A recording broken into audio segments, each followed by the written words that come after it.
wale wanaocheza muziki tafadhali.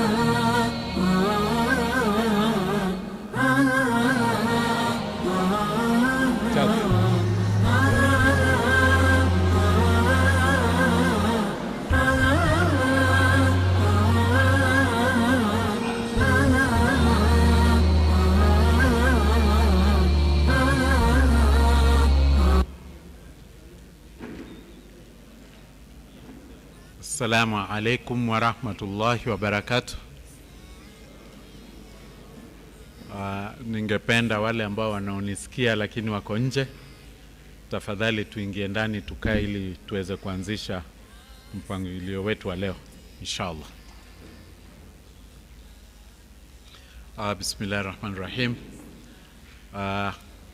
Ningependa kuwakaribisha kwa huu mkutano wetu wa leo, na kabla hatujaenda ningemwalika Sheikh Abdul Latif, chairman wetu wa Sharia, atufungulie na dua inshallah.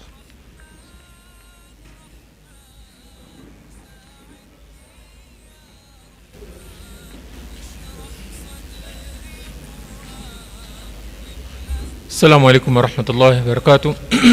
A'udhu billahi minash shaitanir rajim. Bismillahir rahmanir rahim. Alhamdulillahi rabbil alamin. Wassalatu wassalamu ala ashrafil anbiya wal mursalin wa ala alihi wa ashabihi ajmain, amma ba'd.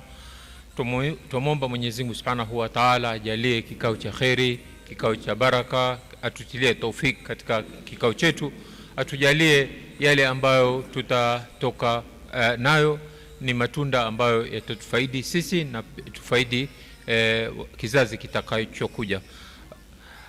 اللهم اهدنا فيمن هديت وعافنا فيمن عافيت وتولنا فيمن توليت وبارك لنا فيما أعطيت وبارك لنا فيما أعطيت وبارك لنا فيما أعطيت وقنا شر ما قضيت فإنك تقضي ولا يقضى عليك فإنه لا ذل من وليت ولا يعز من عديت تباركت ربنا وتعاليت فلك الحمد لما قضيت ونستغفرك ونتوب إليك ونستغفرك ونتوب إليك ونستغفرك ونتوب إليك. اللهم أعز الإسلام والمسلمين وأذل الشرك والمشركين. اللهم انصر إخوانا في كل مكان برحمتك الرحمن الرحيم. صلى الله على نبينا محمد وعلى آله وصحبه وسلم.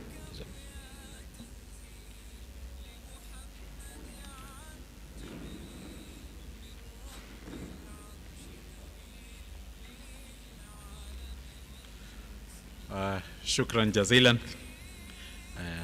shekhe wetu. Ndugu zangu watakatifu, members wa Taqwa Sacco, karibuni.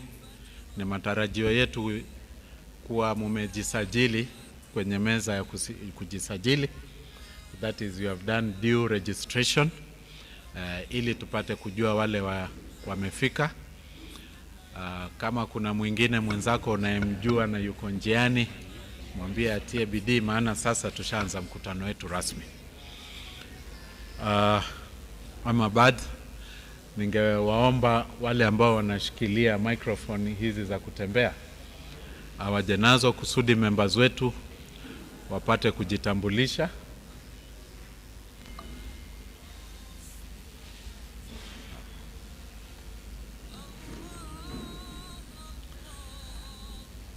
Kawaida taratibu ya kujitambulisha ni majina, nambari yako ya takwa, county unayotoka, kazi unayofanya na yote mengine ambayo unayotaka kutuambia. Tutafurahi sana. Katika yale ambayo tunayotarajia tukiwa na mkutano kama huu ni kwa watu watajuana. Wale ambao mnaenda kama warsha, workshops na seminars, mnajua wazungu wako na neno moja wanatumia networking. Ukienda kwenye mkutano mnafanya network, mnajuana ili mpate kusaidiana baadaye. Huenda ukasema kitu ama ukataja mahali ulipo na tukawa pia sisi tunavutiwa, alafu kisha baadaye tutafanya miradi pamoja. Kwa hivyo kama mic ishapeanwa tungeanza hapa. Nafikiri majina tukitembea hivyo utaangalia mic inshallah. Karibu.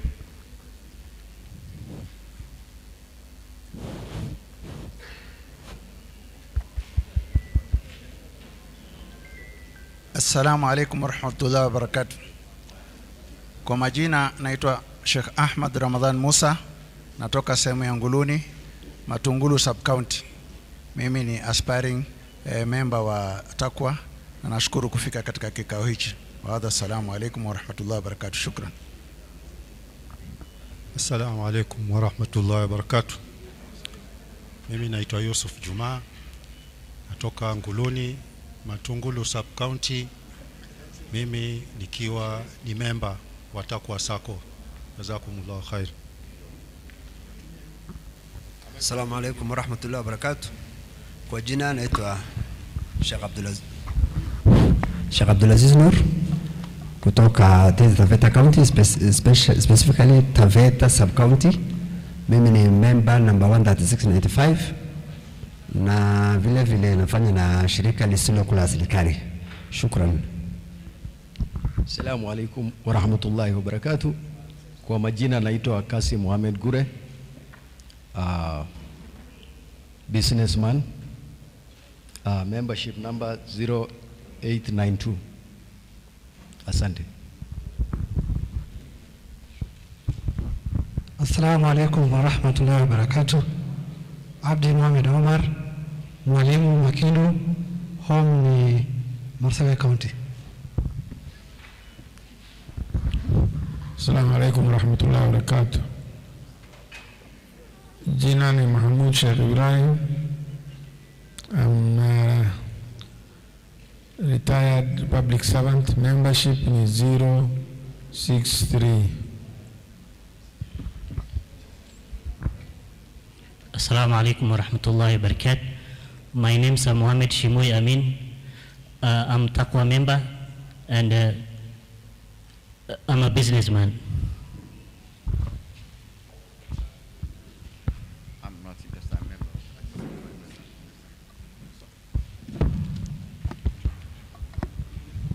Assalamu alaikum. Kwa majina naitwa Hamadi Munyi. Mimi ni member wa Taqwa kutoka Central. Assalamu alaikum wa rahmatullahi wa barakatuh. My name is Bashir Dole. I come from Mandara. I am a member number 3366. Inshallah.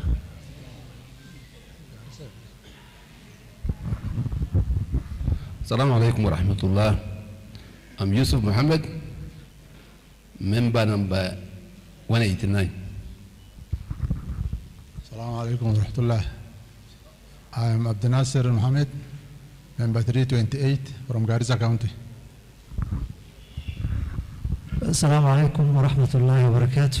My name is Abdullah Sheikh Muhammad, member number 190 from Garissa County.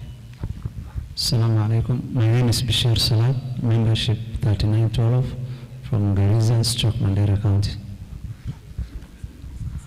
Assalamu alaikum wa rahmatullahi wa barakatuh. My name is Hussein Osman.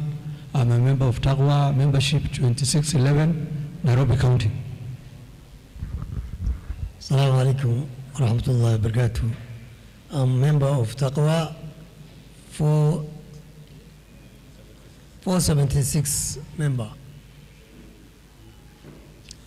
Abdul Qasim Abdi. Assalamu alaikum wa rahmatullahi wa barakatuh. Me Ibrahim Ali, Taqwa number 42. Assalamu alaikum wa rahmatullahi wa barakatuh. Ibrahim number 1305 from Wajir County.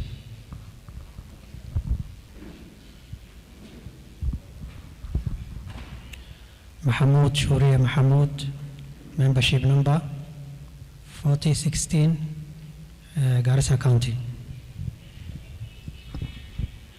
Abdurrahman Abdul Qadir, member 1179, Nairobi County. Assalamu alaikum wa rahmatullahi wa barakatuh. My name is Omar Hassan Nache, membership number 12778 from Nairobi County. Assalamu alaikum. My name is Ahmed Ibrahim, membership number 14631. I'm from Nairobi County. I'm a businessman. Assalamu alaikum wa rahmatullahi wa barakatuh. Name is Ahmed, 4351. I'm a business person from Nairobi County. Assalamu alaikum wa rahmatullahi wa barakatuh. My names are Ahmed Abutaga Mulama from Machakos County, Stockholm County. I'm in the hospitality industry and weighing industry. So if at all you are setting up a hotel, a fast food, a classic butchery, you talk to us about equipment and then also weighing equipment, and it comes now to weigh bridges, roadway bridges, and all weighing equipment. Thank you. Membership number 1498. Assalamu alaikum wa rahmatullahi wa barakatuh. My name is Ibrahim Jilo, member number 1386 from Nairobi. Assalamu alaikum wa rahmatullahi wa barakatuh. My name is Al-Bashir Mulukike, membership number 5590. I am a civil servant from Mandera County. My name is Hassan from Mandera 511.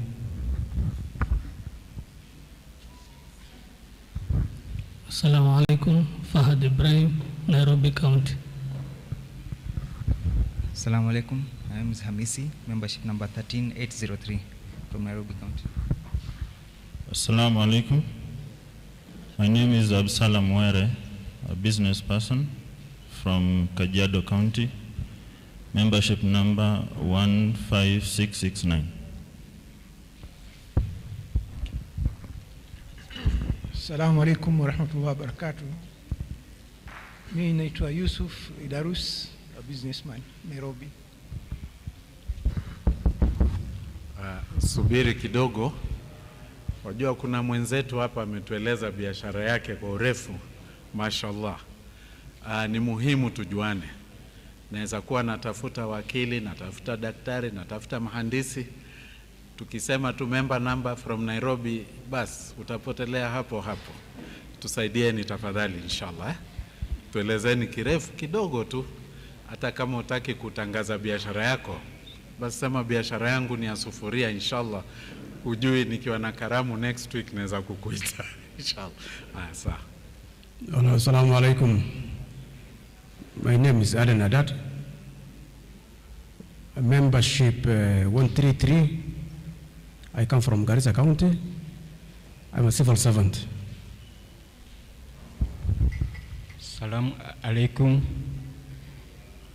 My name Innocent Charles, a medical personnel. Taqwa Sacco member number 15620. Medical personnel. County Nairobi County. Assalamu alaikum wa rahmatullahi wa barakatuh. My name is Abubakar Wanjala. I'm a member of Taqwa. We are in a consultants field. We do provide equipment and we provide language assistance, especially for foreign NGOs and international events. So we do Arabic, French, Portuguese, Spanish, Somali, and Amharic. So any person who has an event and has foreign attendees, you can keep in touch with us. Thank you very much.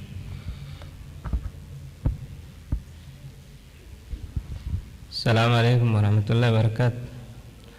My name is Ismail Ibrahim from Mandera County. Membership 6296. I'm businessman. Assalamu alaikum wa rahmatullahi wa barakatuh. Kwa jina naitwa Muhammad Abdul Qadir. Ni mkazi wa Nairobi County.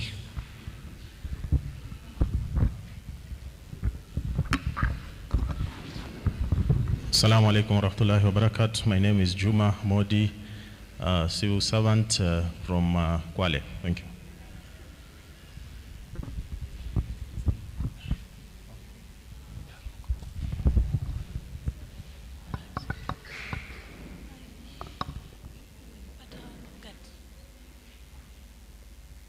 Assalamu alaikum. My name is Fardosa.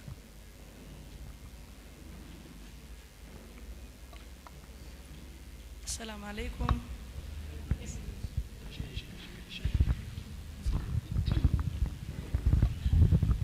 Assalamu alaikum. My name is Fardosa Abdi, a member of the Sacco from Nairobi County.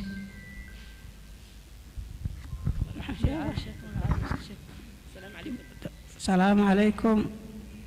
Dhahaba Abdu Qanyara. Assalamu alaikum. My name is Abishara Ali Hirsi, ex-NGO worker. I'm a member in this Sacco. My member number is 14662. We have another group, Mashallah group, where we save with this Sacco, and our membership is 14663. We are 30 members. We are all female.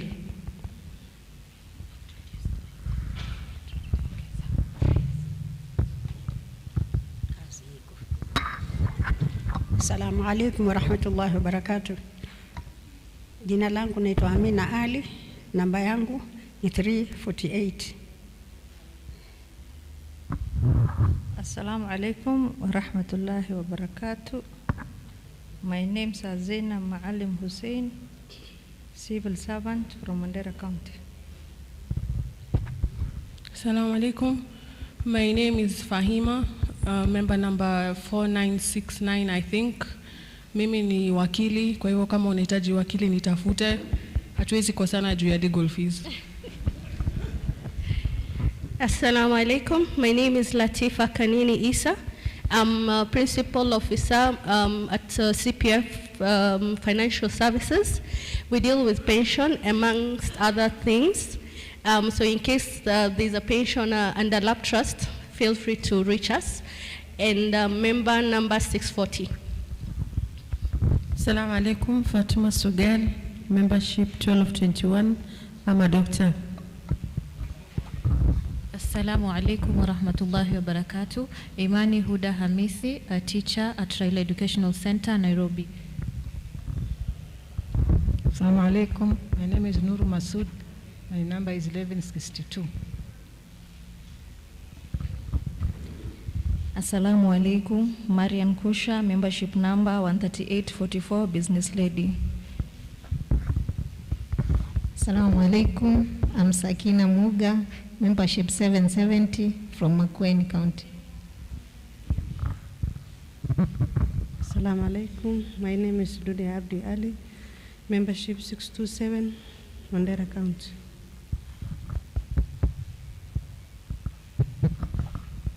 Assalamu alaikum wa rahmatullahi wa barakatuh.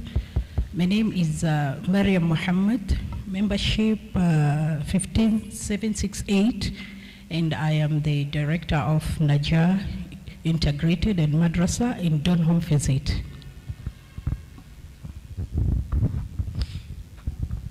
Assalamu alaikum. My name is Mariam Sabit Abdallah. My membership number is 14875. And I also opened on the same day a group account for my family, and it's 14878. I am in the natural resource management field and environmental conservation. Also a freelancer in the online field. Yeah. Assalamu alaikum. Kwa majina naitwa Zamzam Usman, number 1749. Assalamu alaikum. Zaiba Sharif, member 5119. I'm a business lady in Nairobi. We deal with modest sportswear for men, women, and children for swimming and gym. Assalamu alaikum. My name is Masad Sharif. I'm a visitor. Assalamu alaikum. Saadia Muhammad. Assalamu alaikum.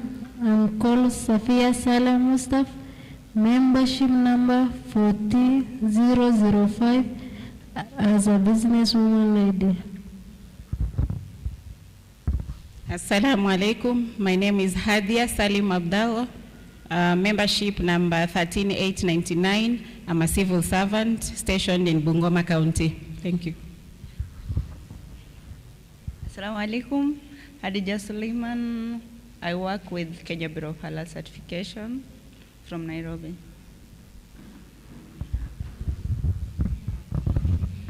Assalamu alaikum. My name is Mgeni Hamisi. Membership number 3110 from Kwale. Assalamu alaikum wa rahmatullahi wa barakatuh. Hadija Rajab Rashid, Nairobi County, membership number 1731. Habari zenu. Kwa majina naitwa Christina.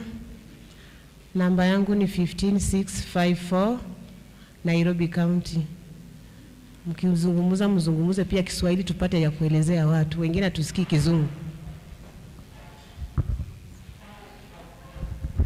Assalamu alaikum.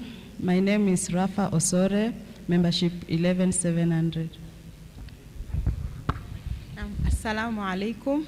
Zahra Abdullah. Assalamu alaikum wa rahmatullahi wa barakatuh. My name is Zainab Mohammed. I'm in a few groups in Taqwa. Assalamu alaikum. My name is Leila, membership number 15053.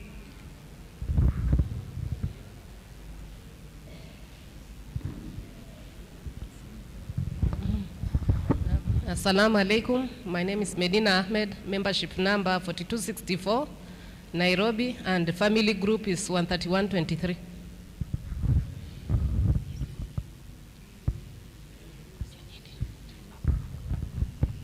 Assalamu alaikum. Good morning, everyone.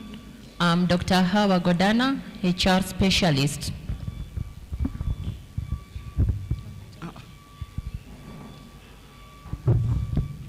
Assalamu alaikum wa rahmatullahi wa barakatuh. My name is Sadia Iman, membership number 12586, from Kiambu County in transport business. Wenye wanataka kuhaya 33 seater anytime, inshallah.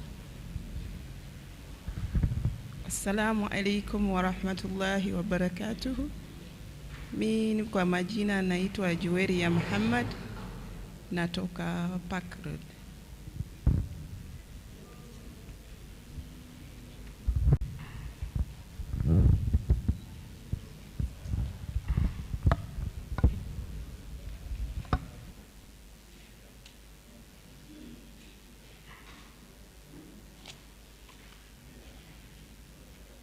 Assalamu alaikum wa rahmatullahi wa barakatuh. Shukran jazilan. Nafikiri kutoka kwa hizo introduction kuna biashara sasa tumeona tunaweza fanya na members, sio?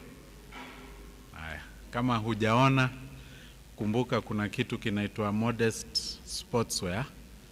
Nafikiri hiyo ni ile halal ambayo mtu anaweza kwenda swimming nayo. Wengine wetu hatuwezi vua nguo kwa sababu twasema tutajiacha uchi. Naam. Sauti yangu pole. Haya, nitarudia kidogo. Introductions zilikuwa nzuri sana. Tumegundua kuwa kuna modest sportswear. Tumeogopa maji miaka mingi maana ya kuvua nguo. Sasa nafikiri tutaelimishwa vile tunaweza kwenda swimming kwa njia ambayo ni halal. Shukran jazilan. Ningependa, kuna wageni wetu pia tumewaalika. Kuna wageni kutoka Kenya Commercial Bank kama wako hapa. Takuja tu utajitambulisha kwenye mic, maana mwenye mic ama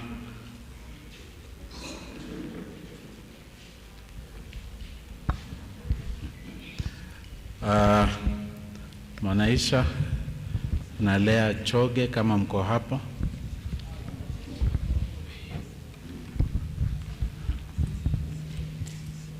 Assalamu alaikum. Kwa majina ni Mwanaisha Mohamed. Nimetoka KCB, Kenya Commercial Bank, Sahel Division. In terms of kulingana na Sharia compliance, niko na experience ya 12 years in terms of Sharia compliance. 4 years nimekuwa Chesiman, 8 years nimekuwa First Community, sasa alafu nika join KCB. So in terms of Sharia compliance, tuko sawa kama KCB, na tumealikwa na Taqwa tuwaunge katika hii AGM yao, na tumekuwa na Taqwa tukiwa first community, tumekuwa na Taqwa, sasa hivi tuko KCB. So Taqwa ni partner wetu mwenye ni mzuri sana. So sote tukiwa Taqwa tuko sawa. Mimi ni member number 8391. So mimi ni member, najua Taqwa vizuri sana, na nimeshukuru kwa mwaliko, na we are very honored as KCB as a family kuwa pamoja na Taqwa. So asanteni sana. Good morning all. All right, my name is Leah Choge. I'm the regional business manager at Moya Avenue. It changed from branch manager to regional just the other day. We are very grateful and honored to be here. Our CEO, Dunia, has been very critical in ensuring that we were invited, and also that you partly bank with us. I don't know whether it is fully or all, but we are honored to be here. And as Mwanaisha has said, we try as much as possible to ensure that for the customers that have that are from the Muslim community, you are very well taken care of, because we have fully Sharia-compliant services and products, and we are truly honored to be here. Thank you so much. Thank you.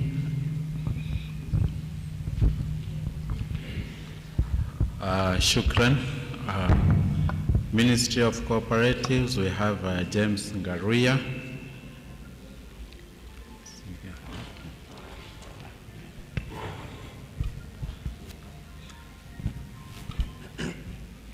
Assalamu alaikum. Kwa majina naitwa James Ngaruya. Natoka kwa Ministry ya Cooperatives. Niko hapa kwa sababu ya AGM ya leo, na tunavyoendelea tuta engage more. Asanteni. Shukran. Taking cue from that introduction, Auditor Clyde and Associates.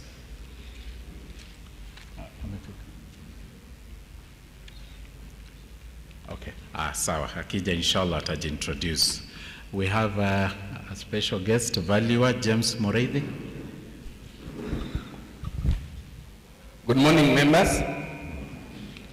My name is James Moreithi, a lecturer at Technical University of Kenya, and a member of Taqwa Sacco, and also a valuer in this organization. I'm very glad to be with you today, because you have given me support for quite some time. I've also had an opportunity to interact with your members, and today I'm here to explain any issue related to valuation of land or anything related to land matters. So it is an area which is very controversial, and where most members do not understand. And therefore today I'm here to ensure that any question related to land issues I can be able to answer. So as we move on, please feel free to talk to me, and we'll see how we can be able to help one another. So thank you so much. Thank you very much, Mr. Moreithi. Karibu sana. I will ask now the staff members of Taqwa Sacco to move very quickly to the front for formal introduction. Those who are at the reception, Taqwa Sacco staff at the reception at the door, kindly move to the front. Briefly close those registration tables, and you will go back to them, inshallah. Those who are at the serving points, kindly come to the front.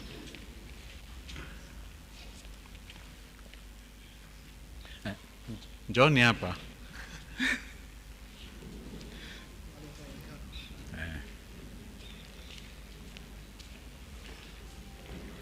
Anybody at the serving point and you are from Taqwa Sacco?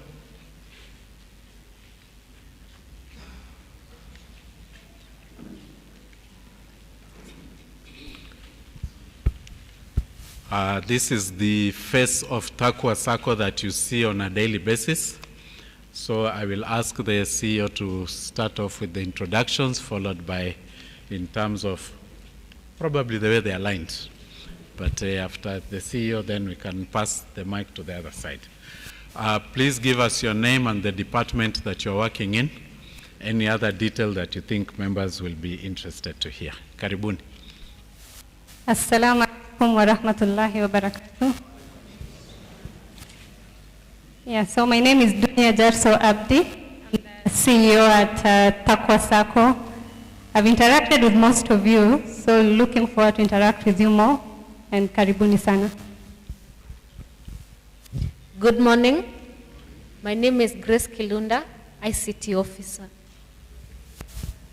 Assalamu alaikum. My name is Salwa Awad, customer care Bosa office. Assalamu alaikum. My name is Amina Yakub, credit assistant, Bosa office. Assalamu alaikum. My name is Nchalika Buika, customer care assistant. Assalamu alaikum. My name is Sumaya Ahmed, ICT department.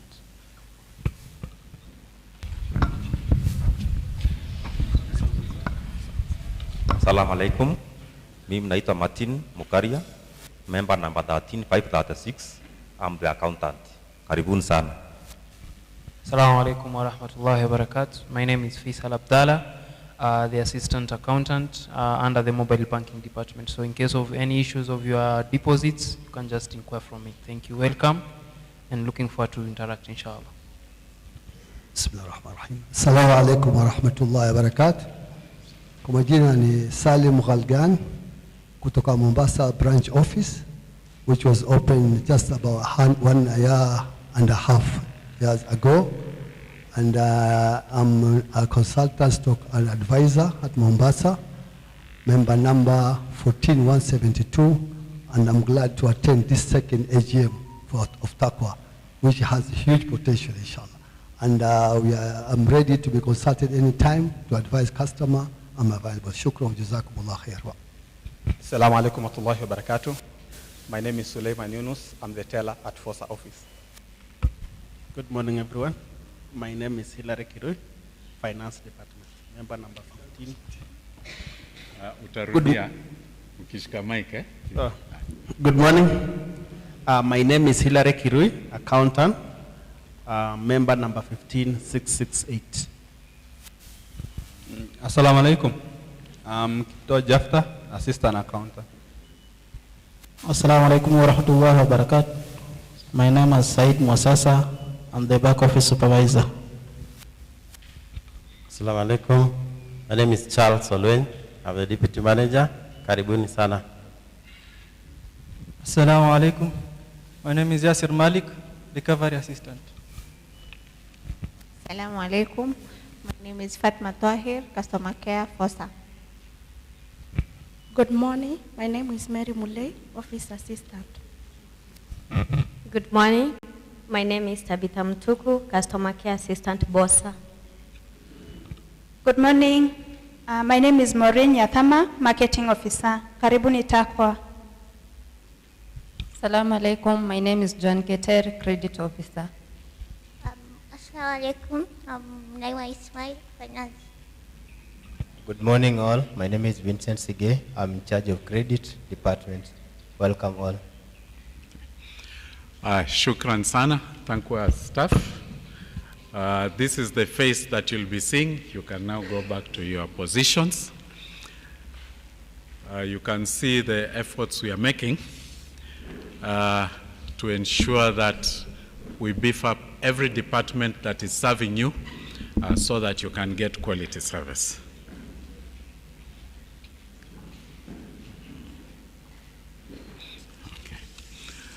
Our Mombasa office is still functioning even today. We have not closed, although some members, no, we closed, eh? Yeah, it is closed, but some members are in Mombasa and they've joined us online. We have Madina Osore and Abbas Monya. These are our staff members who are in Mombasa and they are following the proceedings online. I would now like to invite our chair, Brother Ahmed Hussein, to introduce members of his board, inshallah.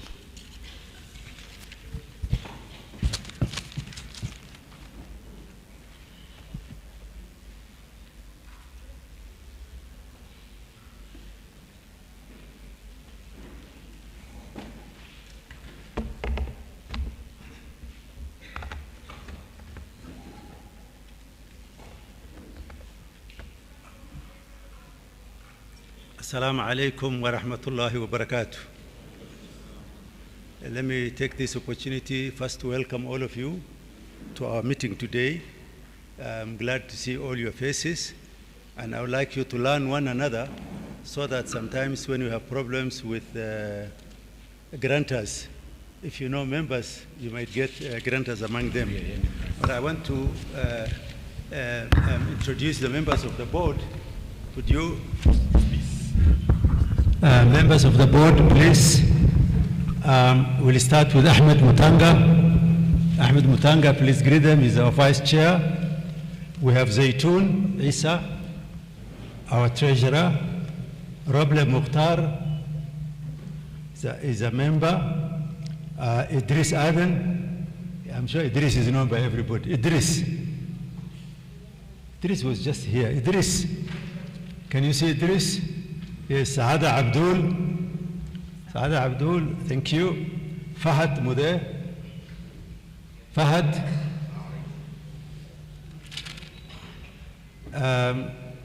Faisal Sharif. Faisal Sharif. He hasn't yet arrived. So these are the board members.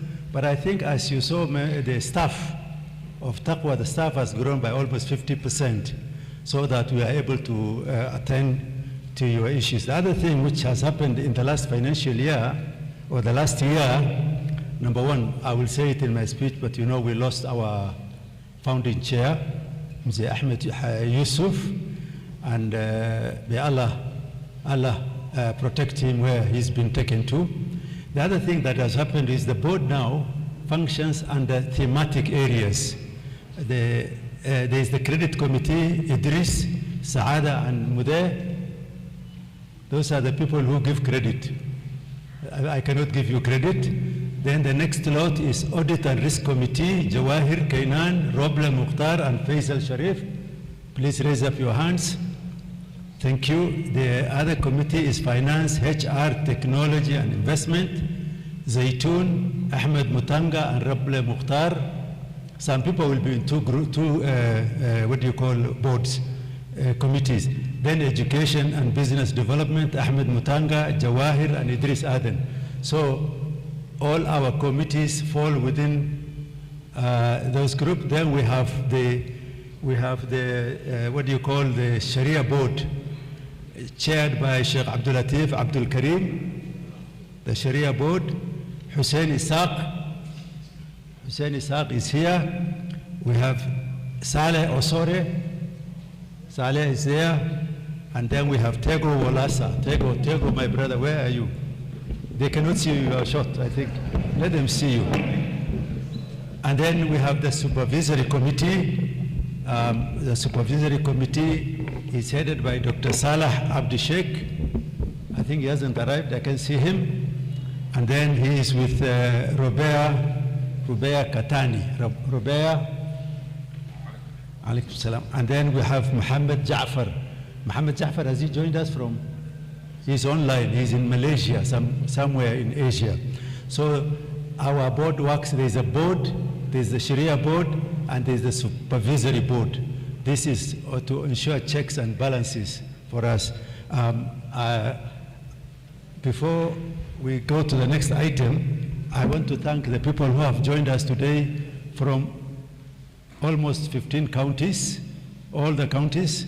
And then, interestingly, every time we meet, I find we have a very strong array of professionals in this group, from doctors, engineers, accountants, people in the hospitality, principal officers, pension scheme, name it. And even the most interesting one is the Chama groups. We have Chama groups that are here, and as a Chama, they contribute. They take facilities, and therefore the most important thing before we start our other thing is I would like you to learn one another. One of the reasons why we have the AGM is that you can see how to interact, especially during the lunch break or time, to see the people you are able to deal with as and when you would want facilities. We'll tell you what are the new developments within the organization. Thank you.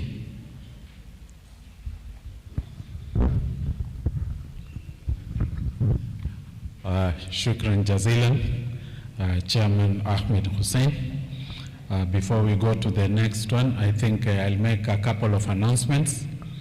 One is that there's a card that has been issued around, and on the white side, if you scan that QR code, you'll get the live stream via Facebook of today's proceedings. Feel free to share with anybody whom you feel can benefit from viewing our proceedings online. So once you scan it and you want to share the link, you can do that. On the blue side, there's a scan for there's a QR code for the drive, which has been made public, where we have our annual financial report in soft copy. And I've been informed that even as the proceedings continue, we shall be sharing photographs of the proceedings. Although there is a disclaimer there from our service provider that do not take people's pictures without their consent, let me just say that this is a public function. And according to the law, and the lawyers in the house, you can correct me, when you attend a public function, you accede to the fact that we can take maybe an attendance photograph or members of the board for publishing purposes only. So if you see your picture in publications, don't say you didn't give consent. You attended here willingly. There are other events maybe where you might need to give consent. But if I am wrong and you are in legal, Fahima, you are listening, you can correct me. Sawa. So that is the announcement. You can share those links. The one for the AGM report, don't send it to non-members. It's not necessary for them to see our annual report. And then we have a special announcement. All members who have invested in the Jabavu project, we shall have a special meeting after this meeting, so kindly remain behind when the meeting ends. Thank you. I would like to invite our secretary to read notice of the meeting, the proposed agenda, and to oversee the proceedings of adopting the agenda. Shukran, Jazakallah.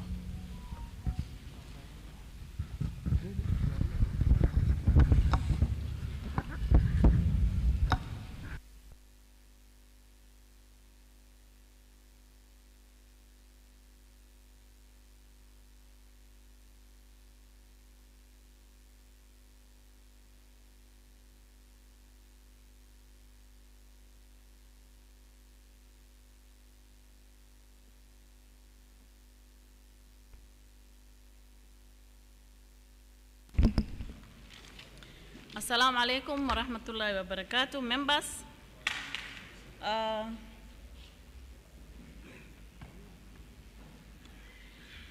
welcome you all to this very important occasion or function that we usually conduct on a yearly basis. So mine is to convene the meeting. Notice is hereby given for the 25th Annual General Meeting of Taqwa Sacco Limited to be held at Sir Ali Muslim Club on Saturday, 23rd of April, 2026 at 9 a.m. for the transaction of the business itemized in the appended agenda. Now, members, the agenda is displayed, and I would like to read so that we propose and confirm for us to continue with our AGM. The agenda as displayed, and in your manuals, we have the reading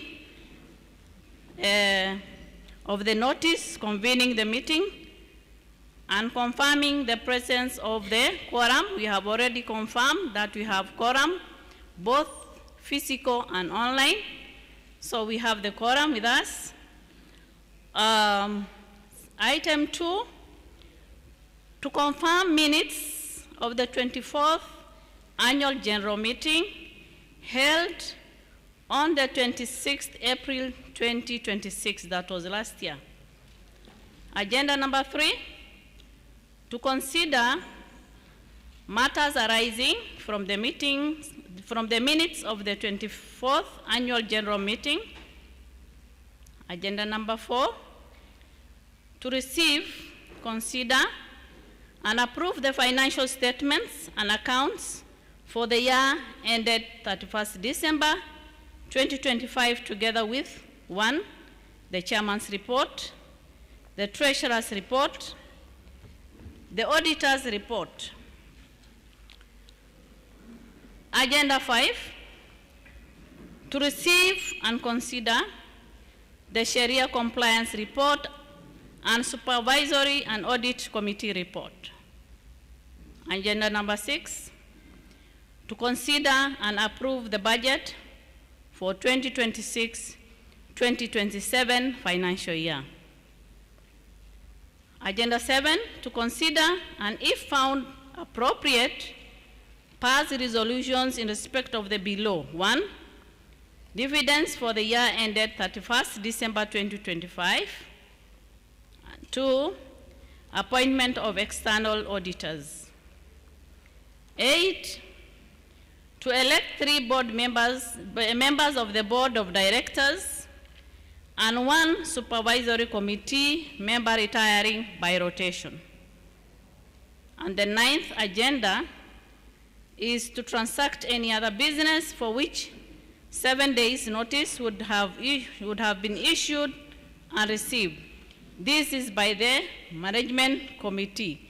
So for us to continue with this meeting or forum, we need to have a proposer and seconder so that our gathering here becomes legal. So we need to have a proposer and a seconder.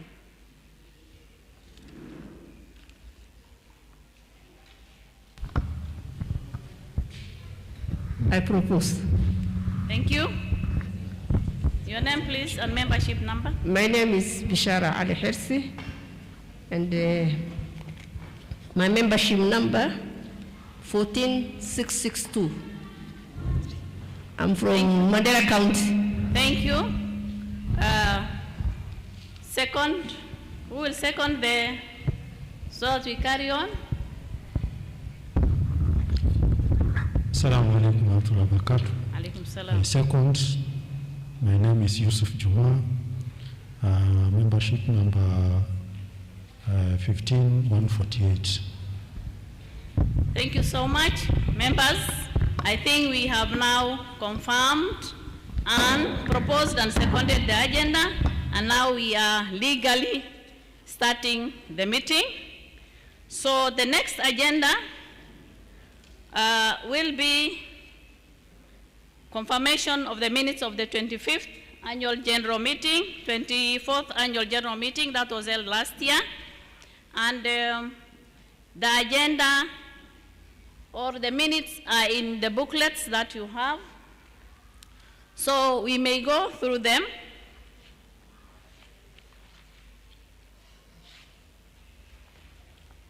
We shall go page by page. I'm not going to read, but let's look at the pages. And if you have anything, then you will jot it down for consideration. So the first page, that is page number 5. That is where we had the agenda, minutes, any issue. We have the preliminaries, and we have the notice of convening that was done, introduction of the Sacco members, officials, and invited guests.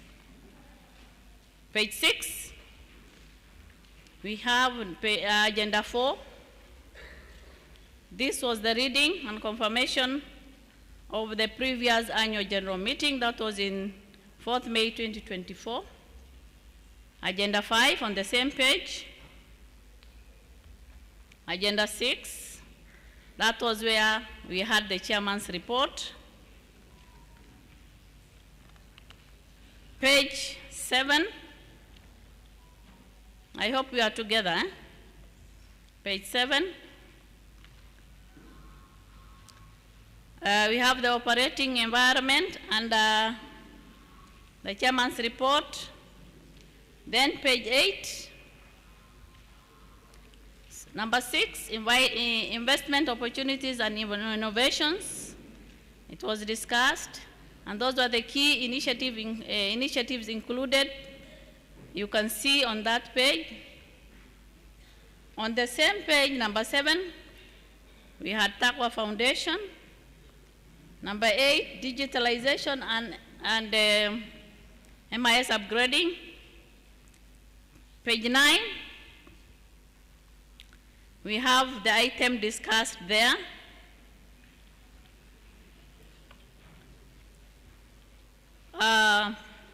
Page 10,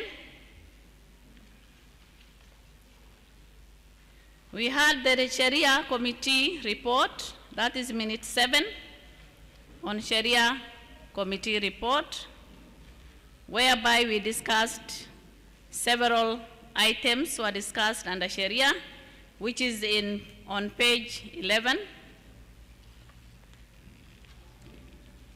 It continues until page 12, where the chairman concluded of the Sharia board. Now, minute 6 on page 13, minute 8, sorry, on page 13, was a report from credit committee. And those things were discussed under those subtitles. And it continues until page 15, where the chairman concluded his report. I hope we are together. Siendi haraka sivyo? Tuko pamoja. Page 15. Agenda 9. This is the report of the supervisory committee. And the report discussed items which are enumerated there. And it went up to page 16.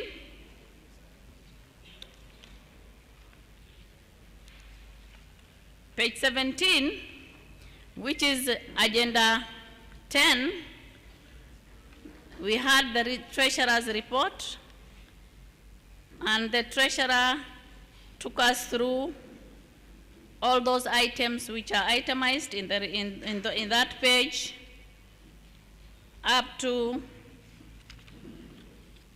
page 20. So the treasurer's report covered from page 17, 18, 19, up to 20. Then we had under page 20, still on page 20, under minute 11, the external auditor's report. So the report went up to page 22. And it discussed under those several subtitles. Then agenda 13, this is where we had members' questions and responses.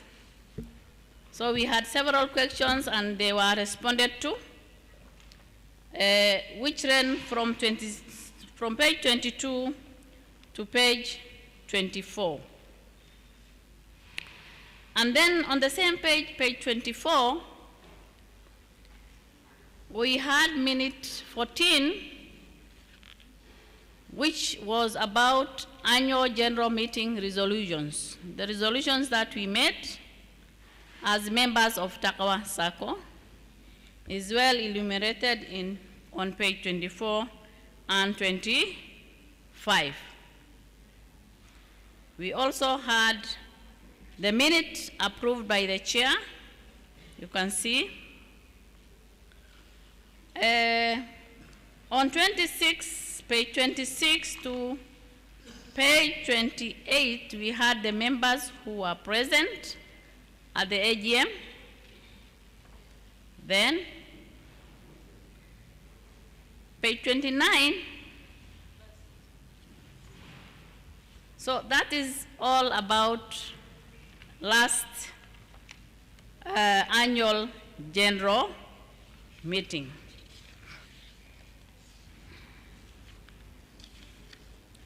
Now, according to the agenda, we need to consider matters arising from the minutes of the last general meeting.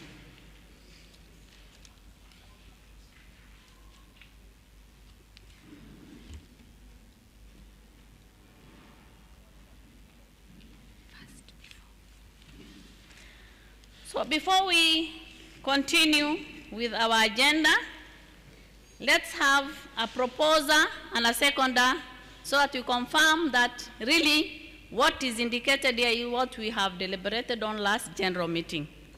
Any proposer and a seconder volunteer? Kindly, those people who are around. Yes, our brother here. The mic.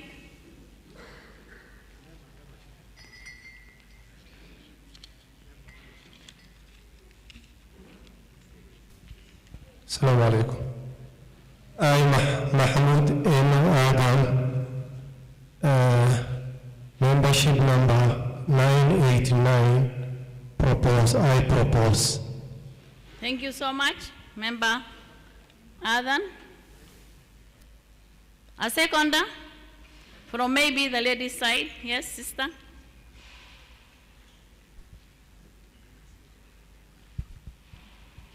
Fatuma Sugal, membership 1221, I second.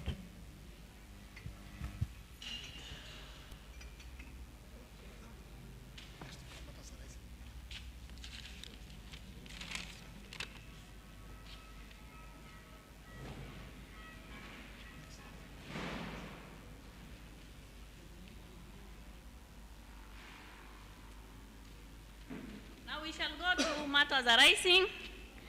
And I would like to thank the two members who proposed and seconded. As whatever we read or I read out here is a true deliberation of the former annual general meeting.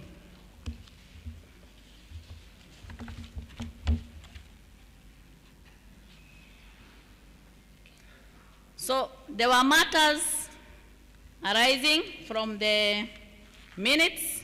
The first one was on loan default and recovery measures. This was the responsibility of the management and the credit committee.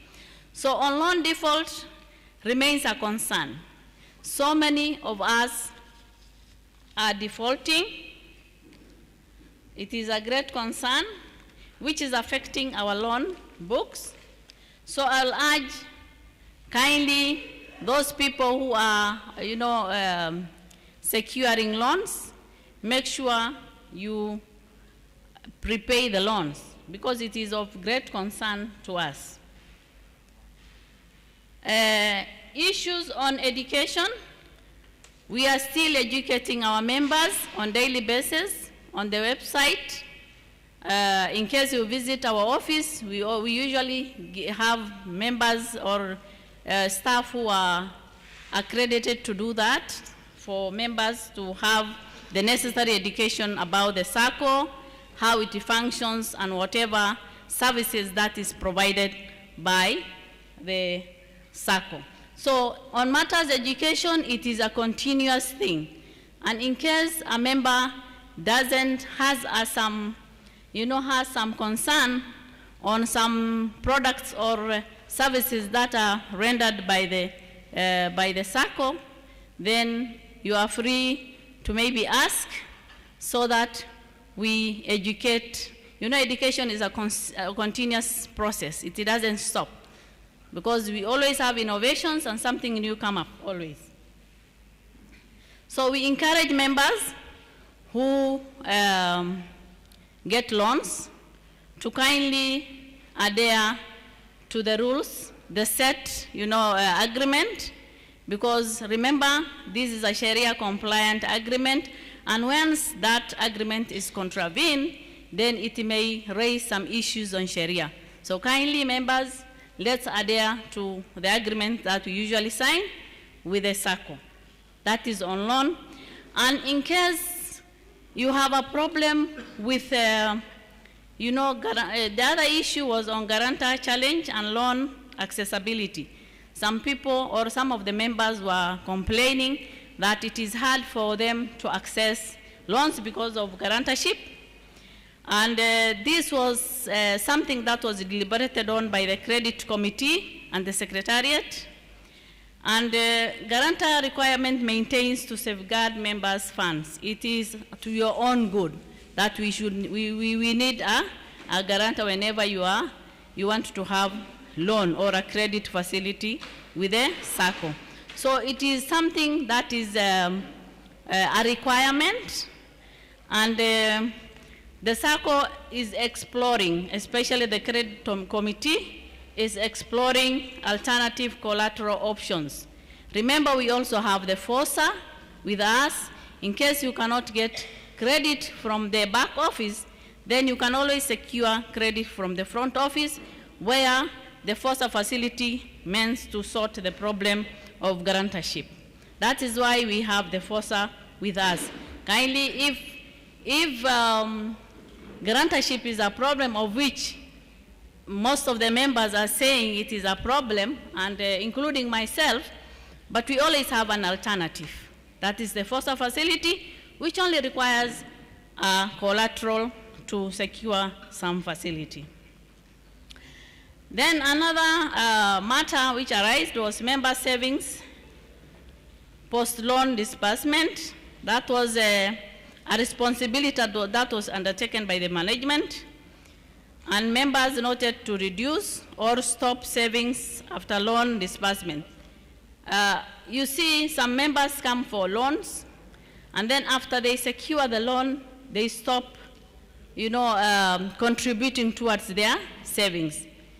This is going to affect every one of us, and kindly, whenever you secure a loan, it is always good to continue with your contributions on your savings. So continuous sensitization on importance of maintaining savings is ongoing. It is good to have your credit facility as much as you saving or building up your savings. The third action was, or matter arising was member savings, resolutions. And this was a responsibility by the management. And the status of the progress on that was loan implementation. Loan implementation was done, and this was done by the directors. Then there was the core banking system, or MIS. You remember this was something that came up, upgrading. It was on the responsibility was bestowed upon the secretariat or the management, and a contract was signed for new core banking system. And then we migrated to a new system. you all know that, from the former system to a new system in June 2025. So the system expected to improve, it was expected to improve, improving efficiency and service delivery. And it is still ongoing. You see, when you move to a new thing, there is always those, what do you call? Huwezi kosa shida kidogo kidogo. Lakini hiyo inakuwa maintained. Tunaendelea to upgrade and also address the issues that are coming up with the new core banking system. Another matter that arose was Sharia compliance awareness, and this was purely on the Sharia committee. The Sharia committee continued member sensitization on Islamic financial products. It also addresses misconception affecting product uptake. So in case of anyone who has, ako na tashwishi kidogo juu ya Sharia, then we have the Sharia committee who usually address the misconceptions affecting product uptake. Then another matter that arose was regulatory compliance and tax impact, and that was on management and board. There was that excess duty and tax regulation impacting Sacco operations implementation. Kuna hiyo kitu kidogo ambayo ni lazima, statutory reduction that is from the government. So msione ati kitu imeongezwa na kwa sababu hiyo ni lazima ifanywe katika sheria ya nchi. Then we have marketing and member engagement. That was purely on management.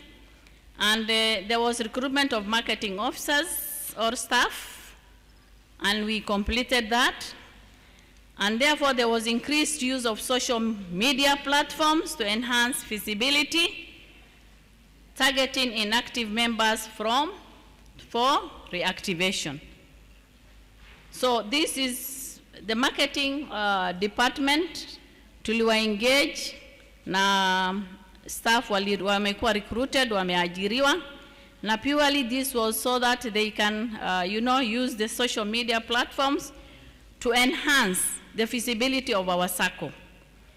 And alhamdulillah, we can say that we have seen some improvement because there was an increase of our membership and also our financial.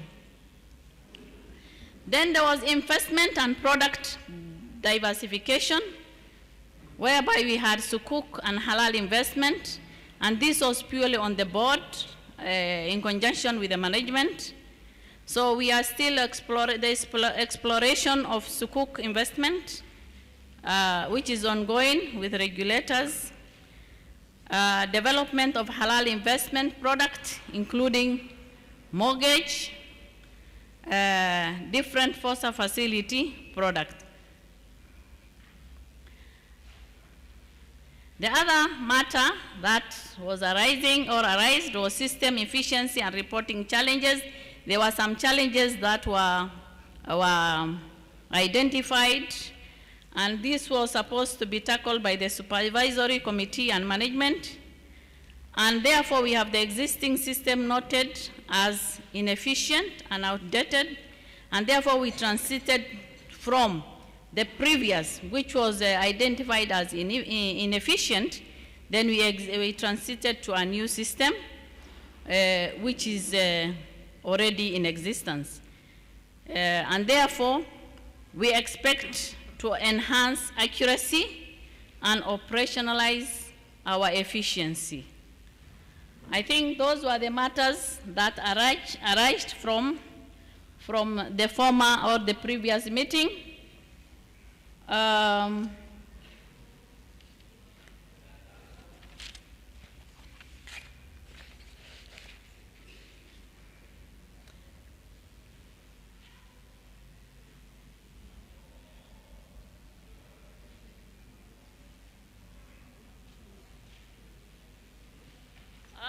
I think that is for notification. We have notified. Now we move to the next agenda. which is to receive, consider, improve the financial statement accounts for the year ended 31st December 2025 together with. So I call upon the chair. Yes?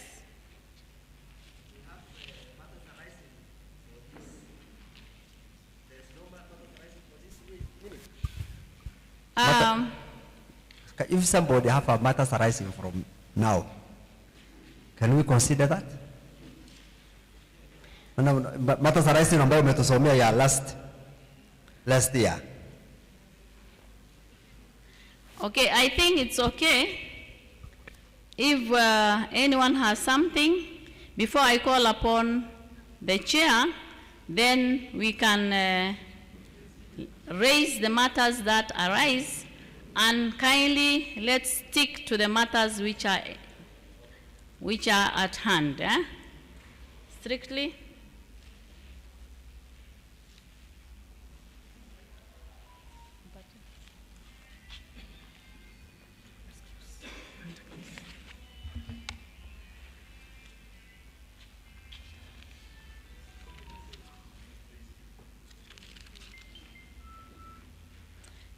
Give the mic. In case of anything, let's hear. Okay, asante. Jina langu ni Sheikh Abdulaziz Nur. Niko na matters arising mwili. Member number 13695. Ya kwanza, nimetuma apology last year. Na haijakuwa captured. I don't know, labda yale majina yanakuwa captured ya wakubwa peke yake, management peke yake, ama members akitoa apology highly captured, I don't know, lakini nimetuma apology with the text message ambayo amenitumia na haijakuwa captured. That is one. Two, receive invitation Monday saa 11:34 ambapo kwamba mimi naona ni still short notice. Ingekuwa bora tupate notice 7 working days prior to the meeting, and also tuweze, hii booklet ni kubwa sana, tumepewa sahi hapa. Madama sasa tumegura kutoka analog tuko digital, kwa nini tusitumie minute kwa WhatsApp prior the meeting, ili tuweze kusoma, kuangalia if there is anything we can share. That is it. Thank you very much. Shukran. Asante sana. Chair.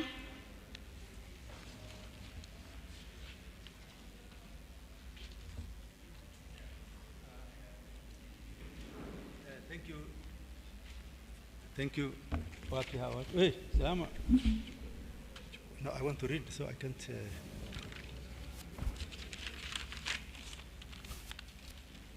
Tunakushukuru. Kwanza kabisa, kama kuna mtu ametuma apology, it must be indicated. Kwa hivyo tunakuya radhi, tunasema pole. It will appear in the corrected minutes of the day. The other thing, before I start my speech, we had a problem with a lot of members receiving the notice. Because of the new system, some people, when they were given a message to log in a certain number so that they can be receiving and they can be sending information, many people blocked it.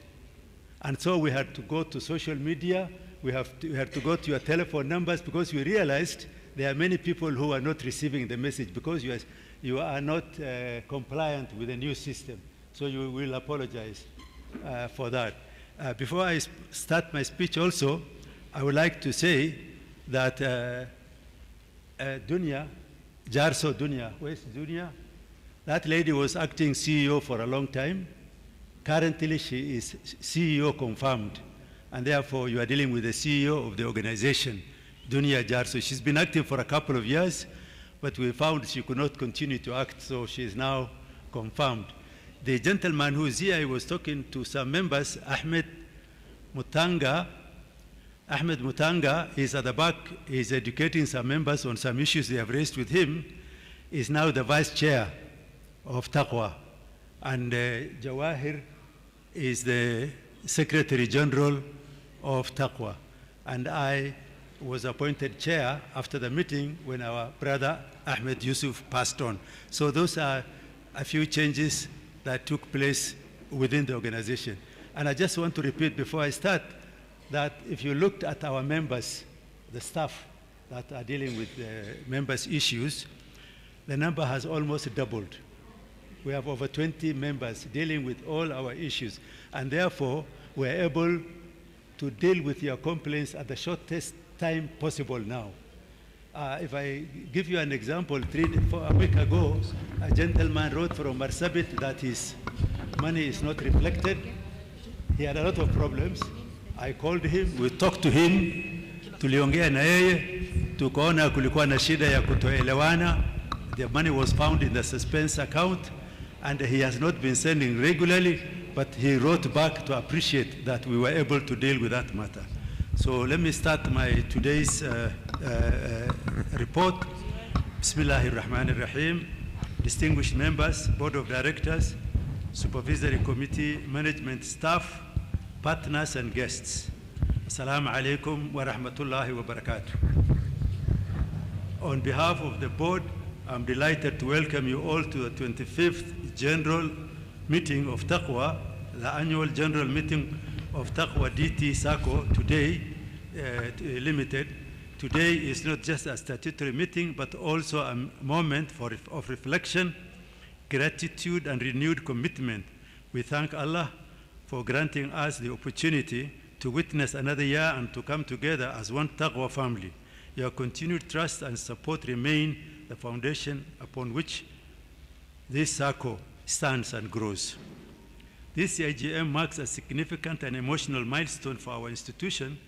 It is the first annual general meeting we are convening in the absence of our founding chairman, the late Dr. Ahmed Yusuf, Rahimatullah, and who sadly passed away 7th May 2025, just 3-4 days after our AGM.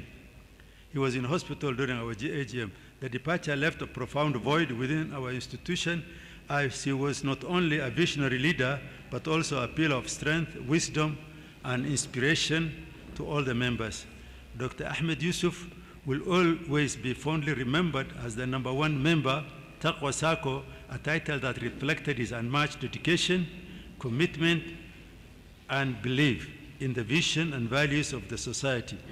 His leadership laid a strong and enduring foundation upon which Sacco continues to grow and thrive. As we gather today, we honor his legacy and reaffirm our commitment to uphold the principles and aspiration he championed. Ningesema kwa Kiswahili kidogo ya kwamba tangu tuliokuwa na ile mkutano wa mwaka jana hapa, tumepoteza our founding chairman, Mzee Ahmed Yusuf, Dr. Ahmed Yusuf, and this is the first time he is not alive since he started this organization, and he alikuwa member #1. Kwa hivyo tunamwombea Mungu amweke mahali pema akhira. As we reflect on the financial year 2025, we recognize that our progress is measured not only in financial terms, but also in the impact we create supporting our members, strengthening our resilience, and upholding the principles of fairness, trust, and Shariah-compliance. Kwa kifupi tunasema ya kwamba sisi tunahakikisha kwamba chochote tunalofanya inalingana na sheria ya Kiislamu katika kutekeleza jambo kama hili tunaloendelesha hivi leo. The year 2025 has been a great growth, steady performance of Taqwa, and the numbers tell a story of resilience, members' trust, and Sacco that is not just growing financially, but also strengthening its foundation for the future. As we review the key financial metrics for the year, it is evident Sacco is advancing on multiple fronts, expanding membership, increasing deposits, strengthening share capital, and building a robust asset base, all while maintaining prudent management of our loan portfolio and revenue. Ningependa kusema kwa kifupi tena ya kwamba kuna ongezeko wa members wetu katika Taqwa, kuna ongezeko kwa pesa ambayo tunaotoa, kuna ongezeko kwa ile pesa tunaochukua kama facilities ya either POSA or loan ya what do you call FOSA na BOSA. Kwa hivyo we are growing not only in numbers but we are growing financially. Tuna zidi kukua kipesa na kwa numbers ya watu. Kidogo mkiona Kiswahili ya mzee kidogo haishiki Kiswahili, mtaniwia radhi The following summary highlights the performance of our core financial indications. Membership tulikuwa na watu 14,381. Mwaka huu waloongezeka tumeongezeka kwa 15,552. There is over 1,000 people who have joined Sacco compared to the previous year, which was about 600-700 who are joined. So this year the number of people who joined, 2025 ni wengi kuliko walo join hiyo mwaka ingine, a change. Share capital rose to 147 million, up from 135. That is what you call an increase. And then loan portfolio decreased. The loan from, it was 958 the previous year. Last year it was 932, and we shall explain the reason why. There are many people who took loans. There were a lot of people who lost their jobs, and because of that they were not able to meet their loan portfolio, but we were getting the money from the guarantors and from the other facilities that they have used. Our audited financial results for the year demonstrated remarkable growth across key performance. Consolidated deposits increased by 21%. Ile pesa ambayo tunalipa tukiweka kusave imeenda juu kwa 21 kwa 100. Kwa hivyo hapo tumekuwa na growth. Balance sheet expanded by 20%. Alafu total revenue increased by 22%, na membership grew by 7.5%. Kwa hivyo inaonyesha kila kiwango ambayo tulionayo ya pesa, ya members deposit, ya loan, yote zinaenda juu kwa kiwango ambayo tunaona ni mzuri. Loan book decreased by 2.8% from that to this one, because the loan portfolio recorded a marginal decline in the Sacco. We adopted a more cautious and quality focused lending approach. Tuliona ya kwamba kuna watu ambao wengi hawako wanalipa, kwa hivyo tumehakikisha kuipeana loan lazima tunahakikisha tunachunga mali ya members wetu, because pesa ni ya members, it does not belong to other people. The growth reflects our dedication to sound financial management and prudent risk practices. We have also maintained our focus on supporting members in achieving their financial goals, including facilities for home ownership, construction, transportation, education, and business. Tumehakikisha kwamba watu wengi ambao walikuwa wanataka kununua nyumba wamenunua nyumba, wale walikuwa wanataka kujenga, wale wanataka kununua magari, wale wanataka kuchukua pesa ya kuelimisha wenyewe ama watoto wao na expand their businesses. There are many members ambao wame-expand businesses kutokana na pesa waliochukua, na tunawafurahia kwa sababu wanazidi kulipa na kutupatia faida. Overall, our strong financial performance for the year 2025 not only ensures Sacco sustainability, but also enables us to reinvest in our members and community. So we'll spend more time, more energy, and more resources to invest in our members. Tutahakikisha ya kwamba invest ni kusema nini Kiswahili? Wapi kwa Kiswahili? Tumewekeza Salim, asante. Najua Swahili yuko Tunawekeza zaidi kuhakikisha tunaelimisha watu wetu na tunawapatia fursa ya kutafuta mbinu nyingi ya kuchukua pesa zetu.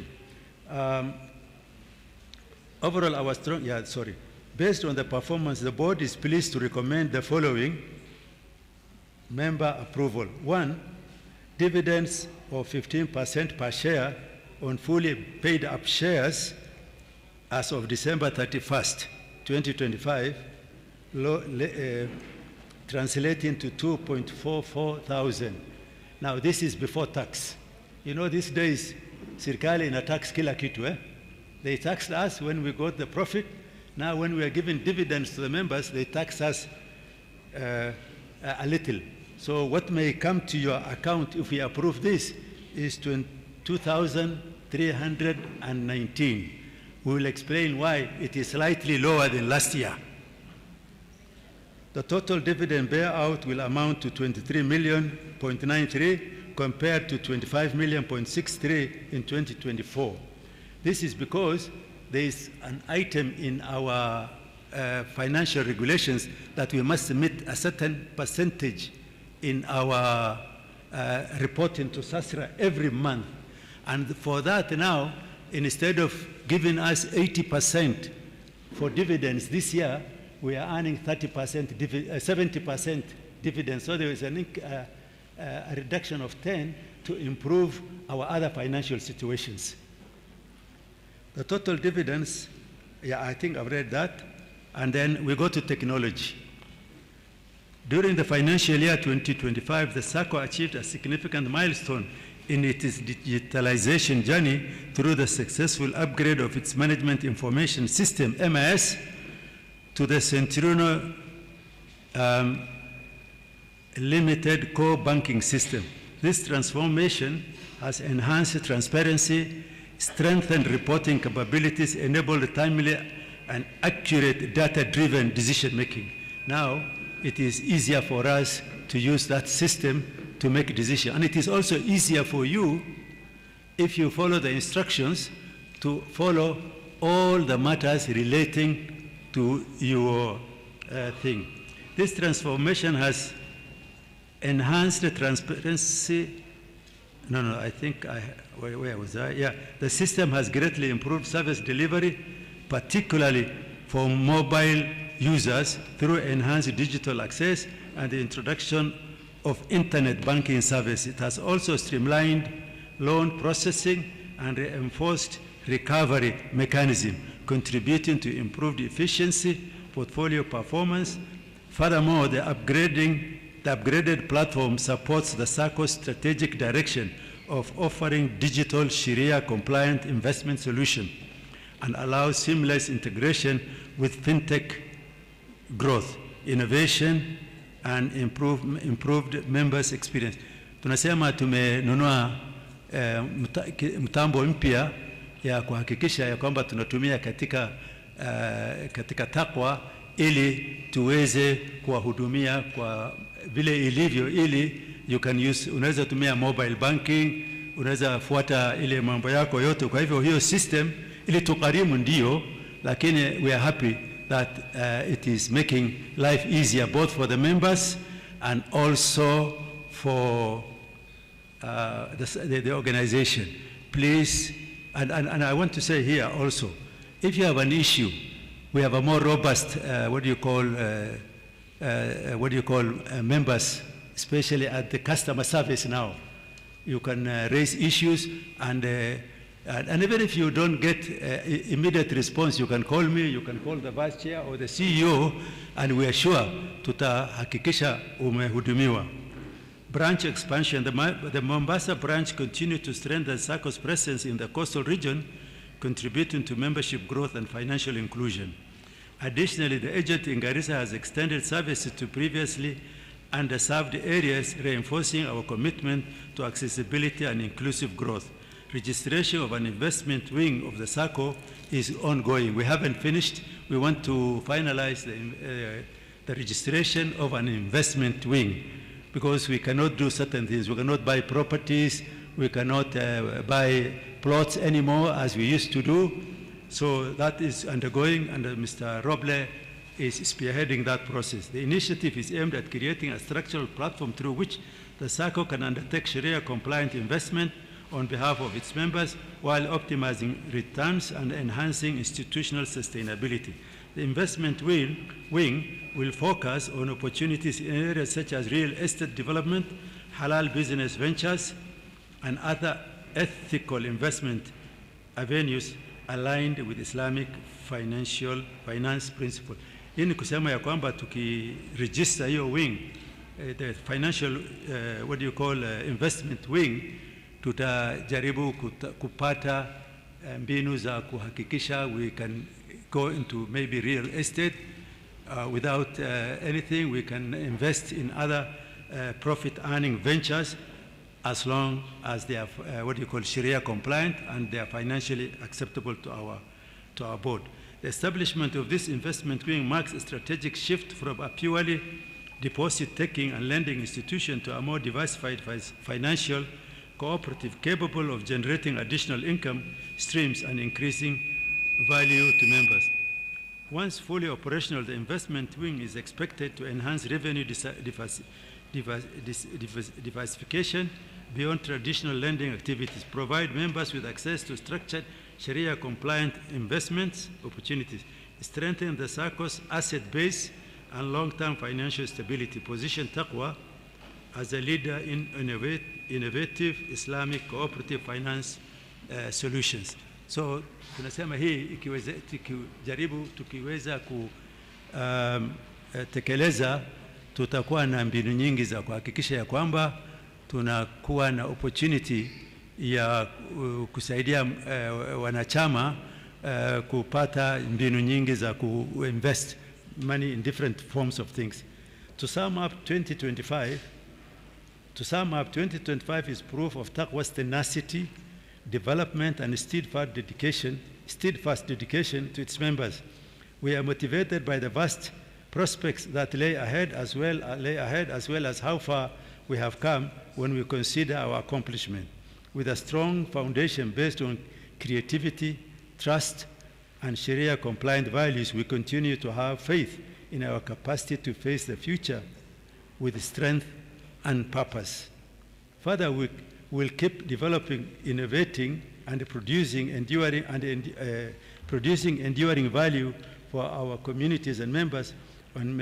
On behalf of the board, I deeply appreciate our members, management, employees, partners for your unwavering trust and support. The mission is still going, and Taqwa DT Sacco has a promising future. May Allah continue to guide us, bless and grant us success in all our endeavors. Wassalamu alaikum wa rahmatullahi wa barakatuh.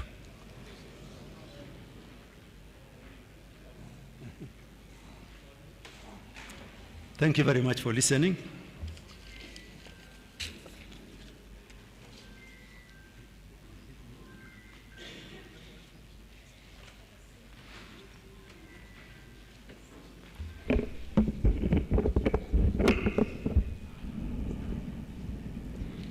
Thank you, Chairman, for that elaborate report. Members, anyone who has something to be clarified, a question, you can put forward for the board to answer. Anyone who has a query about the chairman's report, if you have anything that needs clarification, anywhere that you do not understand, you can put forward your comments. Anyone? Yes, our sister here.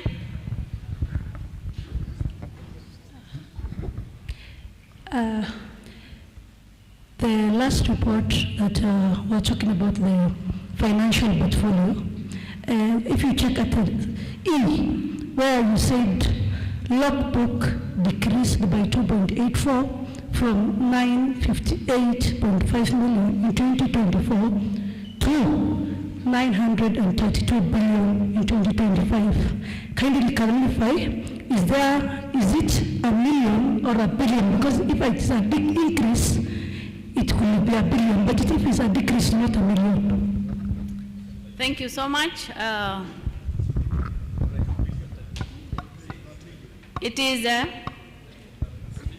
It is million, not billion. Million.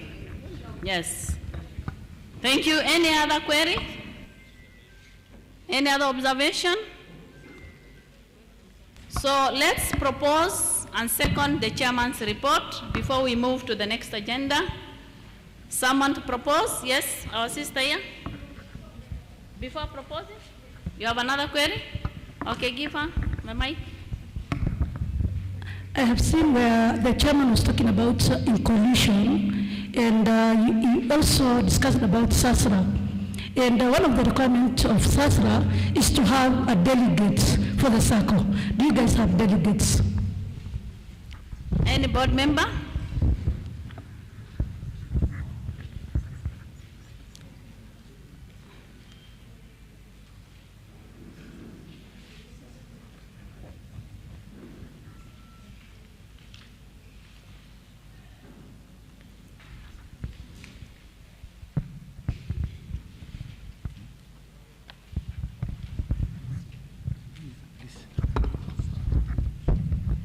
Okay, I think I'll handle your question.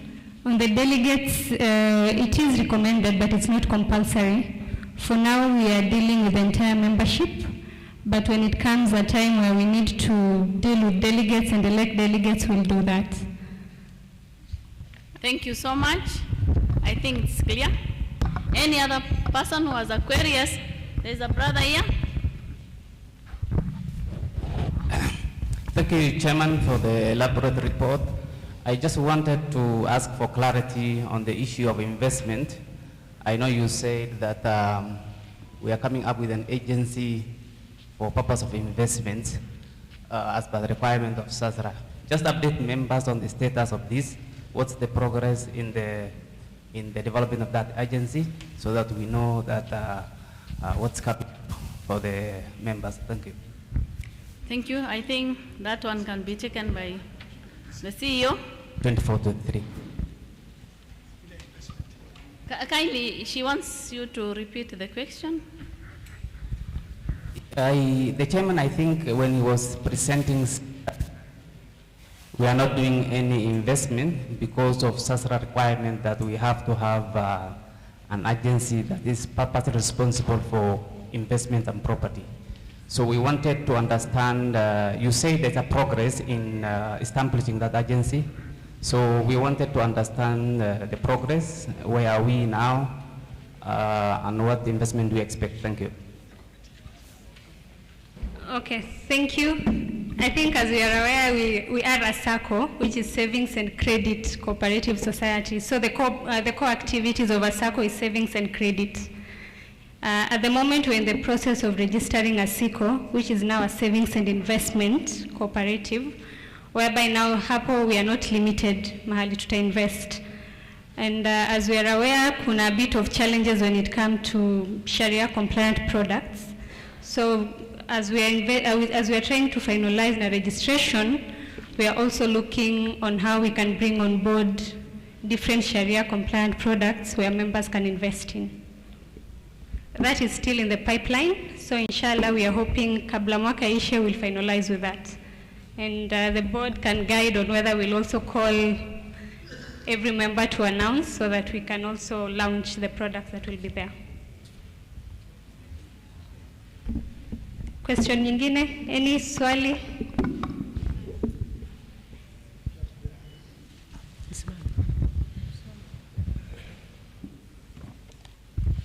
Asante sana kwa kunipea fursa hii. Mimi kizungu sikielewi, maana yake sikufanikiwa kusoma. Mimi ni mwanabiashara mdogo na mimi ni mgeni kwa hii SACCO. Nilikuja kwa ofisi nikajiandikisha, wakanipea pay bill, ndio nafanya nayo biashara. Kuna message zingine zinaingia, zingine haziingii kwa simu yangu, but kwa customer na confirm hiyo message ametuma na imekuja kwa namba yangu, but kwa simu yangu haikuji. Swali namba 2. Kwa hiyo swali bado nitajuaje kama imeingia kwa account yangu na message sijapata? Swali namba 2, upande wa loan, mimi hapa hakuna ninayemjua. So mkiniambia ni lazima nitafuta hapa mtu assign akuwe kama mshahidi wangu ndiposa mnipe loan, na mimi hakuna mwenye ananijua hapa, na mimi si wa payslip, mimi ni mwanabiashara mdogo. Hapo nitafaidika aje? Juu mtu hawezi kubali kunisaidia na hanijui na sina payslip.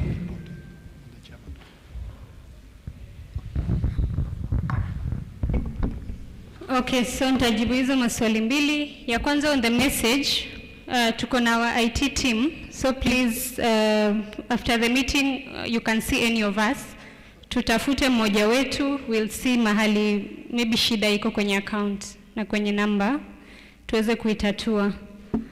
On the loan, boss hao ndio uweze kuqualify, lazima account yako iwe active for 1 year, sio? So kuna option mbili.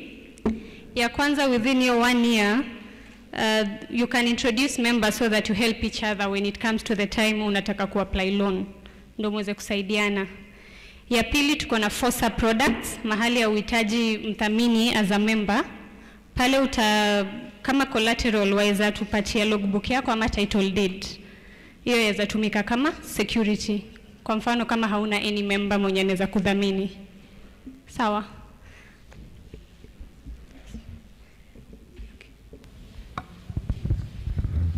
Just a follow-up on your logbook. When on the list of requirements on getting a loan, it looks very straightforward. But when you have a logbook, kuna fine print. There's a specific year or car. So hizo details, is it possible to have them maybe on your website or even on the flyers me print so that someone knows? Ukisema tu logbook sahi nikulete ni logbook ya gari yangu na ni ya zamani, your staff says it's not viable. Okay, we'll include them. Tutazi elaborate further. Thank you. Let's now propose. Let's have a proposer and a seconder before we move on. Nani ata propose? I volunteer to propose the chairperson's report. Yes, our sister there. Name, member, number. Assalamu alaikum. Alaikum salam. I'm Dr. Hawa Godana, member number 13322. I propose chairman's report. Thank you so much, Daktari. A seconder? Our brother here. Assalamu alaikum. I'm Abdi, membership number 1212. A second. Thank you so much. I now call upon the treasurer to give the report.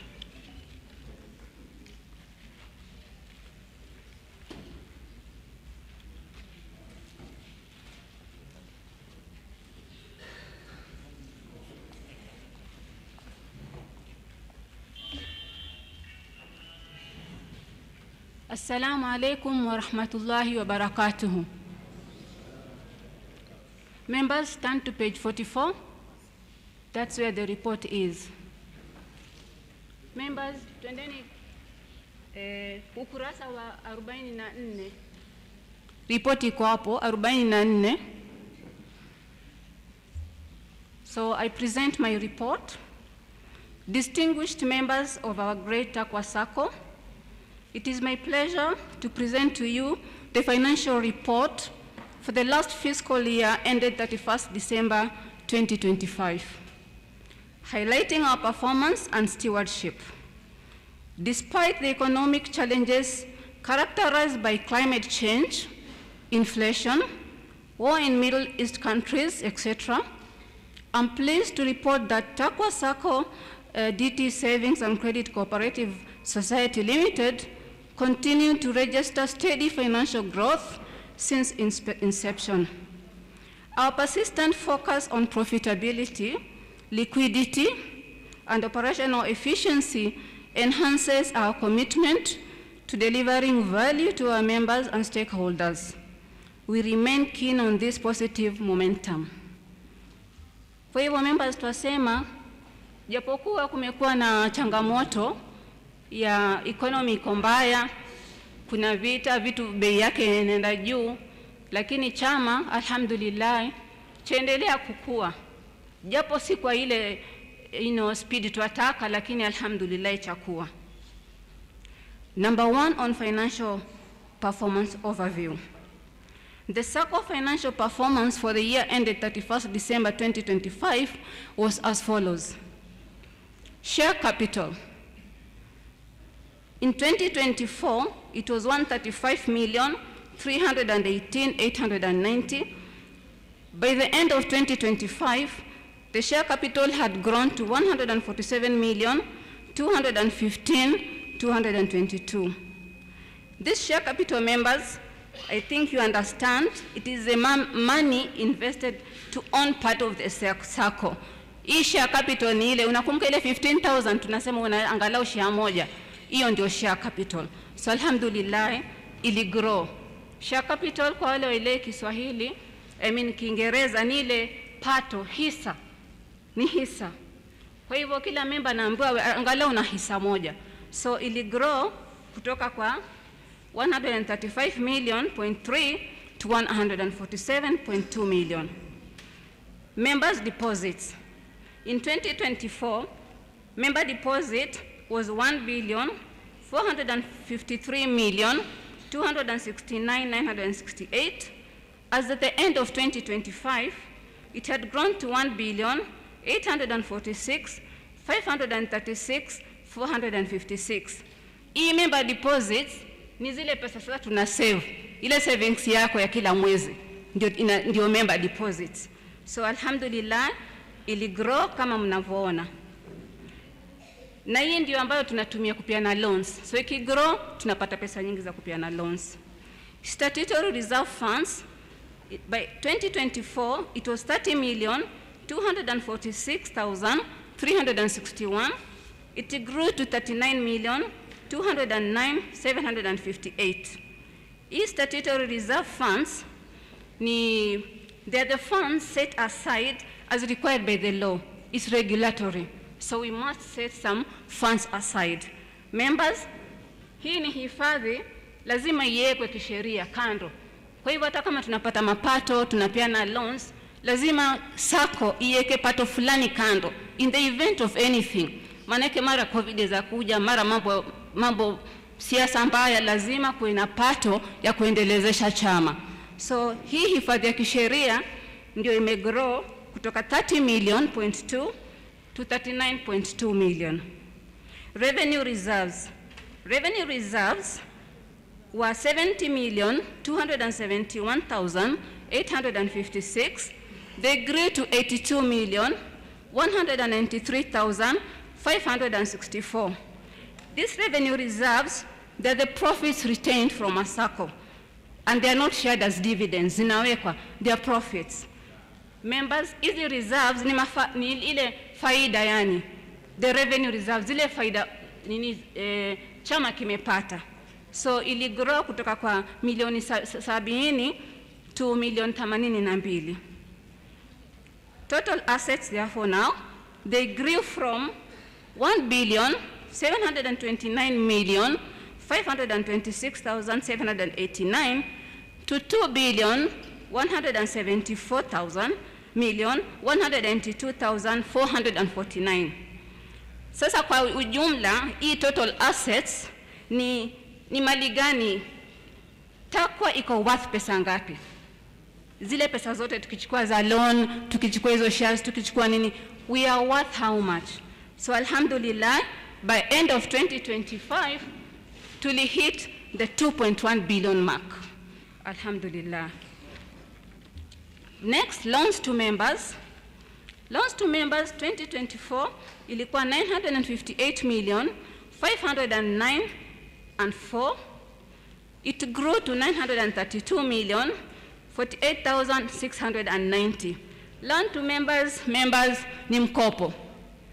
Loan to members ni mikopo.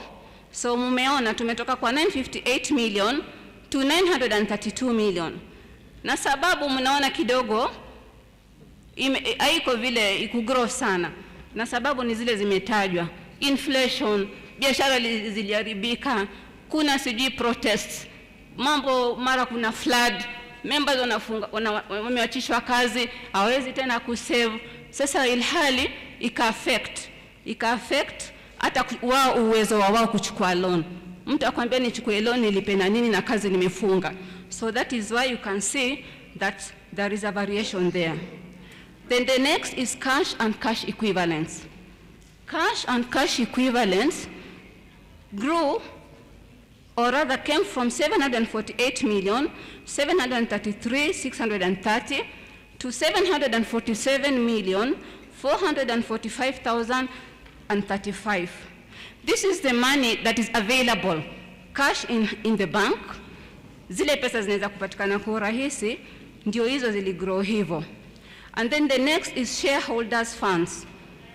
Shareholders funds grew from 261,467,032 to 292,550,422. Shareholders funds ni total membership in the society, the share capital, the reserves, hizo zote tukiziongezanisha ndio ziligrow kutoka 261 million to 292. Revenue ni pato lile zile tulitengeneza, they grew from 90,994,321 to 117,765,540. So this is the total income earned by the Sacco. Pato lile Sacco ilipata mwaka uliopita as at December ilikuwa ni 117,765,540. Total expenses grew from 39,437,994 to 56,349,082. Now these expenses need the running cost of the Sacco. That is the money going out. Tunapata pesa zinakuja, tunatengeneza profit, lakini kunakuwa na expenses. Mishahara inalipwa, rent, mnajua tuko na nyumba yetu tunalipa stima, tunalipa lawyers, hizo zote. So it grew from 39.4 million to 56.3 million. Now on income and expenditure summary, the total income for the year amounted to Kenya shillings 117,765,540. This is derived mainly from profit from FOSA financing, membership fees and service charges, income from short-term Shariah-compliant placement. Total expenditure stood at Kenya shillings 56,349,082, with major components being staff costs, office operational expenses, governance expenses, depreciation and amortization. So it resulted in a surplus before tax of Kenya shillings 61,416,458. So kwa kifupi members, twasema zile pesa Sacco iliweza kupata ni milioni 117,765,540. Na hizi pesa chama kilipata ni kutokana na zile loans twapatiana. Tukipatiana loans tuna faida tunapata. Members wana join. Tunapata service charge. Mnajua vile kila mwezi watu wanalipa service charge. So hizo pesa zote ndio tukapata hii 117 million. Lakini baada ya hivyo bado kuna matumizi kama vile nilivyosema ya mishahara, ya ofisi na vitu kama hivyo. Mwisho wa kuisha as at December tukaona faida ya milioni 61 na 416,458. Now let us come to the proposed distribution of dividends. Proposed distribution of dividends, as mentioned also by the chair, this reflects our commitment to rewarding members while retaining sufficient reserves to finance future growth. The board proposes dividends of 15%, ambayo chairman amewaambia itakuwa 2,442 per share. Hii yamaanisha baada ya kupata hii revenue yote mapato, alafu tutoe expenses zetu, kuna faida tutapata. Katika ile faida vile nasema lazima tuweke reserve. Tukishaika hiyo reserve, sasa imesema wapatie dividend, si tukasema tutaka kuwapa members wetu dividend zile, unakumbuka ile ni faida ile. So kwa ile share yako moja uko nayo, wakumbuka ile share nimezungumzia ya 15,000 ile per share. Kila share mwanachama atapata 2,442 less tax. Kwa hivyo tukieka tax, alhamdulillah kila mtu atapata 2,300.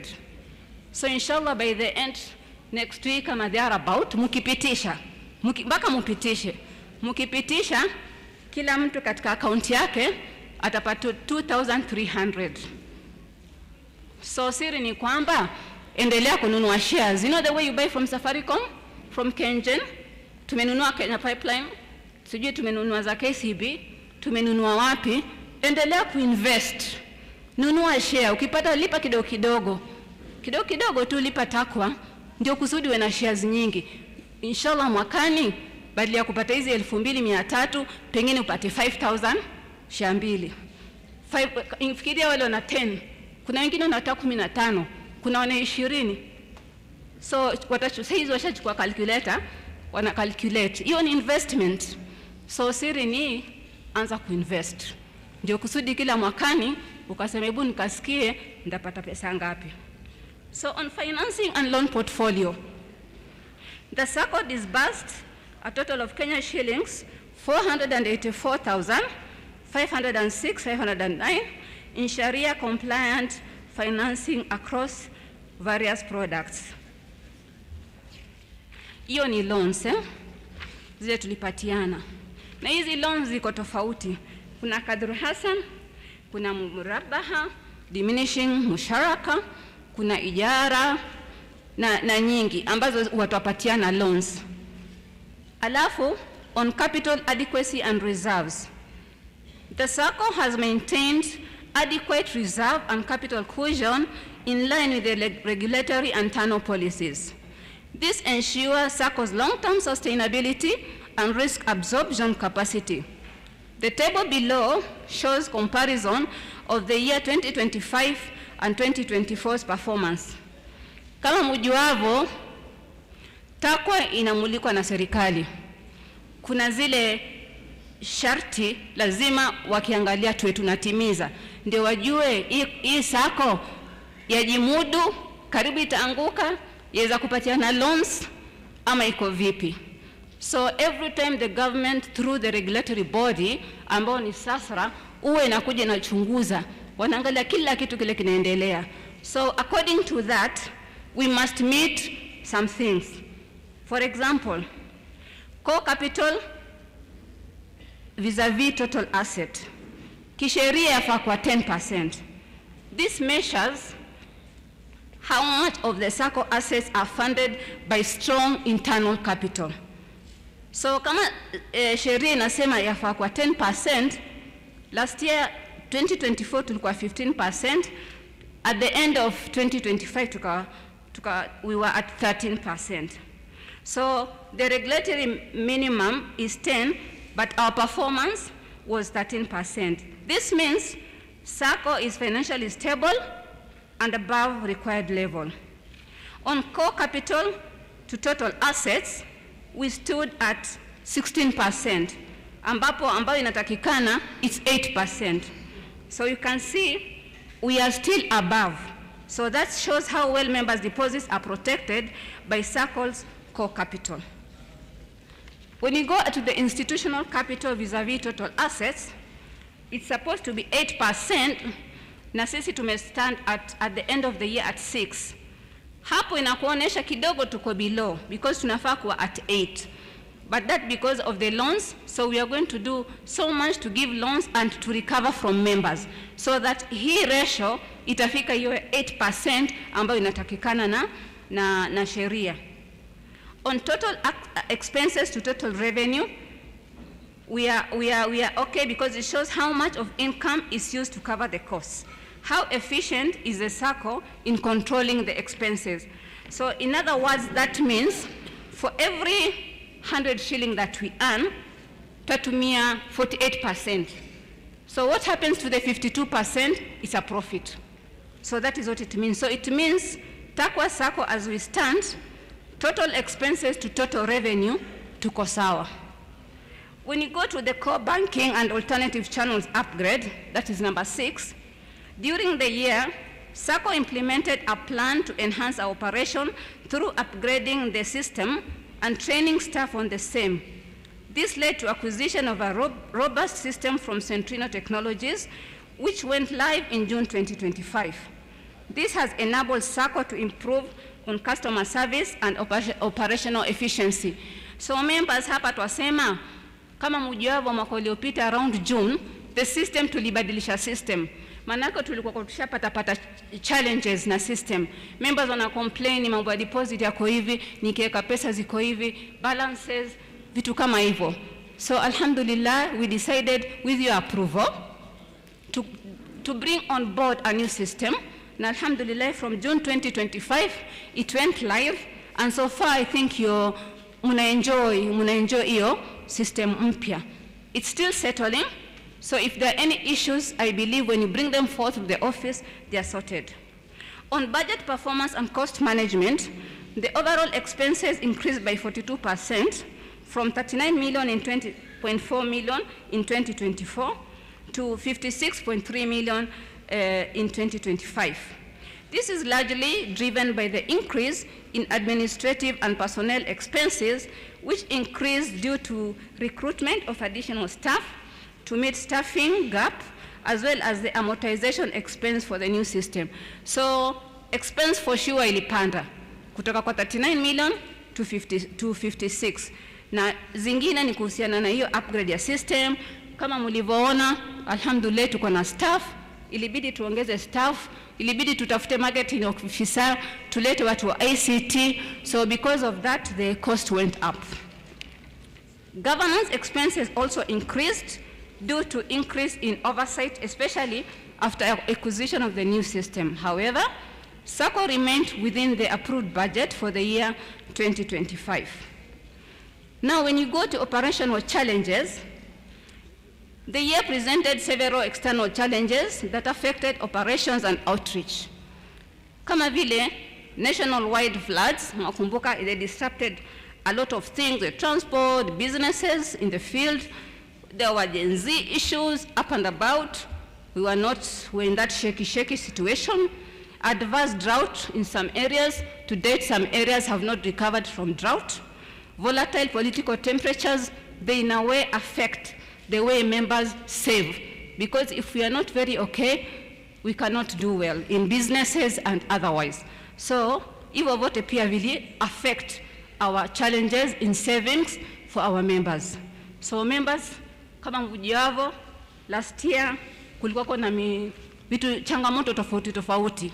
Kuna drought, hakuna mvua, kuna ma-protests, mara mvua ikija jana kwa wingi, inflation, mambo yako sawa, so it affect the operations kwa sababu members hawakuwa na uwezo wa kusave vile natakikana. However, I'm pleased to report that despite all these challenges, our commitment to serving our members with excellence and compassion remains very firm. Throughout the year, we have witnessed a continued increase in membership, reflecting the trust and confidence our community place in Taqwa Sacco. This growth has contributed significantly to our financial strength, allowing us to expand our services and reach more individuals in need of financial assistance. On future financial outlook, inshallah, the coming year, we will focus on strengthening financial sustainability, diversifying income through digital platforms, exploring more halal savings opportunities and investment options for members, continuous building of staff capacity in Islamic financing, budgeting and system use, expand Islamic financial literacy campaigns, enhance the product visibility, especially to the youth, expand the Sacco through agents in several parts of the country. So twasema, inshallah, huu mwaka, tarajia mambo yakienda vizuri, ukute weathers are good, hakuna challenges nyingi, tutaweza kupata more members, tutaweza kuwa na agents kwa other counties, tutaweza kuwasomesha zaidi umuhimu ya kusave na kuchukua loan na kujiimarisha na kujijenga. Tutajaribu ku reach out to members tuambie on Sharia products so that waelewe, wafahamu, ukute watu wa members kutoka kuinvest kwenye kwa mfano riba, na tuwe tuko na products za kuwapatia ili waweze kupata bila riba. Maanake bado watu wengi sana Waislamu wanakwenda katika mambo ya riba. Utasikia mtu akwambia usinitumie niko na kuuliza, usinitumie sijui niko na nini, usinitumie sijui niko na nini. All that is riba.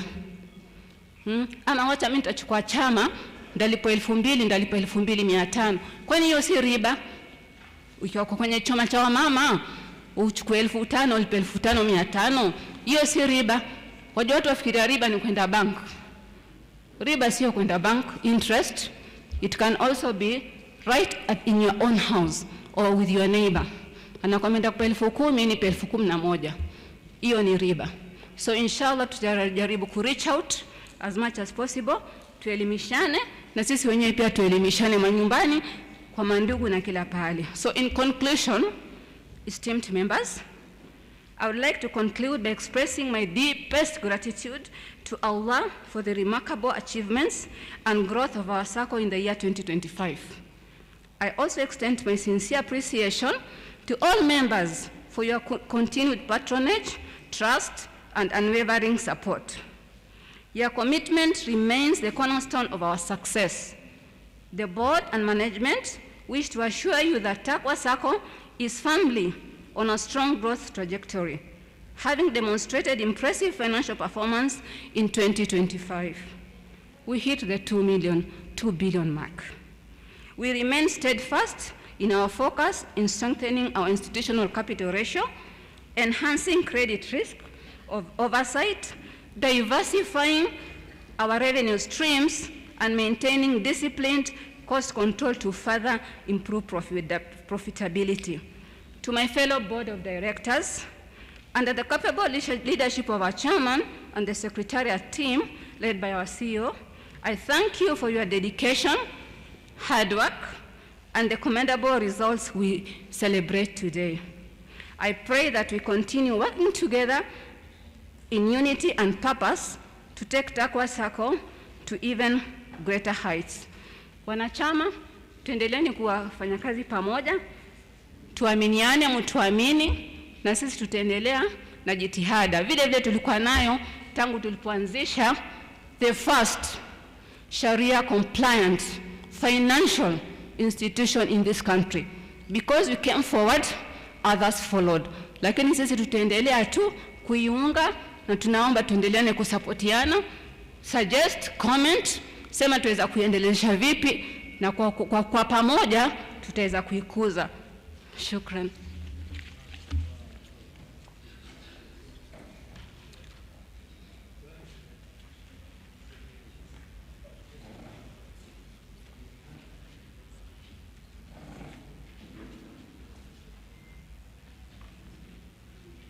MashaAllah, thank you, our treasurer. So we will now take questions, clarifications from the members before we adopt it. Yes, we have a hand here. Where is the mic? The mic. Give to our sister.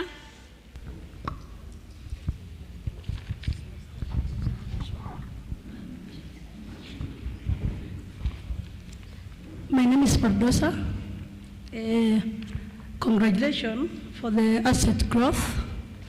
But here I note that the expense are growing sharply. What is the Sacco doing to reduce the administrative cost? Can we take all the questions and then we respond to them? Assalamu alaikum. There have been recent reports that the government will ideally increase in terms of regulations to SACCOs, and the way it was set out, ama vile ilikuwa ikitolewa ni kama it would be more of taxation, something like that. I don't know how the SACCO is going to deal with that, and also we will want to know more about what you've had as a SACCO in regards to the same. Thank you. Let's respond to those two queries before we carry on. CEO or treasurer? The treasurer will take the first, and the second, the CEO. Yeah, shukran, member, for your question. Of course, for any person in any business, you are concerned about when costs go up, isn't it? So it's a very genuine question. Member, nauliza, Taqwa mtafanya nini manake hizi expenses zenu zinaenda juu? Ni a very genuine concern. Manake kama zisipokwenda juu, it means profit itakuwa kubwa. Again, what does it mean? Dividend itakuwa kubwa. You see where she's coming from. So what I'd like to say the member is, kuna vitu vingi sana vinachangia costs kwenda juu, especially last year. Na inshallah we are hoping this year will reduce. For example, tumesema tumekuja na new system. There was a lot of costs that went towards it. You know, in terms of getting new staff to run the system, so salaries went up. Actually, some of these people, they came last. Costs went up. Rent, as usual, every time it's going up. We are addressing and we want to see, are we going to get our own premises? Manake at the end of it, Taqwa hatuwezi kuendelea kukomboa tu. Kila mara tuwalipa rent. Why can't we get our own? So as a board, we are also looking at that. Alafu, kuna vitu vingine, running costs. Kama sasa with the new system comes running costs ya hiyo system. Again, unakuta kuna other operational issues. Costs za kila kitu zinaenda juu. Leo mliwacha kitu ni bei hii, kesho mkienda bei shapanda juu. So all those things are contributing to the high cost. Unakumbuka pale nilisema kwamba kuna alafu pia tumepata the assets pia to increase. When the auditor will take us through, because of the assets going up, depreciation, the provision. So some of these costs, the way unakuta ni hizo provisions. So I think you'll also understand. But as a Sacco, inshallah, we'll try whatever it takes to reduce, to cut down on costs.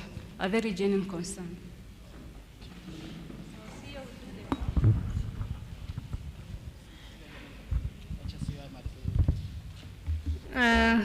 Yes, so the question on tax. As Sacco, normally we are regulated na SASRA, who's the main regulator, and we have the Sacco Society Act. Now the rules ziko clearly stipulated pale, and also operating under the Kenyan law, we also have to follow hizo laws, unfortunately or fortunately. But ways of ensuring at least we are reducing the tax is to ensure, for the strategies that mainly kama this year, need to ensure members wanna borrow more of loans rather than holding those deposits, because that increases the tax. So as members who are in this room, kama una qualify kuchukua loan, tafadhali from Monday visit our offices so that we're able also to curb the effects of hizi taxes that are being introduced. Thank you. Thank you for that elaborate explanation. Any other query before we continue? Yes, I think it's here. Assalamu alaikum wa rahmatullahi wa barakatuh. Alaikum salam wa barakatuh. Okay, I have a question, and I think this question will be in all the AGMs. I don't know whether it has already been asked, but one of the challenges which is hindering members taking loans is guarantorship. Actually, in my organization, we were only 12 by 2002. And I made some efforts of bringing in more members to Taqwa from other circles, which are non-Islamic. And now my efforts are kind of draining away because now members are kind of now taking back their shares, joining the previous circles. Why? Because of guarantorship. And I stand here as a delegate who is not formally confirmed, but all the issues normally come to me and I bring them forward. So if this is a government employee and is employed by the government, why can't that government employee, even if he has a loan or she has a loan, guarantee another member? Because there is a way of recovering this money in case that loan is not paid. Kindly, it's a challenge to all of us. People want to take loans, but now telling a member that you've already taken a loan but you cannot guarantee another member, it becomes a very endless. Kindly Taqwa Sacco, don't make my efforts of bringing in members. We are over 100, but now people are going back to the non-Islamic circles. Can we revise this issue of guarantorship? Thank you. My member number is 2292. Thank you. Thank you. The credit committee will respond to it. They are coming right after this. So they will respond, and we have already talked about it. So that question, sister, is going to be tackled in the credit committee report as we go forward. Any other query? Yes? We have a member whose hand was up.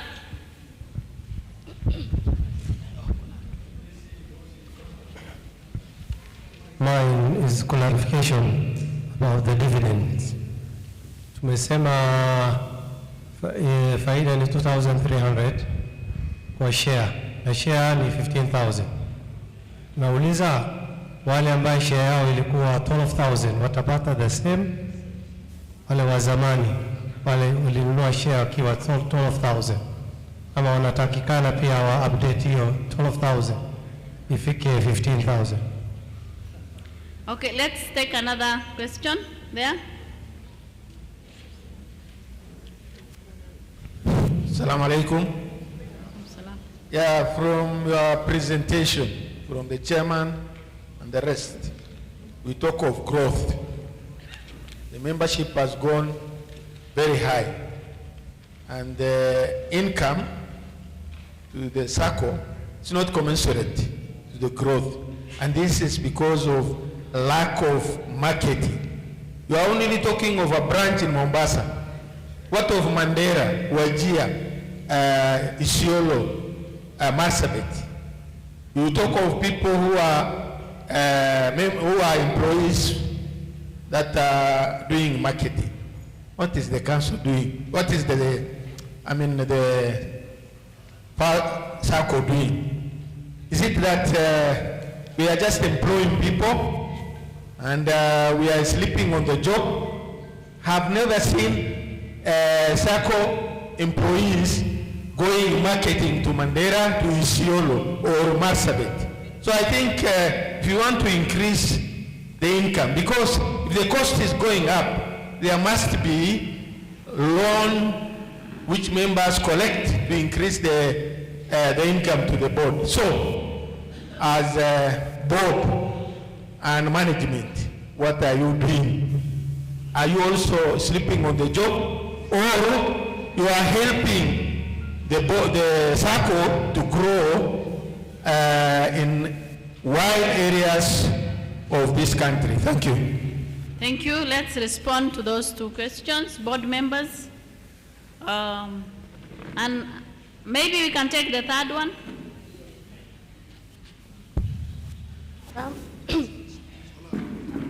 Assalamu alaikum. Mine is more of a comment to the question on cost savings, how we can save on cost. Now that we are automating, I think that's one of the avenues that we can use to reduce on cost and more on paperwork. And if possible, we can even automate the processes, the application of loans and everything. I think that will save more on the cost. Yeah. Thank you. Let's have response to the first two questions, and I'll kindly, maybe you can jot down those queries that you have so that we can save on time, and we ask at the end of the meeting. That is my suggestion. Okay. Yes, swali about dividends. It's the dividends earned is per share. Kama ulikuwa umenunua ya 12,000, you'll still earn 2,442 gross, which will have to apply the withholding tax, and it comes to 2,319. So hata kama uko na share yako of value 12,000, utapata dividends. On the comment and recommendation on marketing, that is well noted, and for this year kuna plans underway on doing marketing in different counties and different places across the country, and also adopting into the digital marketing, including to organize a few webinars to educate watu about Taqwa Sacco and products that are there. but expect more when it comes to marketing within this year, inshallah. So, back to Okay, thank you so much, the CEO. Let's now have a proposal. Kindly, those people who have more questions on Treasurer's report, then just jot them down so that we can answer them later to save on time as we continue with other reports. Let's have a proposal. A proposal, please. Yes. Mike. Excuse me, excuse me. Just because before we continue, you know, my question was burning. I think if we raise hands here, almost half of this hall will raise hands as a challenge. The question I asked about guarantorship, kindly, can you make it clear? Because surely it's burning, and I'm sure by the end of the day, I'll be the only one remaining in Taqwa Sacco in our organization. Okay, kindly, I don't want to go go that way. Thank you so much. I think I clarified that that question is going to be tackled by the credit committee, which is coming with its report in this next, the next report is the credit committee, and the chair is going to tackle that. Maybe I can give the chair. Thank you. I know the issue of guarantor has been a problem. My sister or my daughter at the back, we are dealing with it, and the treasurer will respond to that matter. So please, if it is the issue of guarantor, he will respond to it. He will respond to it. Be patient a little bit. It will come during the credit committee's report. Thank you. Thank you, Chair. Now I call upon, there is a little bit of alignment in our agenda. Before we continue, can we have a proposal? There was a hand here. Kindly. Let's have.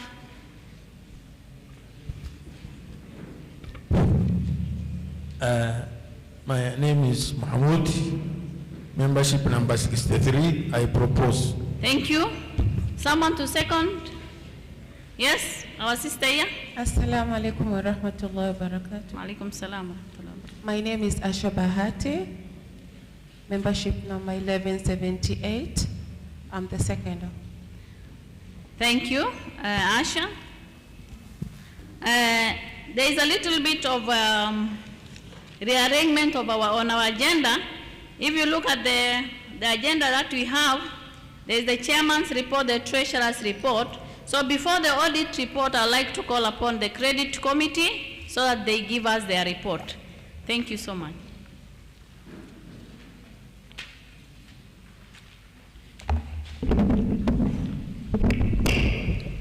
Assalamu alaikum. I think I will start my report. You can turn to page 40. This is the most important report I know you want to hear, and this is the core of the Sacco, because our work is to give out. We give credit to the members, and I was hearing the madam, she was burning because it is a big concern, and we have been talking about the issue of guarantors.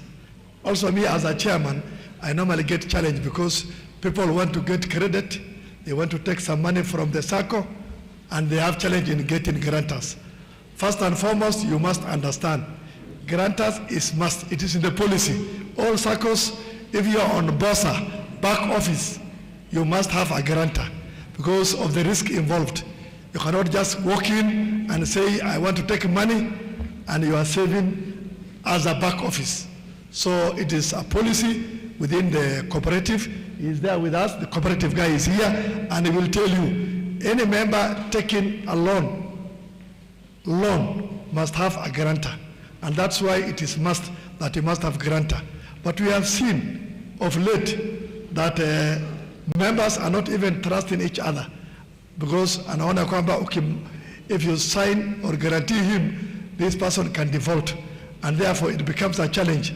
You save quite substantial amount of money.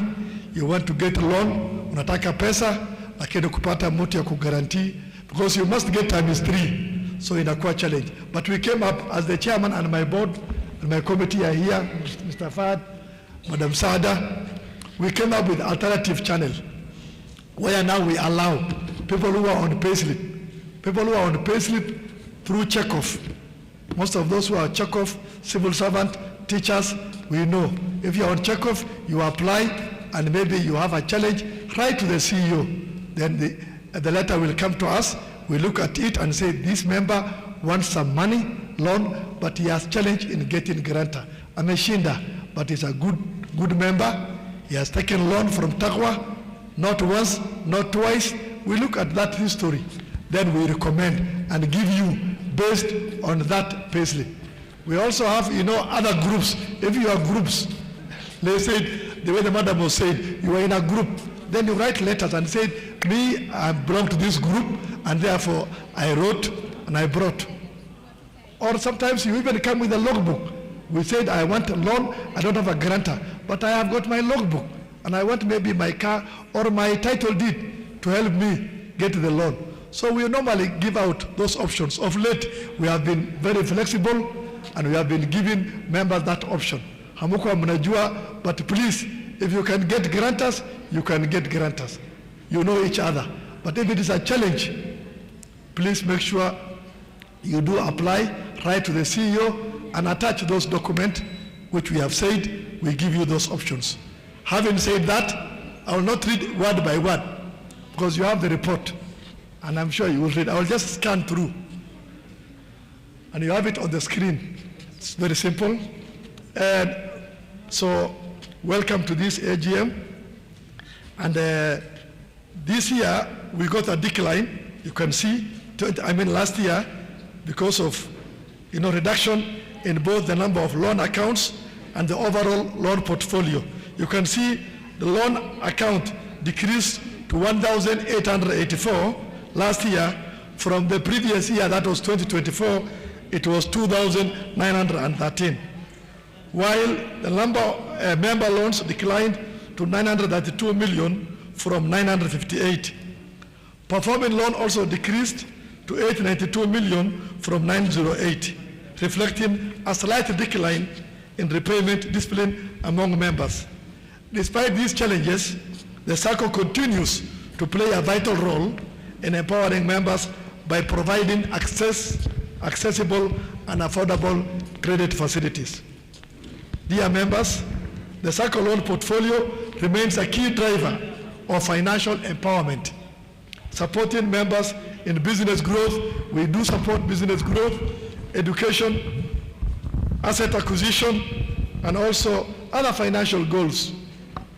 The number of accounts, total number of loan accounts decreased, I've said that, and also performing loan amount to this. That slight decline was there because of, the harsh economic condition we were 2025. The committee reviewed all the loan application to ensure compliance. Compared to previously, of late, we normally approve. We don't have these complaints from our members that I applied for loan, na loan yangu imechukua muda nyingi, sijapewa emergency. Even emergencies, straight, you can get emergency within 1 or 2 days. We don't delay. Education, the same. So nowadays, because of the new system, we are able to approve as many loans as there. Provided you have applied, brought those documents to the office, and therefore we just make sure that our members are given the money once they apply for those, especially on emergency and education. The other loans also, we have reduced the number of the days. And the committee, we have staff who are working under our department who ensures that there is that a quick processing of those loans. Now we said the committee reviewed all the loan application. We normally look at it, and therefore in 2025, last year, 86% of the applications were approved. You can see now the percentage we approved many of the loans, reflecting our commitment as a Sacco to give out this loan and this responsible lending balancing among the members, despite the risk management. Remember, we have the FOSA and the BOSA. And nowadays we need to report that, in fact, our FOSA is growing very fast. FOSA is the part of the investment, the front office. Nowadays, we have got many of our members who are applying for asset financing. And we give up to 10 million shilling on asset financing. Asset financing, maybe nyumba, untaka gari, untaka biashara, anything. You just come, you apply, and we normally sit, the committee, we look at your documentation. Once you go through the process, then you are able to be given. And this thing has grown rapidly. The FOSA is now growing, and many of our members have now realized that they better go for the FOSA so that they are able to get more asset financing. So the front office, FOSA, and the back office has been a major contributor to our financial success. Profit surged to 35,335,000 in 2025. Increase, you can see now from 31 to 35 million. This growth highlights the effectiveness of our financial services in catering for the diverse need. Compliance and governance, that one you know, we normally remain committed to upholding the highest standard of compliance and governance. Despite the reporting period, the committee ensured strict adherence to the frameworks and the requirement, and also the policies, internal policies, promoting transparency, accountability, and learning process. That's why we have got, still, despite all these things, we still have members who are not paying their loans, who have defaulted. And we know them, because they come, they apply for loan, but paying back the loan, they don't pay. Or they pay below. You know, you are given a certain percentage. You are given to pay certain fixed amount monthly, and you are supposed to pay your deposit, but they don't pay the amount required.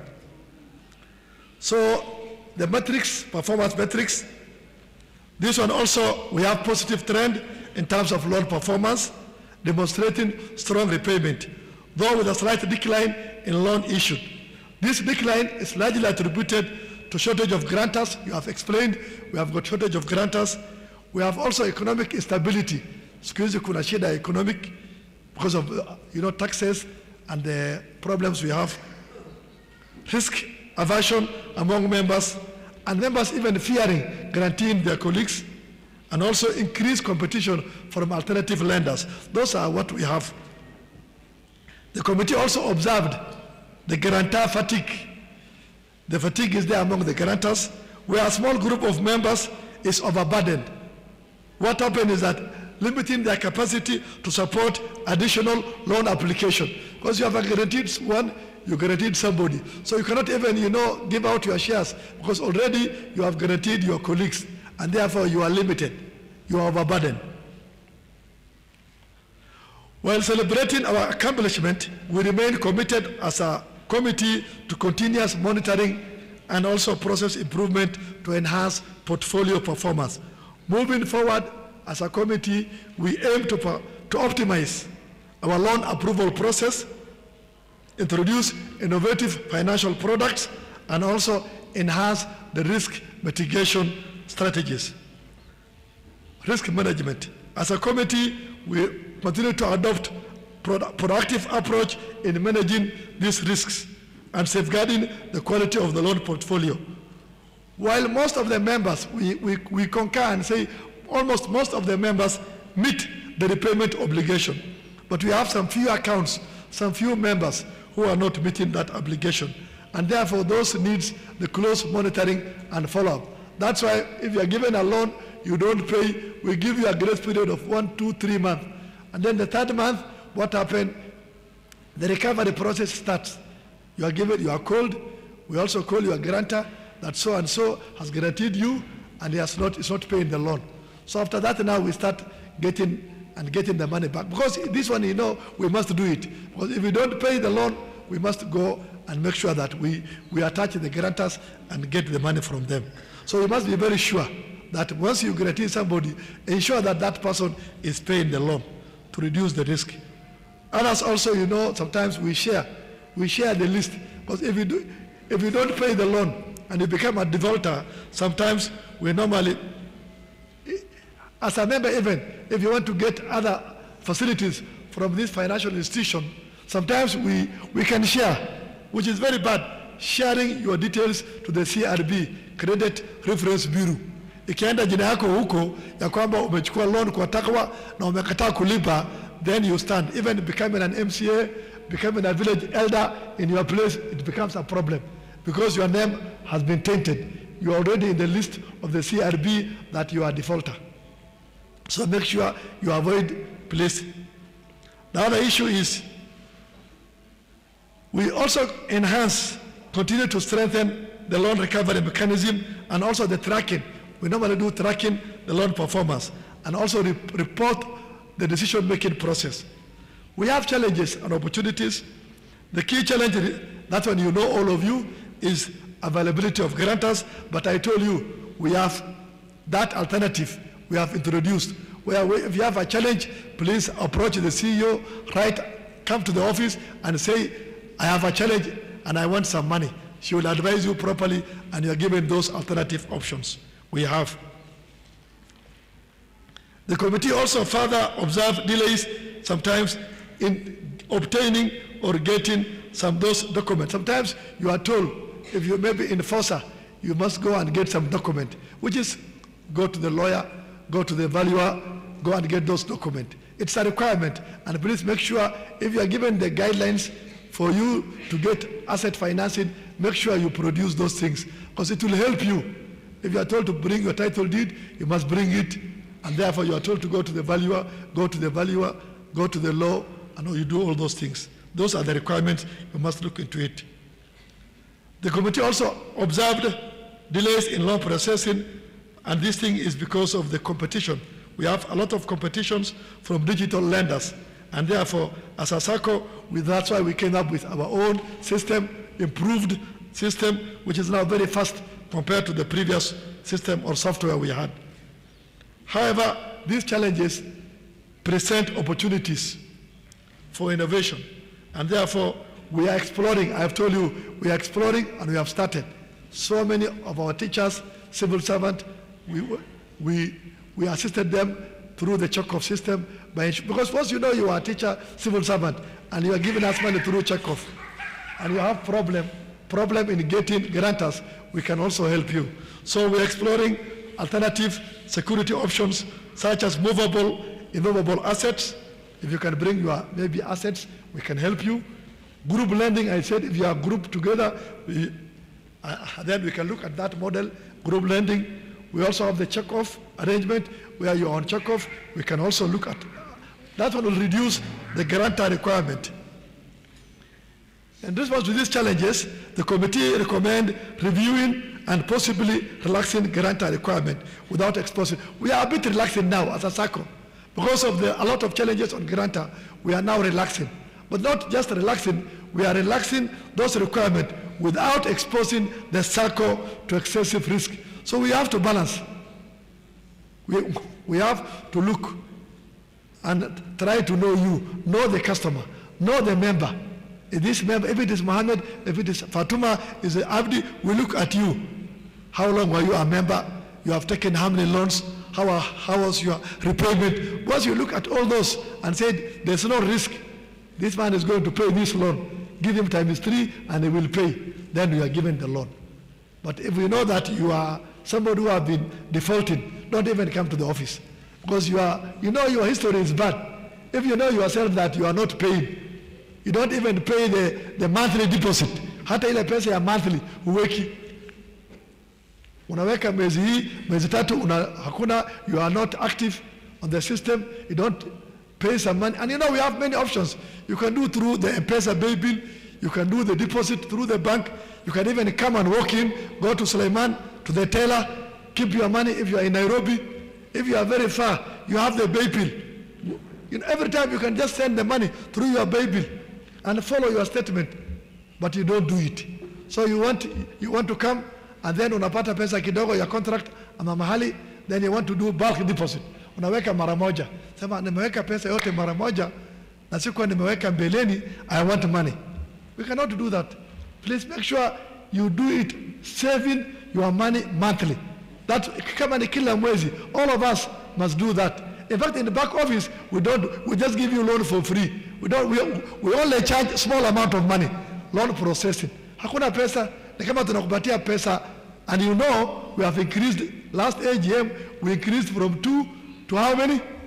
3. Na wengine hata hawajui. We pay 3 million, Bosa. Bosa 3 million.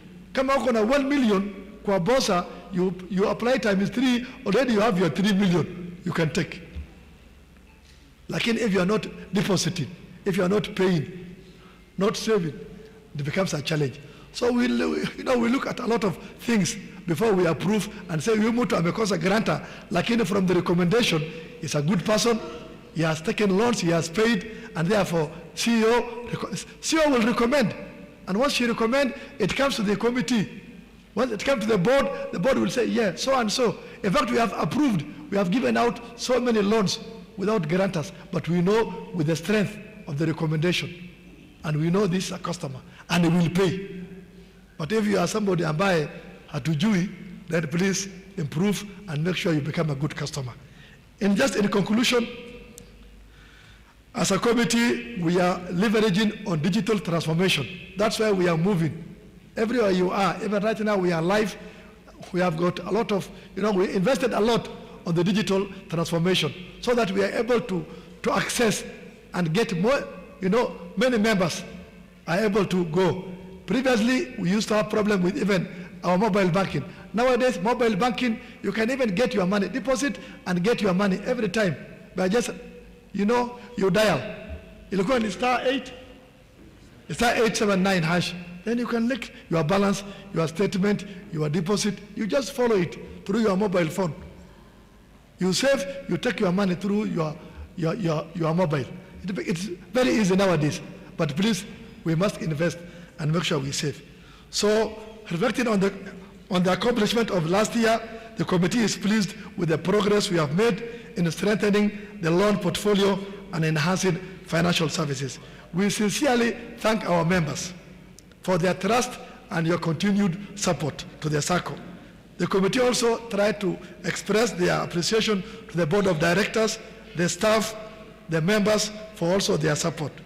As we move forward, inshallah, we remain committed to upholding integrity, transparency, and excellence in all our lending activities. And we reaffirm our commitment in ensuring that Taqwa Sacco remains strong, reliable, and member-focused as we go ahead. Together, we look forward to a more robust, inclusive, and innovative financial year ahead. Thank you for your support and the trust. Assalamu alaikum. So I know there will be many questions, but you can, she'll direct you. But, through the secretary. Now we have a request, because we are almost the time for Dhuhr. We do propose and second, as you jot down your questions for response at a later stage, then we take the auditor's report before we break for Dhuhr. But it is upon now the members, that is a suggestion that we have. Before we break for our Dhuhr, maybe we can take the auditor's report, and then we come back for other reports and answering the queries that you have. So what do we suggest that we take the auditor's report? Is it okay? Fine. Now let's have a proposer and a seconder for the credit committee report. Yes, our brother there. Assalamu alaikum. Alaikum salam. Nasir Ma'al Muhammad, member 328, I propose. Thank you, Abdel Nasir. Abdel Nasir proposed. We need a seconder. Maybe from the ladies' side, someone to second. And kindly put down your queries. Yeah? We have a hand. Okay? Assalamu alaikum. I'm Dr. Hawa Godana, membership number 13322. I second. Thank you. Now let me call upon the auditor to come and give the report before we break for prayer. Any other logistics will be announced after the auditor's report concerning prayer. Kindly.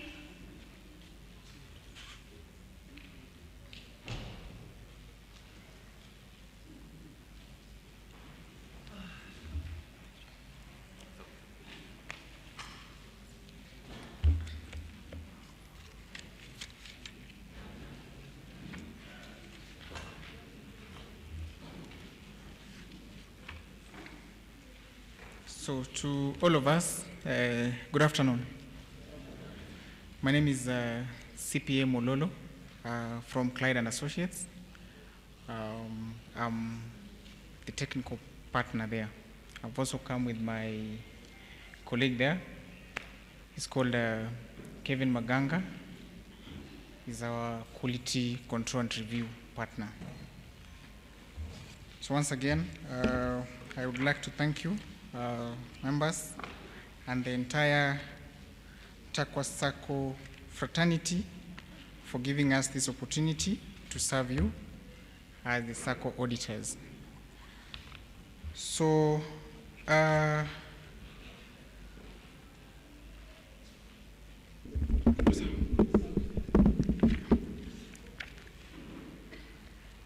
would like us to go through the audit report, and just briefly, before we can go through the report, we can just have a brief overview of the numbers that make up the auditor's report. So in your booklet, I can see it's on page 48, from page 48. So we'll be using the pages that are above the normal pages there. Like if you open page number 50, you can see above there is 1 of 29. So those are the pages that we'll be using for the purposes of the report.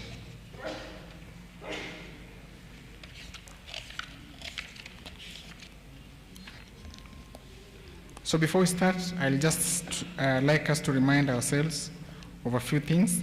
That is the responsibilities of the directors in regards to the audit report, and also the responsibilities of the auditor in regards of the same report. So we move to page number 8.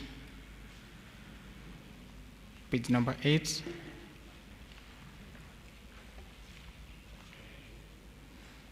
The statement of Board of Directors' responsibilities. I read the first paragraph, part of the second paragraph, and we move to the next thing. So the Sacco Societies Act number 14 of 2008 requires the Board of Directors to, number 1, prepare financial statements of each financial year which give true and fair view of the state of the affairs of the Sacco. Number 2, down there, to keep proper accounting records. That is line number 4. Line number 5, to safeguard the Sacco assets. And then the second last line of the same paragraph, ensuring that the business of the Sacco has been conducted in accordance with the objectives and the bylaws of the Sacco. So those are the responsibilities of the directors when it comes to the financial statements. The second paragraph, the Board of Directors accepts the responsibilities, and they've signed against that on the same page down there. So the responsibilities of the auditors are detailed on page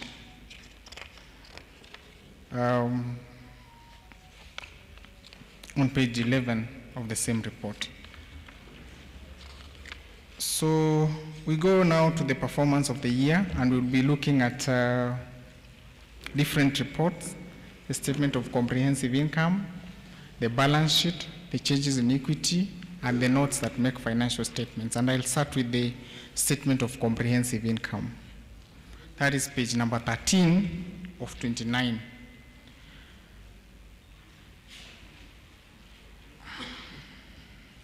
So members, this is a statement that shows the incomes and the spending of the Sacco for the year, that is 2025. So the total money received, the total money that is spent, and it's spent on where, and what remains after the spending, and what is supposed to be distributed to members as form of dividends. So on page 13, we got the first item, profit on facilities and advances, where we have 4. So just to orient you, if you see the 4 there, that means that there is a note at the back which details what makes up that 35 million. So I believe that you've had the document for quite some time. So in your own time, you'll go through the detail. So the first income item is on the revenue part is the profit on facilities and advances to members.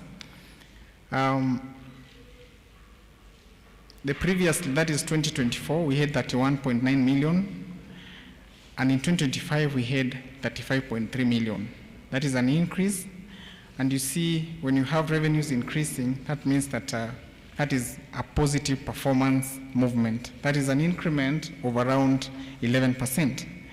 Then we have other operating income moving from 59 million in 2024 to 69.3 million. That is also an increase of around 17%. Other operating income, we had some other operating income from the transfer of parcels of land that gave a net revenue there. We have the sales revenue and then the cost of the sales 24 and 11, giving us a net revenue for the year of 117.7 million, up from the 90 million for 2024. Then we go to expenses, administrative expenses. They are fairly constant. The main item there is the rent income, the rent expense that is paid for the premises. Personnel expenses, where we have 9, moving from 9.9 to 15 million. That is salary items mostly. Other operating expenses, that is number 10, moving from 848 to 9.8. That is matters to do with the depreciation and amortization. And then we have finance expenses, fairly the same, governance expenses, fairly the same, which comprises mainly of the AGM expenses, the board expenses, and such items. Then we have our total expenses moving up from 39 to 56. It is believed that whenever you make more income, then expense is also a function that comes in. So the 39 and 56. So when you take the revenue of 117 and then total expenses of 56, down there we have a net operating surplus of 61 million, up from 51. So that shows that is a good performance compared to 2024. Then we have less expenses as mandated by the Income Tax Act. Whenever you make revenue, the net revenue of expenses, you should pay some tax, and that is note number 22, from 11.4 to 16.5. And then we have net surplus for the year, which is subject to statutory reserve fund of 20%. So when you make profit, you're supposed to transfer some of the profit to your balance sheet so that it cushions the circle in times that are not predictable. So this year we took 8.9 of our revenue to the balance sheet, up from 8 million in the previous year. So down there we have provision for dividends, moving from 25.6 to 23.9. Despite a good performance, the regulator felt that we should distribute dividend of that amount. That leaves us with a net surplus of 11.9 million, up from 6.4 for last year. So the net surplus has moved from 6.4 million to 11.9, and that is what is taken to the balance sheet. So we go to the next report, page 14, that is a statement of financial position. This is a statement that shows the assets and the liabilities of the SACCO as at the date of these financial statements, that is at the end of 31st of December 2025. And we had cash and cash equivalents fairly the same. We had other receivables coming in there. That's our prepayment towards a project. And then we have facilities to members. Basically, that is the major asset item. Moving up from 958 to 932, down actually, a reduction of about 3%. That means that the uptake of loans in 2024 as compared to 2025 has reduced by around 3%. Then we move to the property plant, fairly the same, excluding depreciation. And then we have the intangible assets coming in there. I believe that is a software that has been acquired during the year for core banking. And then we have the member deposits, basically the major liability. Is the member deposit moving up from 1.4 to 1.8. So despite the low uptake of loans, the member deposits increased by around 27%. And then the other items, we got the share capital also increased by around 8% from 135.3 to 147. So our balance sheet grew from 1.7 to 2.1 from 2024 to 2025. Having said that, we can just go straight to the audit report for the interest of time. So we go to page number 9 of 29. And I'll just read the most important paragraphs, and then we are through. So the first paragraph, this is a report actually that is addressed to the members on the heading there. So the first paragraph is titled Opinion, and it says, we've audited the company financial statements of Taqwa Sacco set out on pages 9 to 29, which comprise of statement of financial position, statement of comprehensive income, statement of changes in equity and cash flows, and the notes also. And the second line item on the same paragraph, in our opinion, the company financial statements give a true and fair view of the financial position of the SACCO as at the end of the year. The third paragraph, key audit matters, you just go through it at your own time.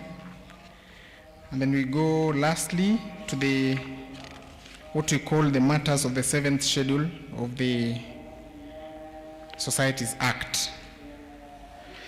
That the last paragraph, that is, as required by the SACCO Societies Act, we report to you based on our audit that, number 1, we have obtained all the information and explanations which to the best of our knowledge and believe were necessary for the purposes of the audit.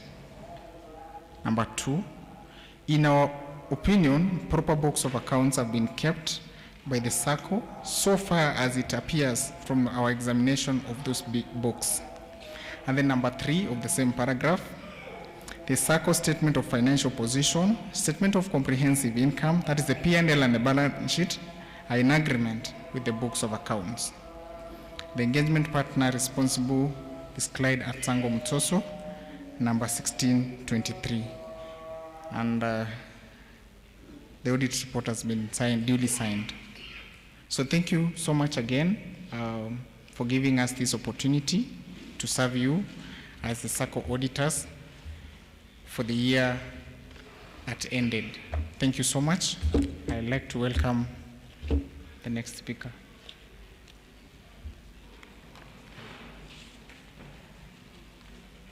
Thank you, our auditor. Just a request, before we break for our our prayer, which has already been called.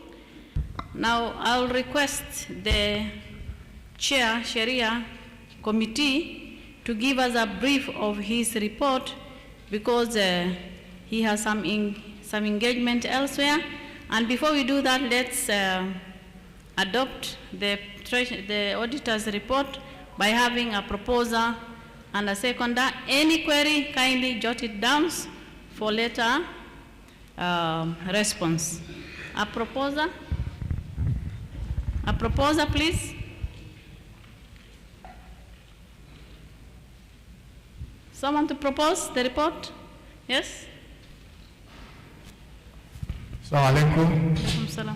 My name is Ibrahim Bakari, member number 178. I propose. Thank you, Ibrahim. A seconder? Someone to second, please. Yes? We have our sister here. Give the mic. Assalamu alaikum. I'm Dr. Hawa Godana, member number 13322. I second. Thank you. Kindly, let's give a chance to our Sharia chair, Sheikh Abdul Latif. Kindly.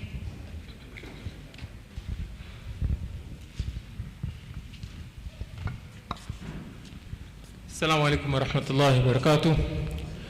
Bismillah walhamdulillah wa salatu wa salamu ala rasulillah wa ala alihi wa ashabihi ajmain amma ba'd. Inshallah, I'm going to give you a summarized version of the Sharia Supervisory Board report. Alhamdulillah, with the grace of Allah subhanahu wa ta'ala, we've been able to achieve quite a number of things. Moja katika hizo ni kuwa ile app ambayo tumetengeneza in each and every step ambayo wamekwenda. Alhamdulillah, we fully participated na tukajaribu kadri ya uwezo wetu iwe inalingana na sharia Mwenyezi Mungu Subhanahu wa Ta'ala. Kuna facilities mpya kama tawarruk ambao ilikuwa kwa hakuna. We've come up with a number of innovative products na kuangalia kama kitu hakuna riba, hakuna gharar manake doubt katika ile muamala au ile transaction na kadhalika.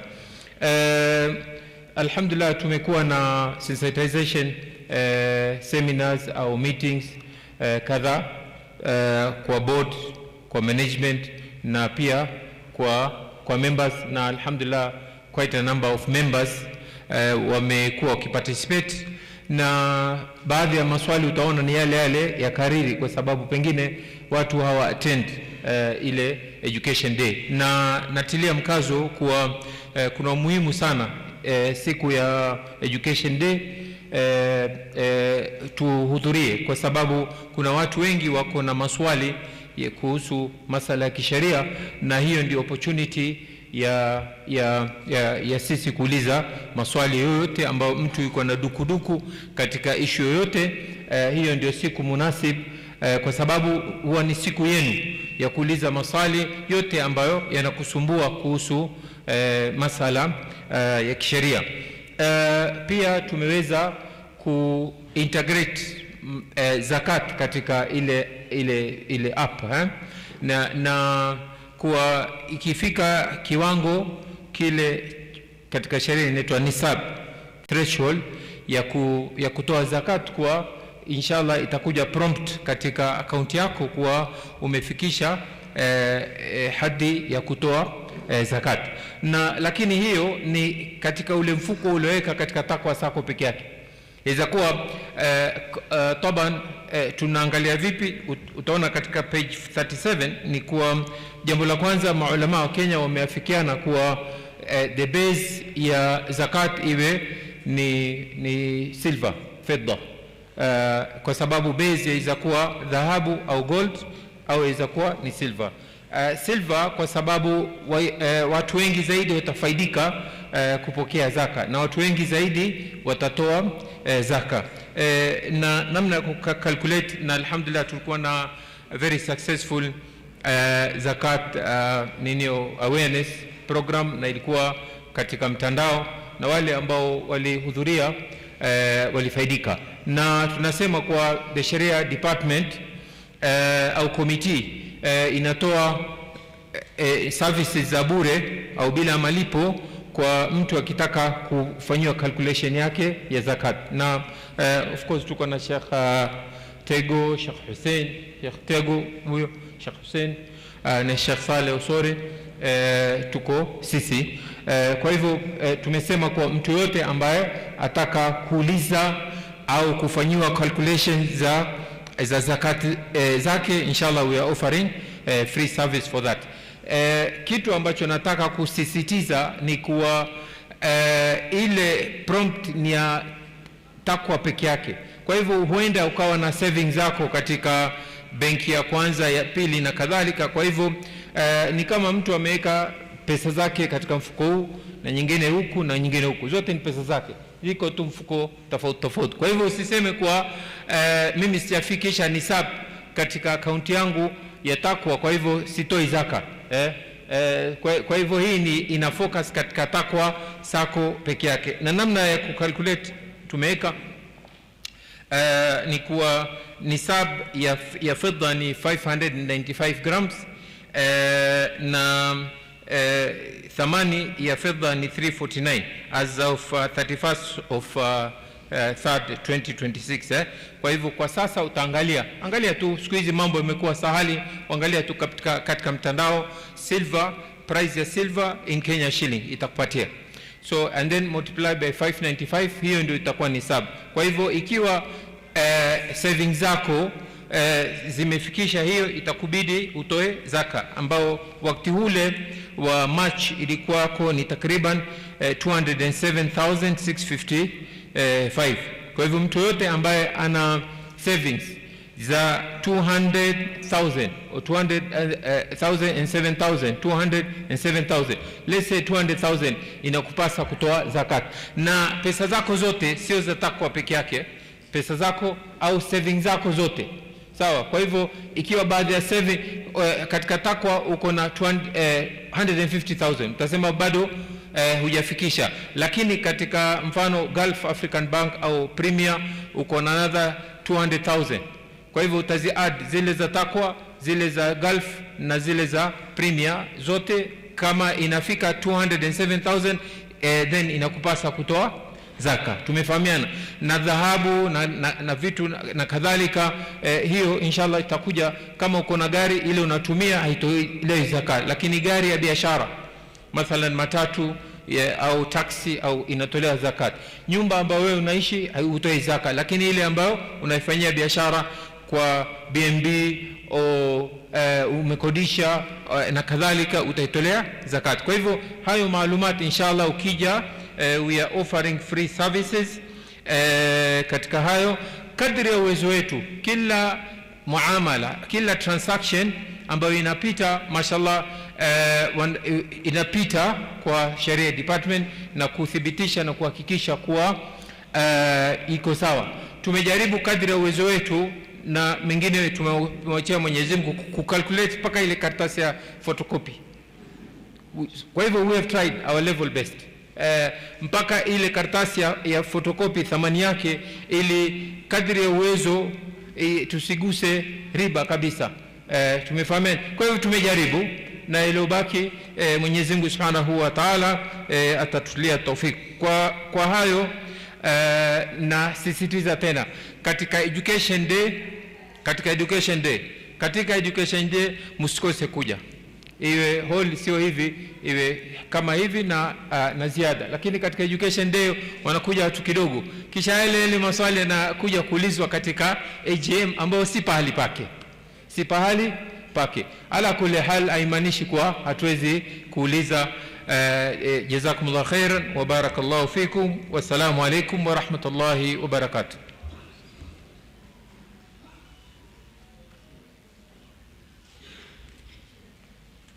Wa alaikum salam wa rahmatullahi wa barakatuh. Let's have a proposer and seconder for that report before I make other announcements and we break for prayer. Proposer, Kylie, someone to propose?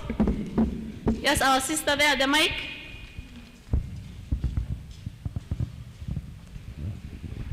Assalamu alaikum wa rahmatullahi wa barakatuh. My name is Sakina Muga, membership 770, I propose. Thank you. Seconder? Here?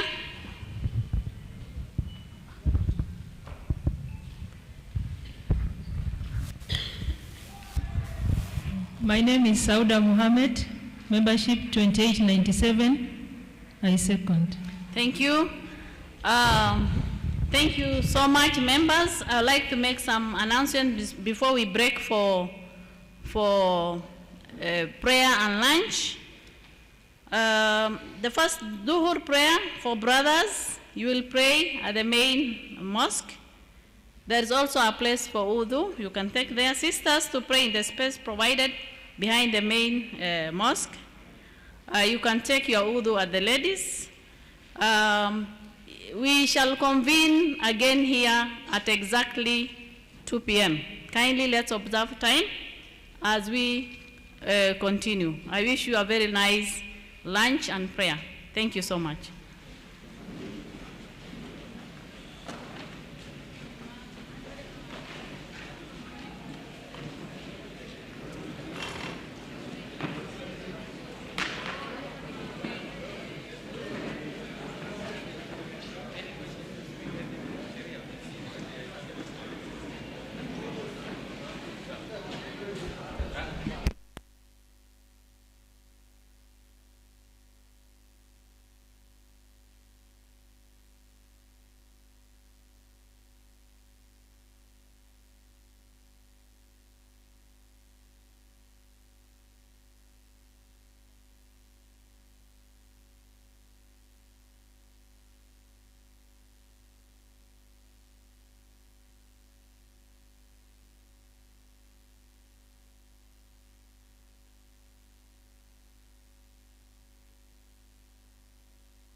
Made before, I would like to remind Jabavu members to remain behind after the meeting for consulting each other. So Jabavu members, after the meeting, let's remain behind for 1 and 2. Without wasting more time, let me call upon the chairperson supervisory to give his report.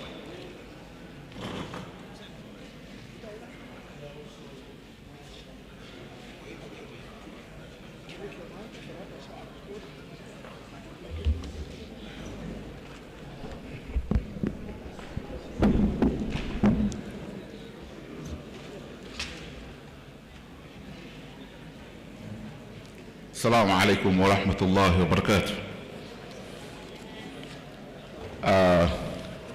Kwanza nataka kuchukua fursa hii kusema kuwa mimi sio chairman, so I'm reading a report ya chairman on behalf of Dr. Salah, who is the chairman of the supervisory committee. The other member of the supervisory committee, Hayuko Mohamed Jafar. So I've been given this opportunity to give up the report. So I'll read the report as it is, then nita summarize kwa Kiswahili about the report. Hiyo itakuwa sawa? Good. So the supervisory board of Taqwa derives its mandate from the Sacco Society Regulatory Authority, that is SASRA, which requires the boards to oversee the Sacco's operations on behalf of the members by ensuring that all activities are conducted in accordance with Sacco Societies Act, applicable regulations, and sound prudential standards. The supervisory board provides independent oversight on governance, internal controls, risk management, and compliance while safeguarding members' interest. In discharging this mandate, during the year 2025, the Supervisory Board examined key governance, operation, and system-related matters affecting Taqwa Sacco. The Supervisory Board remains focused on strengthening the internal controls, ensuring regulatory compliance, and enhancing overall institutional effectiveness. On governance oversight, the Supervisory Board reviewed policies, procedures, and management practices to ensure alignment with statutory requirement and industry best practices. Emphasis was placed on accountability, transparency, and adherence to the established governance framework. The Supervisory Board noted with satisfaction that the management complied with task obligations under the Financial Act 2021, particularly the application of the excess duty at 20% on fees charged by the Sacco. This compliance mitigates exposure to regulatory sanctions and reinforces financial discipline. On operational review, the Supervisory Board assessed the efficiency and effectiveness of key operational processes across departments. In relation to the loan processing and issuance of member statements, the Supervisory Board recommended increased automation to reduce reliance on manual processes.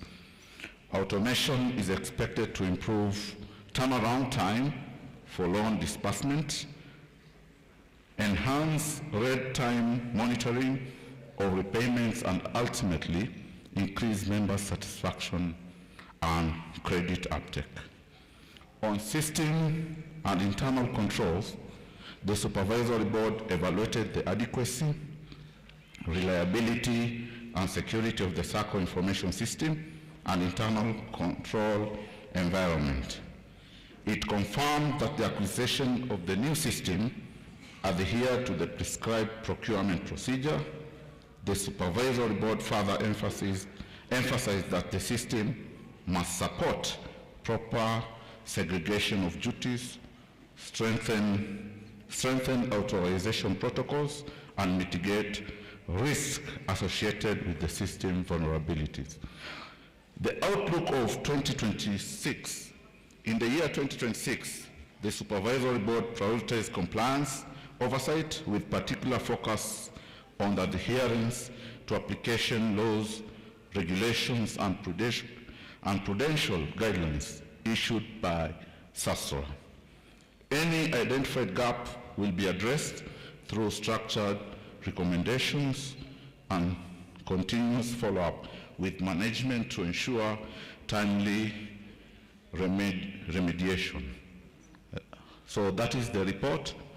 Na kwa Kiswahili nataka kusema kuwa the Supervisory Board iko kwa sababu ya members. Na hii Supervisory Board kazi yake ni kuangalia management inafanya namna gani so that they can be able to take other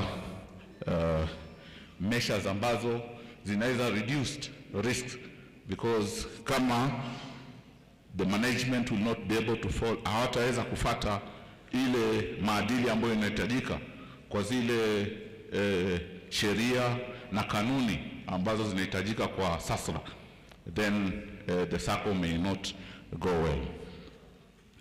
So kazi ya supervisory ni kusimamia shughuli za Sacco na inajumuisha shughuli mbalimbali ambayo inajumuisha majukumu mbalimbali ya kiutendaji, kifedha na pia kimikakati,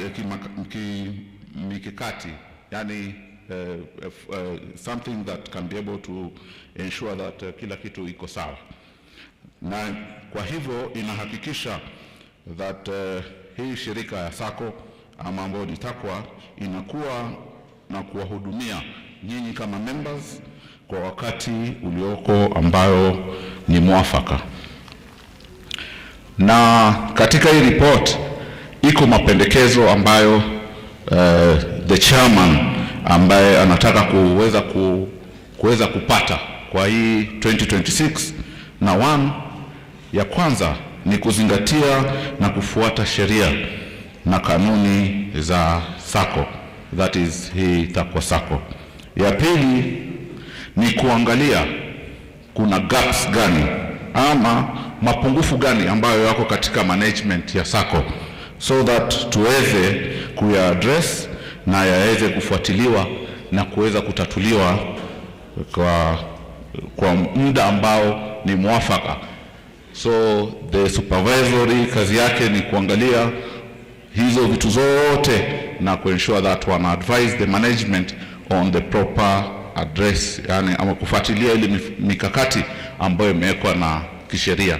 Kuna kanuni mingi, kuna kanuni za nchi, kuna kanuni za SACCOS. Sasa hii ndio kazi ya supervisory board, na hiyo ndio mwisho wa hotuba yangu.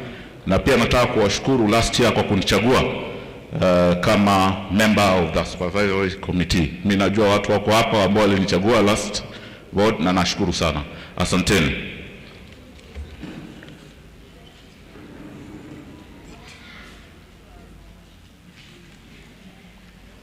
Asante sana, Brother Rubea, for that elaborate report. Let's adopt by proposing and seconding. Remember, we are taking the questions later. So let's have a proposer and a seconder before we move to the next agenda. A proposer, yes? Brother, where is the mic? Sulaiman. Patia, there's a brother there.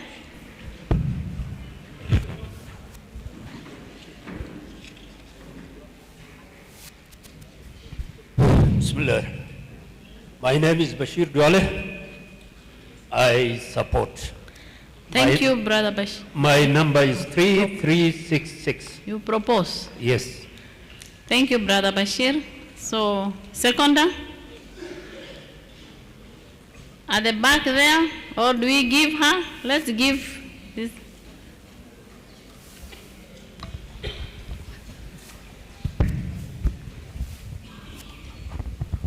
Membership number 3216, Purity Munyao. I second. Thank you, Purity. Let me now call upon the treasurer to read the report, the budget for the 2026-2027 for approval and for consideration and approval. Madam Treasurer.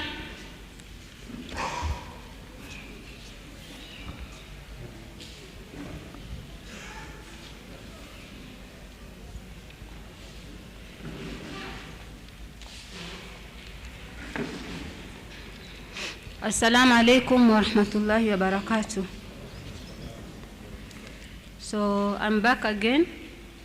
Please lend me your ears because now I'm presenting the budget for 2026 and partly 2027. Because you can see we are already in April, so we've been spending since January. So I'll read to you what you are anticipating to make in terms of income and what you'll incur in terms of expenses. So members, now present here budget. Huu ni utaratibu tu wa pesa zile tutarajia kupata na tutazitumia kwa njia gani. So nisikizeni, kwa sababu uamuzi wenu wa kusema ni sawa ndio utawezesha society kuendelea kufanya majukumu yale mtawapatia.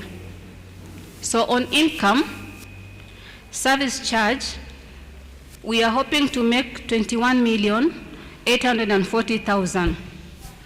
Service charge, nafikiri mnaijua, ni ile ambayo mnakatwa ile 240. We know it, that ile 200 240 monthly. So inshallah we are hoping we'll get more members this year. Out of very aggressive marketing, we get more members and we make 21,840,000. So that will be our income for us. Then entrance fees of 2 million. Income from land project of 7,136,800. 896. You are aware we have got the Konza projects, and we also have Kajiado where we are still selling. So we are hoping to make 7,136,896. And then we have facility processing and administration fees of 6 million. Easy facility processing ni zile mkitaka kuchukua loan pale, unaambiwa ukitaka normal loan unalipa pesa kadhaa, ukitaka education unalipa pesa kadhaa, ukitaka emergency, that is the facility, that processing. So we are hoping to make 6 million. And then commission and fees from FOSA. We also have our FOSA, the banking bit, the banking side. So we are hoping to make 6 million. And then commissions, and then profit from FOSA facility. Tunapatiana loans, FOSA, vile tumesema, pesa ziko Taqwa. Kujeni mchukue pesa. We just need collateral. There is a lot of money for members. Za biashara, za kufanya vitu tofauti, kununua magari, kujenga nyumba, ploti, kununua hata kama ni tuk-tuk, kununua boda. Please come for this money. Bora tu uwe na Taqwa. Before you come for the loans, also ask yourself, mimi ni mtu wa Taqwa? Then you can come to Taqwa Sacco for the loan. Then profits from bank deposits. We deposit in the banks. Umesikia tuko kwa Sahal, tuko GAB, tuko Premier Bank, tuko SIB. Uko kote tumeka hizi pesa. Hizi pesa mnaleta, hizi mna deposit, we put them there so that they can invest in the Sharia way. So from there also, watu watengeneza profit. So from those, hizo pesa tumeka kwa hizi banks zote, hizo nimetaja, tunatarajia inshallah huu mwaka tutengeze 59,482,486. So in total, if all goes well, we are anticipating to make 129,041,256. So inshallah, tukiwa pamoja, tupatiane, tufanya aggressive marketing, tuelimishe, tupate more members. We are hoping this year we are going to make 129,041,256. Haya tuje kwa expenses. Manake we are making money, but we have to incur costs. So the first one is salaries and wages. This year, we are looking at a proposed budget of 26,427,900. Mumeona staff wameongezeka na ilibidi tuongeze. Manake kazi zimekuwa nyingi, so ikabidi tuongeze staff. So that is what we are anticipating to give the staff for this year. And then stationery and photocopy, 1,574,800. Post box rental, 11,000. AGM expenses kama hizi, 1 million, because we call people, we do the refreshments, tunakomboa holi, tunachapisha vitabu kama hivi the ones you are going through. Internet, 450,000. We have internet in the office. So this year round, we are budgeting 450,000. Software licenses and systems, 370,000. Cyber security and data protection, 700,000. ICT infrastructure, maintenance and support, 500,000. ICT compliance, audit and governance, 330,000. And ICT training for the staff on innovations and digital growth, 300,000. Those items ambazo nimezimention za ICT, hizo expenses, these are new items in the budget. And we had to go this way because of what is happening in the cyber world. You are aware that in the cyber ICT space, kumekuwa na a lot of issues, a lot of cyber crime, so many things are happening. So we have to put our staff, our systems on toes. They have to be abreast with what is happening, na pia to take precautions kwa sababu ya cyber crimes ambazo ziko. So we have to put all these cyber securities, all these things in our system, because unakuta system has dropped, kumbe kuna mtu alikuwa anajaribu kuhack. So we really have to do so much on it, and the reason why we have put this in place. And then we have got office repairs and maintenance of 600,000, depreciation and amortization, 9,500,000. And this one is because of the assets that we have. You have read, umeona accounts vile zinasema, because of the assets and the new system, to force kuweka depreciation. Actually, it is in accounting that you've got to provide depreciation for any assets. So this one is 9,500,000. Domain description, 20,000. Antivirus, 400,000. Rent, 6,190,197. So you can see how much you are spending on rent. The more reason why we have to look for our own space, our own building. Legal fees, 600,000. Consultancy, 1,500,000. Installment, income tax. I think you have been told the government is introducing so many taxes here, there, everywhere. So for now, out of all the taxes and out of what we have done and in the accounts, we have been taxed 17,600,000, which we are going to be paying in installments. This one is just from the records. In Onesha, this is what we have done, and the tax automatically we have got to pay. And then county licenses, you know the licenses, 507,000. Education and training, 1,100,000. This is continuous training for our staff on what is happening. They are in different specializations, so we have to keep them trained to build capacity so that we are working with professionals. And then directors or emoluments, 4,910,218. Board meeting expenses, 2,700,000. These are the allowances given to the board when they sit quarterly, because the board sits quarterly. So in these quarterly meetings, they are given allowances and the different committees. And then audit and supervision, 1 million. The auditors, we have to pay them. CRB activation, 50,000. Marketing, we are allocating it 5 million. You've had there are concerns from members. We are not felt uko kwa mashinani uko. So we want to change our strategy, get marketing people. We have recruited them. You have challenged us. Atushikiki mashinani. So this team here, it had better show results. We are giving them a budget so that they don't say they can't go to Wajil, Moyale, wherever. We want to see results. The budget is here, but at the end of the year, we'll be expected for our team to make the numbers multiply. And then we've got insurance, 3.1 million. Insurance, we are insuring the property of Taqwa. We're insuring the staff, we're insuring the money, we're insuring all that. So it is, the budget this year is 3.1 million. Then we've got security, 864,000. We've got security people who take care of the office there day and night. And then we've got bank charges. These ones are always, anybody with an account, we have accounts. We are always charged, bank charges, so it's 300,000. Then we've got SASRA license. SASRA has got a levy, mandatory. Mupende musipende, munakatwa. Ni kama tu zile tax zingine. So SASRA set aside 2.6 million to pay for the levy set by the government. Then you've got provision for bad debts. This is an accounting requirement that you set aside provision for any bad debt, which you have put it at 3 million. So the total budgeted expenses are 96,329,574.91. So when you get it, the income, which is 129,441,256, we are left with a gross surplus of 32,711,681.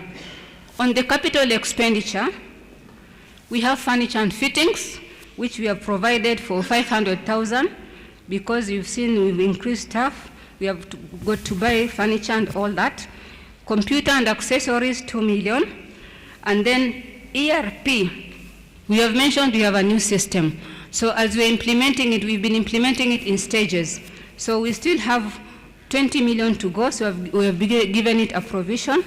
And then hire purchase, we are always putting, hire purchase, headquarters, we are always putting a provision in case we get somebody who can give us a nice building or we buy. So we have always put this provision of 36 million. as a deposit of one, we never know. Mwenyezi Mungu anaweza kutujalia tukapata somebody who's going to give us some premises and we buy. By the way, we've been on the lookout. Sometimes we get, but when you do due diligence, tunakuta hiyo nyumba kume iko na kesi. So we drop. Tunasema hatuwezi kununua ile jumba liko na issues. So it's something that we've been doing. Na nyinyi wenyewe mkisikia pale maybe mtu anauza majumba, nyumba, offices, you can always reach us and tell us somebody is selling so that we buy our own headquarters and we stop paying this rent. We've been paying this rent to Jamia there, Jamia Mosque there, and you can see it's a lot of money. We had better have our own headquarters. So members, that is the budget for you, and it has been presented by me to you on behalf of the board for your consideration and approval. Members, may present budget, umesikia, tunatarajia tupate income or pato kutoka kwa members wengi, tutajaribu tuwe aggressive, tupate members wengi, tupatiane loans nyingi, pesa ziko Taqwa. Pesa ziko, zatafuta watu, zatafuta moja mchukue loans. Mchukue ndio tutengeneze pesa. Alafu tukishatengeza hizo pesa, tuko na expenses, kulipa rent, wafanyikazi, kulipa computer, kulipa the system, kulipa security, kulipa government taxes, so much we have to pay. So inshallah hii ndio budget na nimepresent kwenu for your consideration. Muifikirie na muipitishe. Shukran.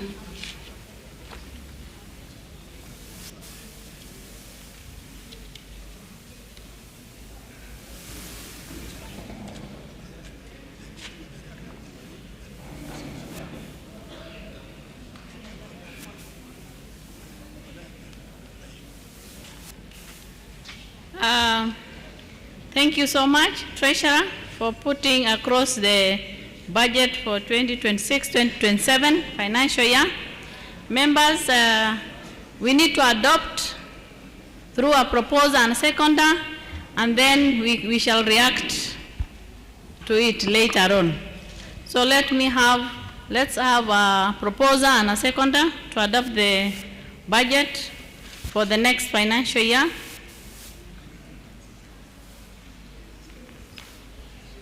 Yes?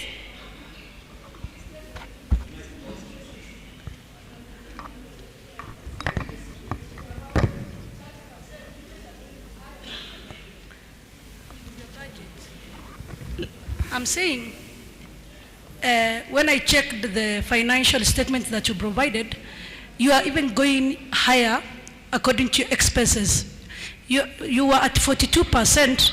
Now, when I did the mathematics, it's going to 52%, which shows a higher administration cost. Kindly tell us how you will reduce before we approve the budget.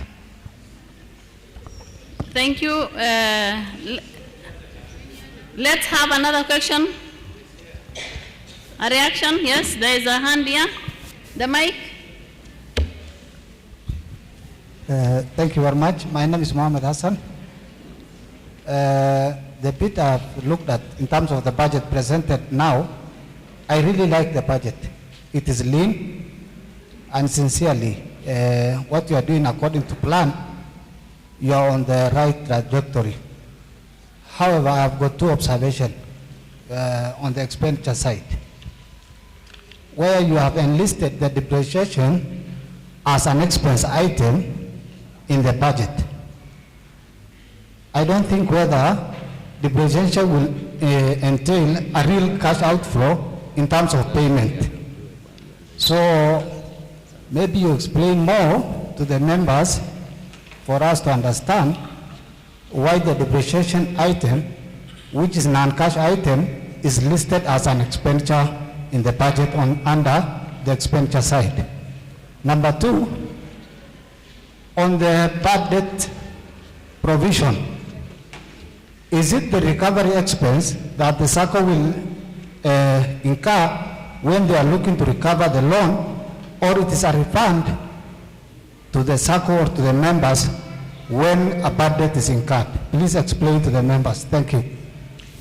Thank you so much, members. I think that has been taken, but before we discuss, can we adopt first so that it becomes illegal for us to discuss the budget? So let's have a proposal and a seconder, then we can open the discussion.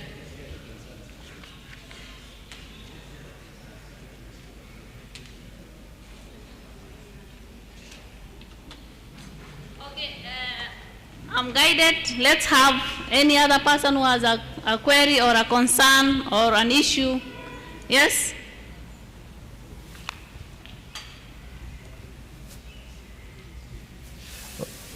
My concern is this is a lot of information to digest here, presenting us na information yote within 10 minutes. We have a copy of the budget beforehand so that we can go through it and not make rash decisions. Thank you for that. Kindly, I have further guidance. Let's adopt the document for discussion. It is proper we adopt first, then we open up for a discussion. Let's have a proposal and a seconder. Yes, our sister here. Assalamu alaikum wa rahmatullahi wa barakatuh. My name is Anuru Kagweria, membership number 0771. I propose. Thank you so much, sister. A seconder. Yes. My name Amina Ali. I second. Thank you so much, Sister Amina. Membership number? Number 348. Number 348. Thank you so much. Now we can open for discussion, question and answers concerning the budget. Any other query, any other question, any other addition, observation? Members?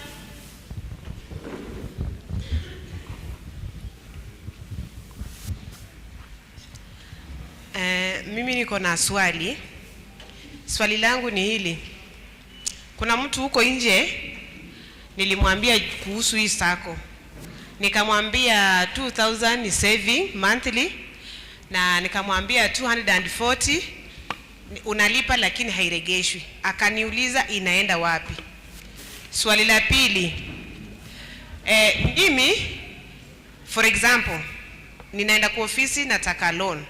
Nikitaka loan niko na shamba, nimejenga nyumba imenishinda kumaliza. Nikiitisha loan, wakinipea loan, waliniambia hiyo loan wakinipatia, ninawapatia details za ule amesimamia nyumba yangu ili pesa iingie kwa akaunti yake. Nikauliza, hii pesa ikiingia kwa akaunti ya huyu engineer, akikula hii pesa, sako itanisaidia vipi? So, anything can happen. Huyu mtu atujui plani ya Mungu, anaweza fariki kesho. Familia yake ndio next of kin ya akaunti yake. Mimi sako itanisaidiaje kudai hiyo pesa yangu? Na hii ni loan mimi ndio nalipa. Na yeye amefariki na hiyo pesa kwa akaunti yake. Any other question? That one has been noted. Brother Abdirahmania, the mic. Mike.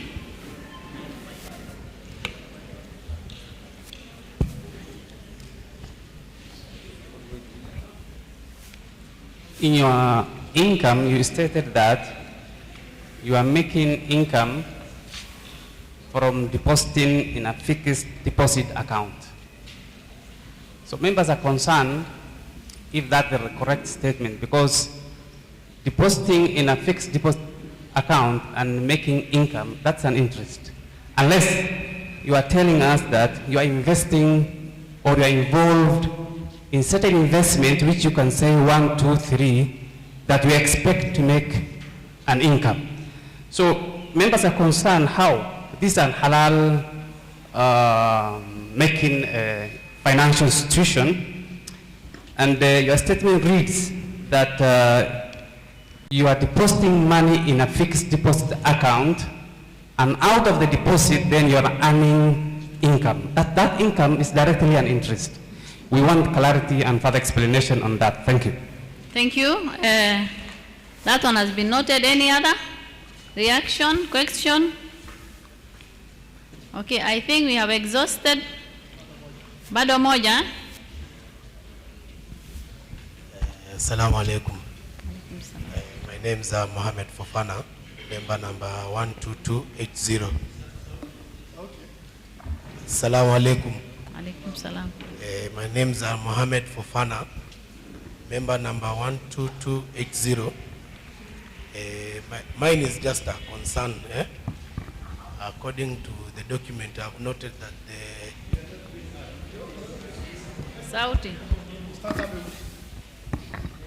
according to that document, I've noted that the loan portfolio has shrunk 2 years in a row. 2 years in a row, yeah? So, generating less income. That's why there's a decrease in dividend from 16.8% to 15%.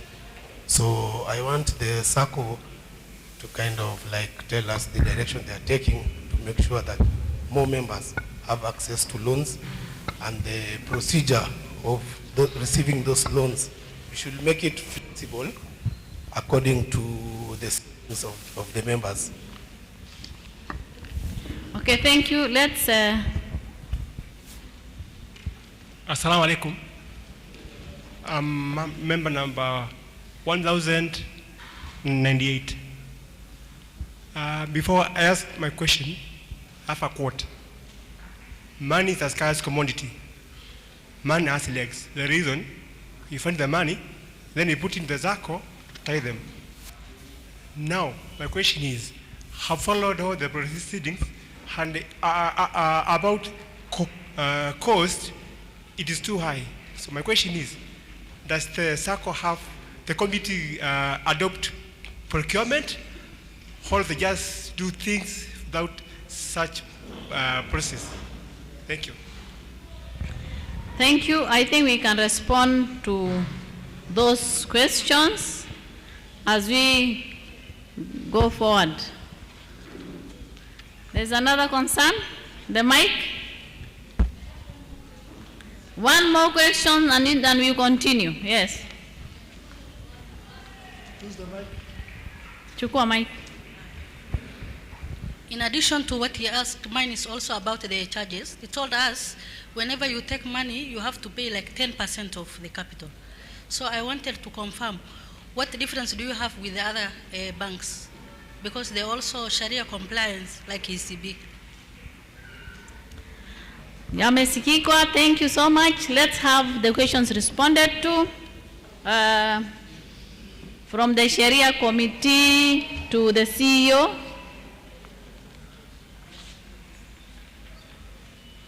Sharia committee, I think there was a question which was asking about interest on fixed deposit.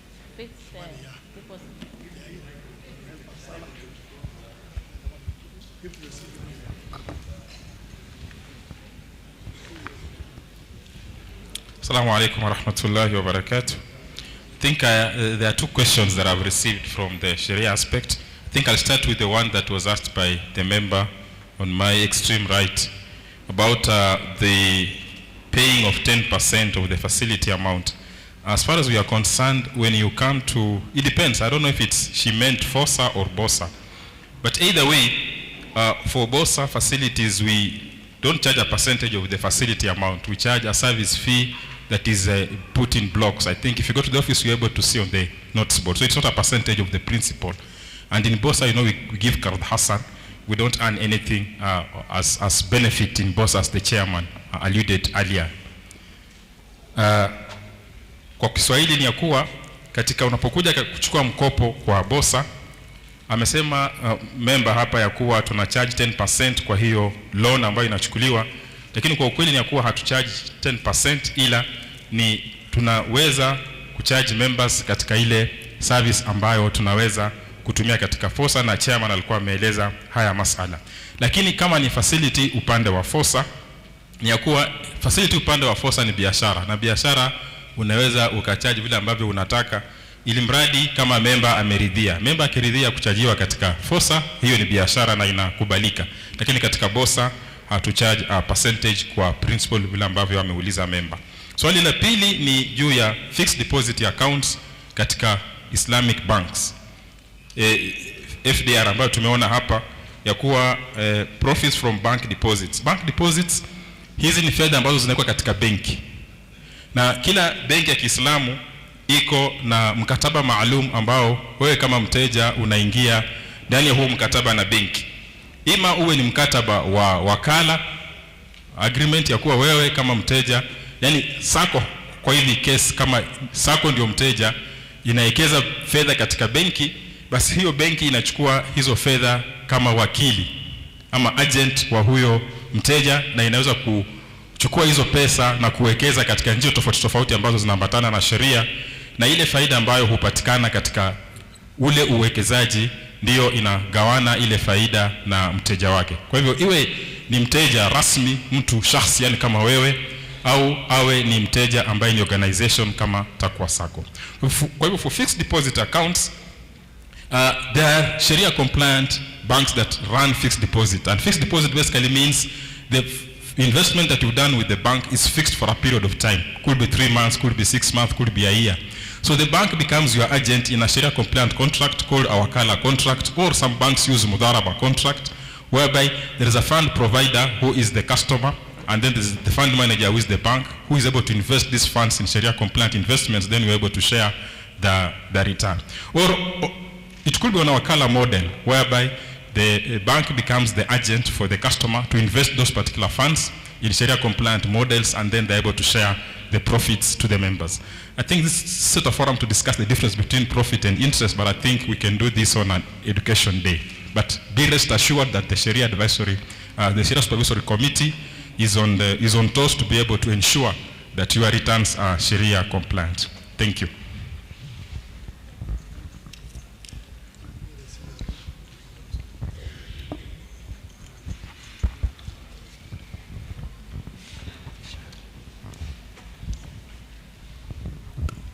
Yeah, I'll pick the one on expenses. The one on where is the 240 inaenda wapi? Income from deposits. And then my other members will pick on the rest. Sasa, my sister, as I said earlier, your concerns are genuine. Unawanda kwa nini expenses inaenda juu? For sure, every time you do a budget, it cannot be like last year's budget. Hata saizi ukitoka tu, what you paid last month for transport might be very different today what you paid for transport. Vitu vinaenda vikibadilika. So we have just made that provision. And this is a budget. Now the heaviest part, as I said, is on this IT system. Kwa kweli imekuja na expense yake. Nothing comes easy. Na tuligundua, if we want anything cheap, we will pay for it. If you want something cheap, just a system that iko hivi hivi, you will have to pay dearly at the end of it. And when it comes a system, it comes with many things. Paka muishughulikie, mweke vile nime-explain. To maintain this system, ni vitu gani mteka to guard it. So quite a bit of the budget pay inaenda katika hii system. But I believe by next year, after it settles, hata hizo infrastructure, manake we have to do a lot of infrastructure in the office. Hizo zote zitakuwa in place. We will not have to incur again. If it's training this staff on how to operate on this system, once we do the training at around this time, maybe itakuja next time. And then things like rent and the others, kila mara unakuta as you renew inaenda juu. Yeah? So easy cost to me. So by the way, hata hii system, once it is in place, we are expecting that itatupatia returns. Many things we are just going to do online. Sasa tutafanya vitu the old way. So before it settles, we have to agree or to appreciate kwamba tuta-incur some system, but tunaomba kwamba tutarajia baadaye itatupatia results once we go the IT way. Unakuta kila kitu mnaenda IT, so it reduce on cost, but initially as it settles, we'll have to incur some of these costs. Now things like depreciation, I think some of you who are in accounting, you know, the minute you have assets, the minute you have such a system, automatically kila kitu chake kinaenda juu. Even what you set us out as depreciation is a cost. It has to be provided for. And then there are some areas like consultancy tumeweka, because we as it is as a SACCO, sometimes we invite consultants. We want to review policies. Government inasema you must have so many policies on environment, policy on this, policy on that. We are not experts here in all that. We have got to get a consultant tumwambie serikali imesema lazima tuwe na certain policy. How do we go about it? To pay that person, we had to make a provision.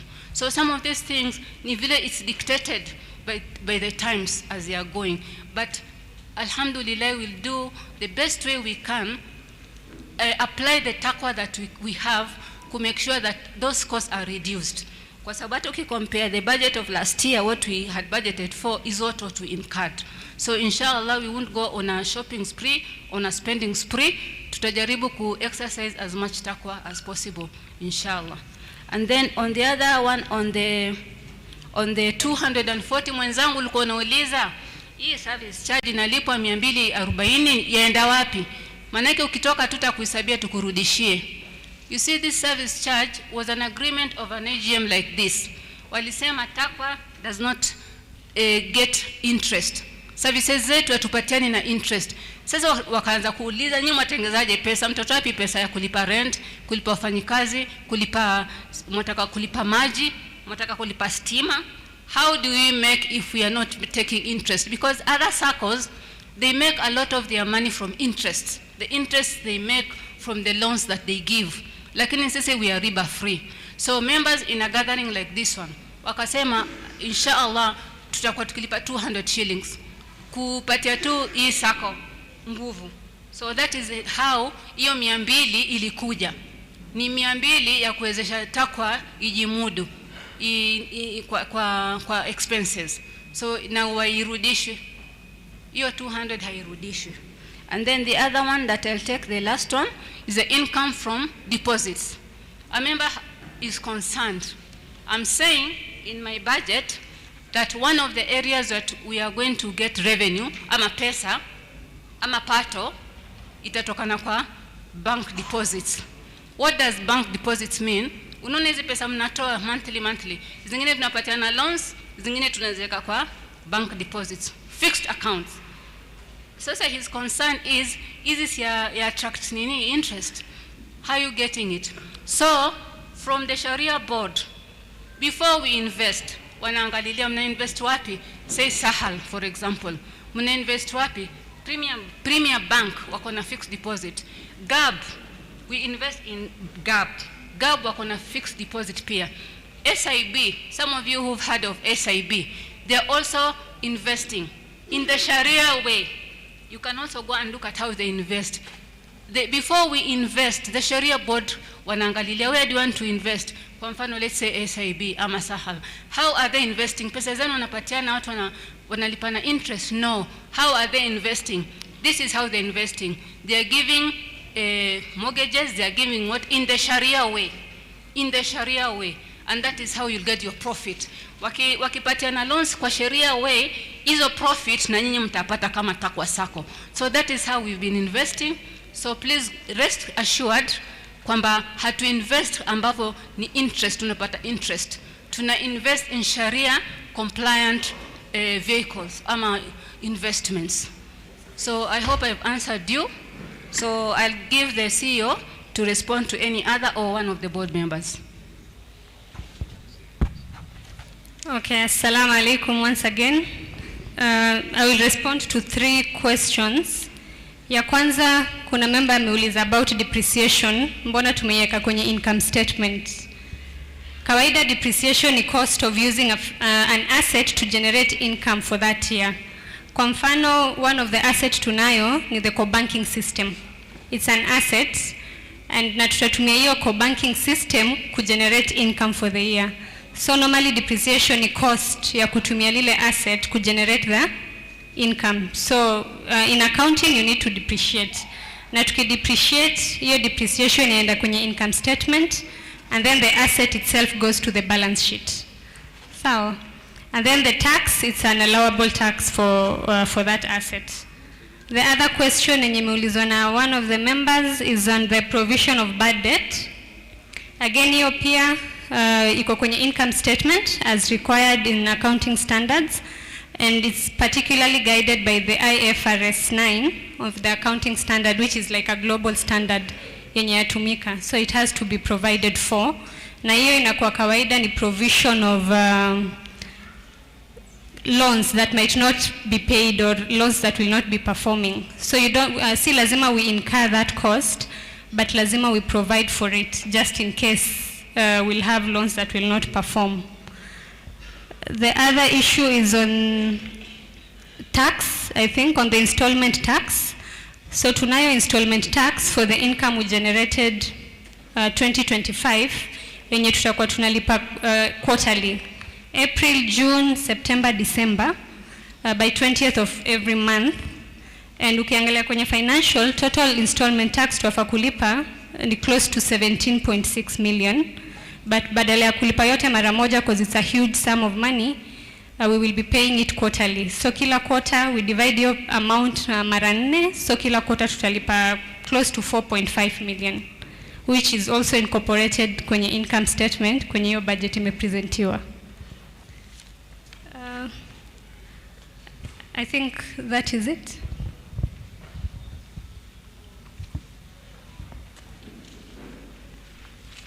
Members, we have 3 items left for the agenda of today. Before we go to the next agenda, maybe if you have any question concerning the previous reports, we can take 3 each, so as we carry on with the other agenda. So the previous reports, we shall give, let's give 3 for each report. Already I have one question which is which was asked by a member, but before I read out, maybe we can get from the other members. Kindly, strictly 3. Yes, and you tell us which report. Mine is, I'm not still convinced. I wanted to ask, kuna bank nilikuwa nimeenda. Nilikuwa nimeambiwa nilipe 10%. Nikaona it is not Islamic, nikatoroka nikakuja Taqwa. So I'm asking myself, nikikuja Taqwa kwa nini bado nalipa 10%? Because nilienda huko, nikaambiwa if you want to take like 5 million, by the end of tuseme 2 to 3 years utakuwa umelipa extra of around 700k. Na ukifanya calculation inakuja exactly 10%. So najiuliza, nikikuja Taqwa na bado nishukue hiyo 10% nilipe, na nimetoka huko mali ingine ambaye is not Islamic compliance. So I wanted to know exactly why are we paying that 10%. Ndo nijua maybe what we are doing is also halal. Thank you. Kindly remember, as someone is going to respond, remember Sheikh Abdul Latif, before he left here, he said some of the questions can be answered during education days. So as we take that question, which is bothering the member, let's save some of the questions, particularly for education day, because this is an AGM. Thank you so much. Yes? Assalamu alaikum wa rahmatullahi wa barakatuh.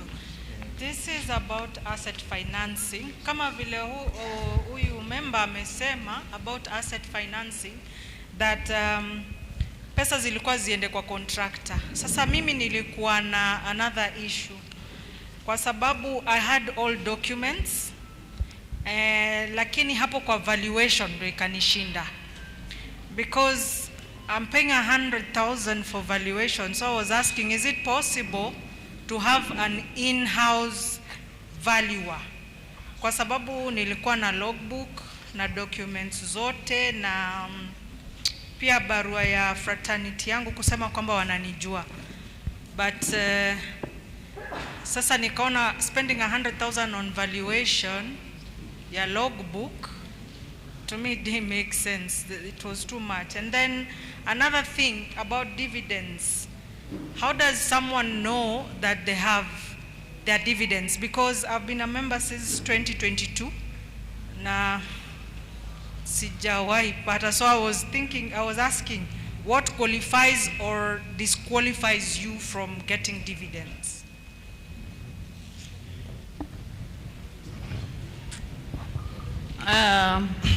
That one can be taken by our Sharia committee members.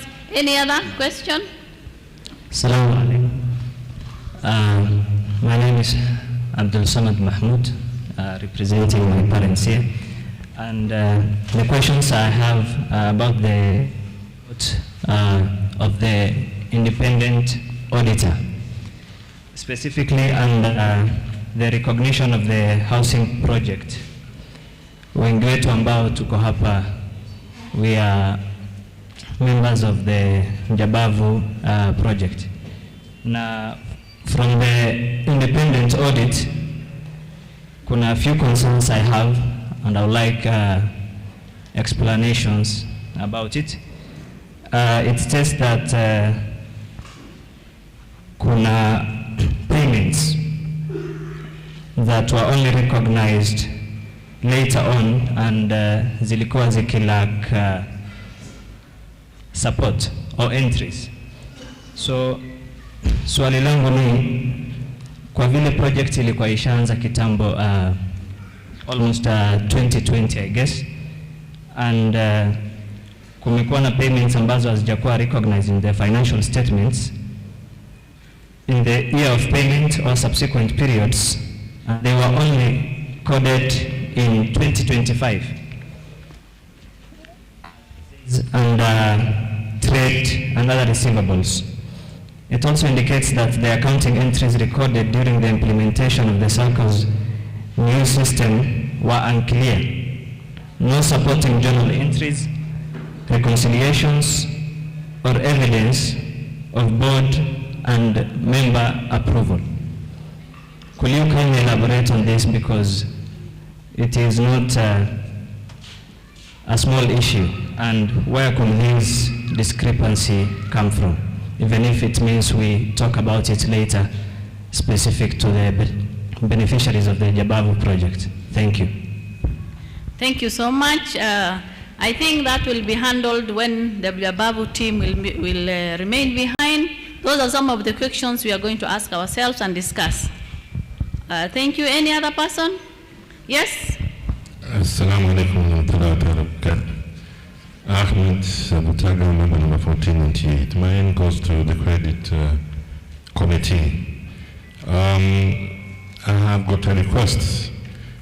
I know when it comes now to guarantors, or when it comes now to collateral, it applies to FOSA. That is the issue to do with the logbook, the title deed, and then the payslip is something that can be able to work with the BOSA.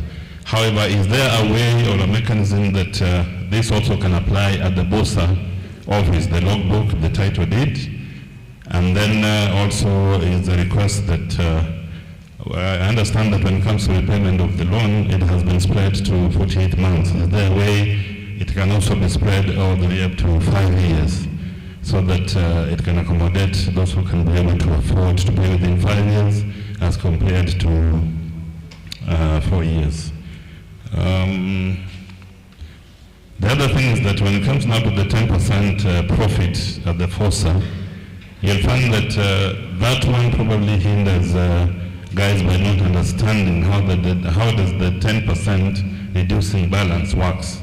So if at all there is a way we can be able to access, even as an online calculator, so that when somebody can be able to look at that, he knows at the end of the day, that period, how much he'll have paid in total. You know, I understand that someone can come to the office and ask all these questions, but however, those people who are cannot be able to physically come to the office and ask those questions can be able to get that response.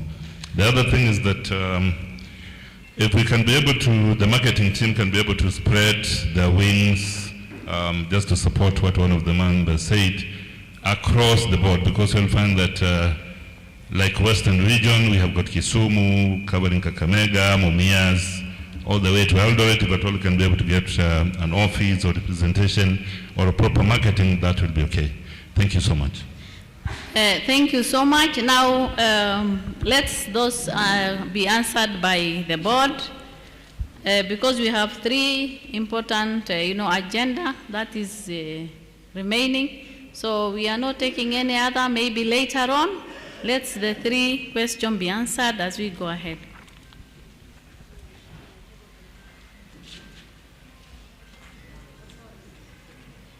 Brother Osore? The mic? Where is the mic?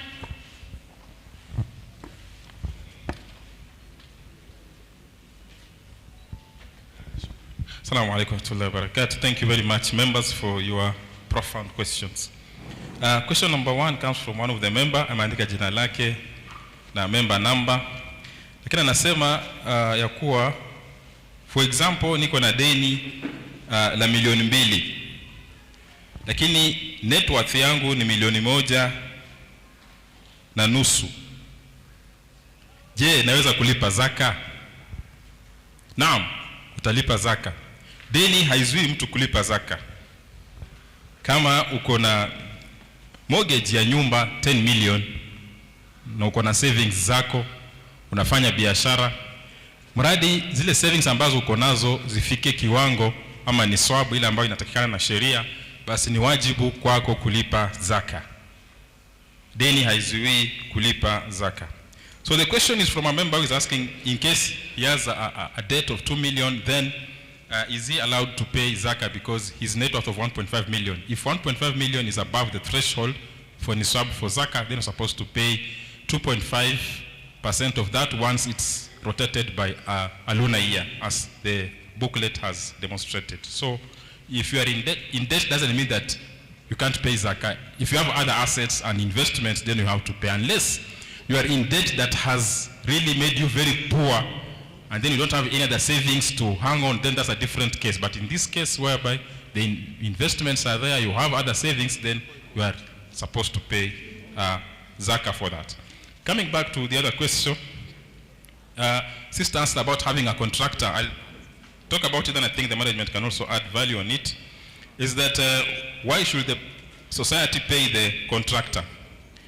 It's very easy. You can use what we call architectural certificates. When somebody is constructing your house, you can use architectural certificates whereby the money can be paid in bits to the developer. In that, maybe he's given 1 million, he does the foundation. He brings a certificate, he's given another 1 million, he does the first floor. He brings a certificate, he's given another 1 million, he does the finishing in that way, so that in case he dies, he doesn't die with all the money. And this is what is done in most of the financial institutions to avoid diversion of funds. Kwa hivyo dada yetu ameuliza, je, mbona hii pesa ilipwe kwa contractor au kwa mhandisi ambaye anajenga nyumba? Tukasema hii inawezekana mradi yule mhandisi ambaye anajenga nyumba anaweza kuleta what we call certificates. Yani ya kuwa foundation itakuwa ni pesa ngapi? 1.5 million. Anapewa 1.5 million, anamaliza foundation. Kisha anarudi tena anasema kwa sasa nimefika wakati wa kujenga ukuta, ni 1 million, anapewa another 1 million. Kisha baadaye tena anasema sasa nimefika mahali pa kufanya roofing ni 2 million. Anakuja anapewa 2 million. Nimefika mahali pa kufanya finishing, anapewa hiyo pesa ya finishing. So that apewe pesa in bits. It's better. Hiyo pia ndio njia ambayo itazuia labda kama contractor ataweza kufariki vile ambavyo sisi tako na wasiwasi. Lakini hii inaweza ikafanywa kwa in bits ya polepole mpaka mwisho wa nyumba iweze kujengwa. Na hii pia inasaidia ku avoid diversion of funds. Imesemekana katika experience nyingi mtu atakuja sako kutaka fedha za kujenga, lakini mradi hizo fedha anapopokea fedha, mwingine anaenda kuoa bibi wa pili wa tatu, mwingine anaenda holiday, mwingine anaenda nayo, mwingine anachukua anaenda nayo haji. Yani anakuwa na divert, haitumiki katika yale malengo ambayo alikuja kutumika katika society. Kwa hivyo hili linawezekana ya kuwa unaweza kuzungumza na sako ifanye in bits, ipeane pesa kidogo kidogo mpaka nyumba iweze kuwa yenye kukamilika. Swali lingine ameuliza ndugu yetu, valuation. Can we have an in-house valuer who caters for the cost? Valuation hii ni cost ya wewe kama mteja. Wewe kama member wa society, valuation costs, wewe ndio unataka kujua value ya security ni pesa ngapi. Na vile vile pia ndio uletee society security yako. Kwa hivyo hii valuation ni pesa ambazo zinatakana ulipe wewe kama mteja, kwa sababu hii ndio security ambayo wanapeana katika society. Kwa hivyo society ikisema ilipe valuation za members 10,000, Sako yenyewe itatoa wapi pesa? Na umeona shilingi 250 zimeleta shida. Sasa unaambia Sako ilipe value ambayo ni 30,000. Hiyo value iko hapa, labda mnaweza mkanegotiate akufanyie fair price. Just negotiate with him. Anaweza kufanyia lesser amount depending vile ambavyo mmezoeana. Lakini huwezi ambia society imeti hizo costs za valuation. Kwa hivyo because hii mlengwa ni wewe ambaye ni mteja ambaye baadaye utakuwa ni mwenye kunufaika na muamala kama huo. Swali la mwisho amesema sister yetu amekataa, amekasirika. Anasema ya kuwa mbona 10% ya Taqwa na vile vile anapoenda katika benki maybe anaambiwa alipe 3%. Yatakana tufahamu tofauti ya riba na faida. Faida ambayo ni halali ni ya kuwa umeuziwa kitu au umeuziwa chombo. Na faida ambayo ni ya riba ni ile ambayo benki imekuuzia pesa. Kuuza pesa ndio imeharamishwa na sheria ya kuwa mtu hawezi kukuuzia pesa kwa faida. Lakini mtu anaweza nunua kitu akakuuzia kwa faida. Hii ndio shida kubwa ambayo iko. Tofauti ya sheria, muamala wa kisheria na ule muamala ambao sio wa kisheria haiangaliwi katika calculation. Percentage hiyo ni percentage, hiyo ni hesabu ambayo inaweza pigwa na mtu yoyote. Lakini katika sheria inaangalia asili ya ule muamala. Je, katika huu muamala ambao umefanya na benki, benki imekuuzia pesa kwa pesa au benki imenunua kifaa ikakuuzia kwa faida? Hata vile ambavyo unafanya biashara wewe mwenyewe, ukinunua chupa kama hii ya club labda ni shilingi 50, utauza shilingi 60, faida yake ni shilingi 10, hiyo ni faida. Lakini nikikukopesha pesa katika ule muamala ambao niko nao 1000 ulipe 1200, ziada ni ziada ya pesa kwa pesa, ni riba. Kwa hivyo ziada zote sio riba. Ziada ambayo ni haramu ambayo ni riba ni ya pesa kwa pesa, lakini ziada ambayo itapatikana kwa kununua na kuuza bidhaa au kununua na kuuza kitu chochote ambacho sio pesa inakuwa ni faida ambayo ni halali. Kwa hivyo the difference between profit and interest has been a discussion. Therefore you need to know that profit is when you engage in a sale agreement or an investment agreement. But interest comes when you engage in a loan agreement with the lender and the borrower. So the calculation, it being 3% or being 10% or being 1%, is not an issue of Sharia. It's just a calculation issue, which is mathematics. And we don't have Sharia-compliant mathematics or non-Sharia-compliant mathematics. Mathematics, just mathematics. Percentage is only an expression of a portion. Therefore, if you are doing, the agreement is based on loan, then that becomes interest. But if the agreement is based on a buying or a selling or an investment that is Sharia-compliant, backed up by investment, then the return is Sharia-compliant. Thank you. Wallahu a'lam.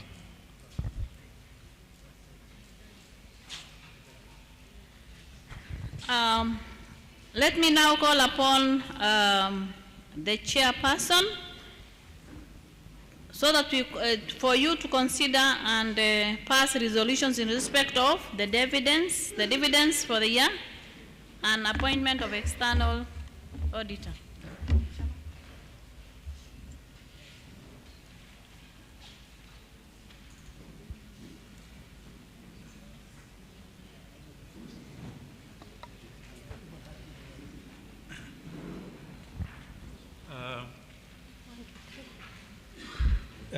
Good afternoon once more. Assalamu alaikum. Number one, we want to request you that we approve the dividends for the year so that that money can be paid to the members who have shares. And Dunya, where is this? Yeah, the dividends, it's not appearing there. It's supposed to be 2,442 per share, but it is taxed. It will remain 23.19. That is what we are proposing to pay for everybody with a share or shares. If you have 10 shares, it will be times 10. If you have 50 shares, it will be times 50. So it will be, for every share, you will get 2,319. That is the amount that will go to your account. So can we have a proposer if you shall pay the dividends and a seconder so that at the end of this we pay these dividends to your accounts? Yes, Madam Timu. Yeah.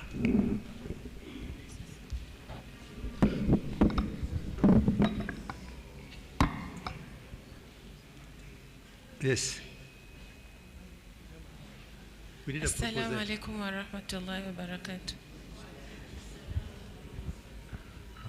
Kwa majina naitwa Asha Bahati. Membership number 1178 na na propose. Thank you. We need a seconder.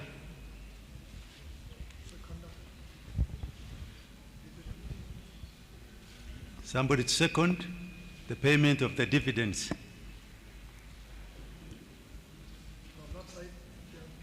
There's somebody there.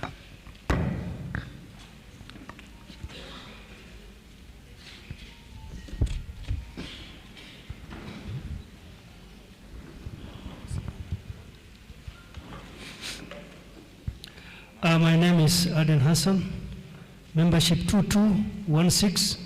I second. Thank you very much. That is okay now. The next item is we have still on dividends. We have people who are defaulters. Hello? They have taken facilities. They have not paid. They have not paid their loans, and we are proposing that their shares can be used to offset part of their loans.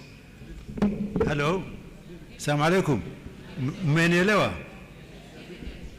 Yani dividends yake badala ya alipwe kwa account yake, we hold the dividends and we subtract it from his loan. So we need a proposer and a seconder so that we use that money to offset the outstanding loans of the defaulters. Assalamu alaikum. Tumeelewana sio? Kuna watu wamechukua loan hawalipi loan yao, lakini wako na shares, share 5, share 10, watapata dividends. Sasa ile dividends yake o yao badala ya kuwapatia kwa account yao, we subtract from their loans. So if you agree with us, we need a proposer and a seconder so that we can retain that money.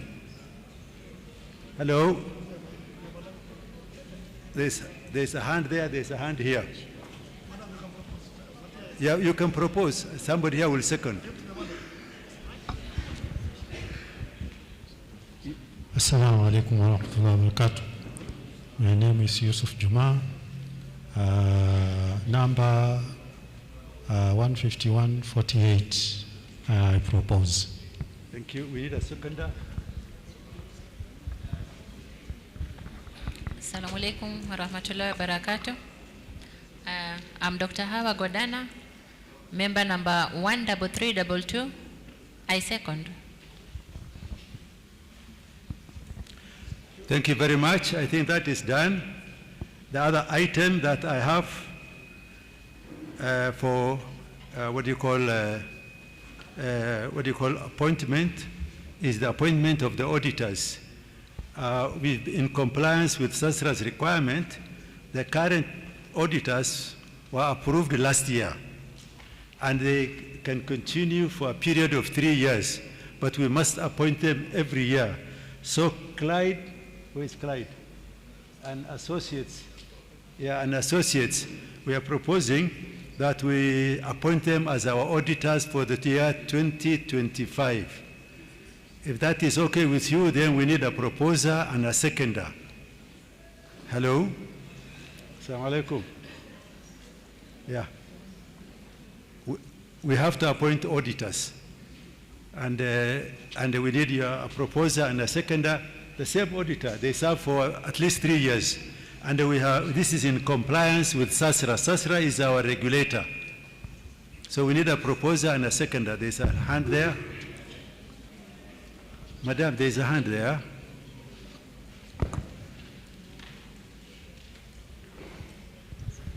Assalamu alaikum wa rahmatullahi wa barakatuh. Wa alaikum salam. My name is Zahara Sheikh Ali, membership number 140. I propose. Thank you. Thank you. We need a seconder. There's some lady behind there. Assalamu alaikum. My name is Latifa Isa, membership number 640. I second. Thank you. I think I'm done. Where's Dunya? What's remaining now is elections, eh? Huh?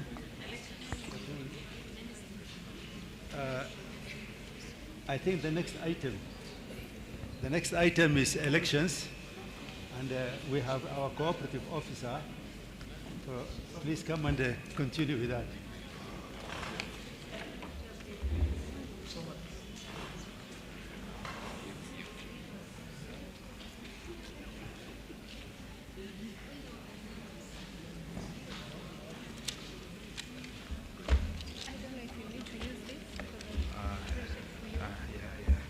That's better.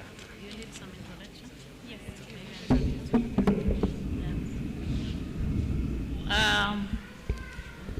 Assalamu alaikum wa rahmatullahi wa barakatuh. I think I would love to introduce the member who is supposed to take us through the next agenda. And the next agenda is elections, and that will be conducted by officials from the ministry. So I would like to usher in the officer from the Ministry of Cooperative to take us through the elections. Thank you. Assalamu alaikum. My name is James Ngaroya.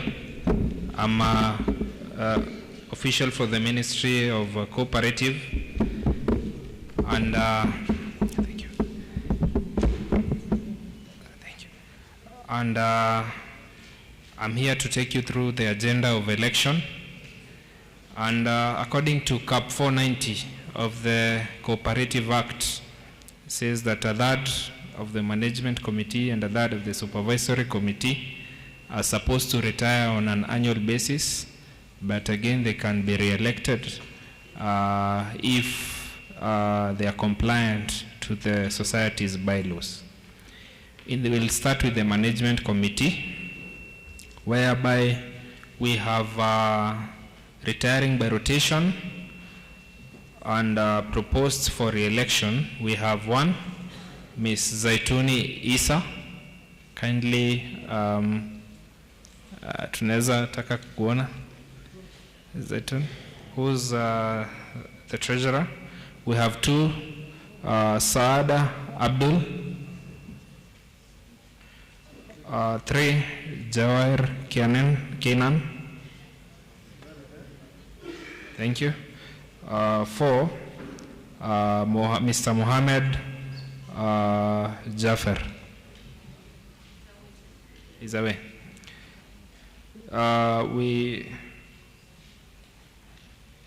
In the supervisory, we have Dr. Salah Abdi Sheikh is away. Okay. So, as a cooperative officer, I declare those seats vacant. And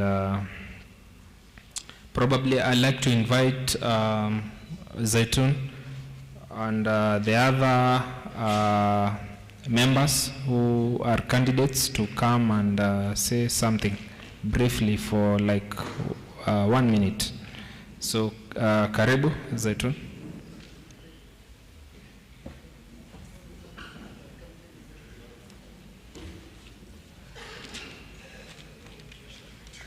Assalamu alaikum wa rahmatullahi wa barakatuh. So according to the bylaws, I'm supposed to retire, and I'm presenting myself to you for re-election. Shukran, natumai mnaniamini na mtanichagua. Shukran. Asante.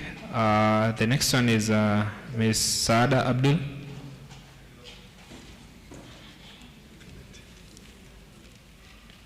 Assalamu alaikum. Nika hapa mbele yenu. Mara hii niko sawa ni retire, lakini mkinichagua tena nitarudi niwafanye kazi yenu inshallah. Thank you. I'd like to invite Ms. Jawahir Kenan.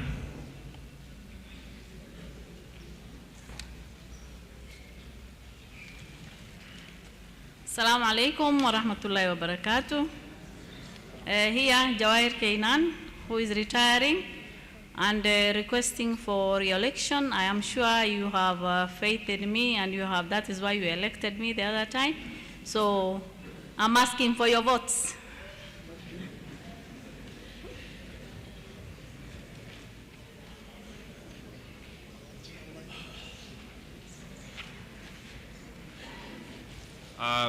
The next one is Mr. Mohammed Jafar, who's out of the country, but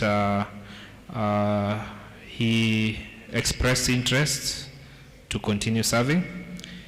In the supervisory, we have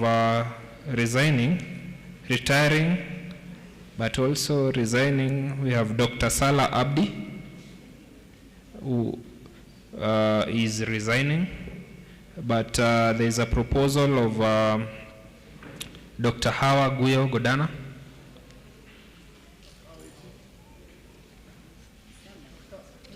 Dr. Hawa.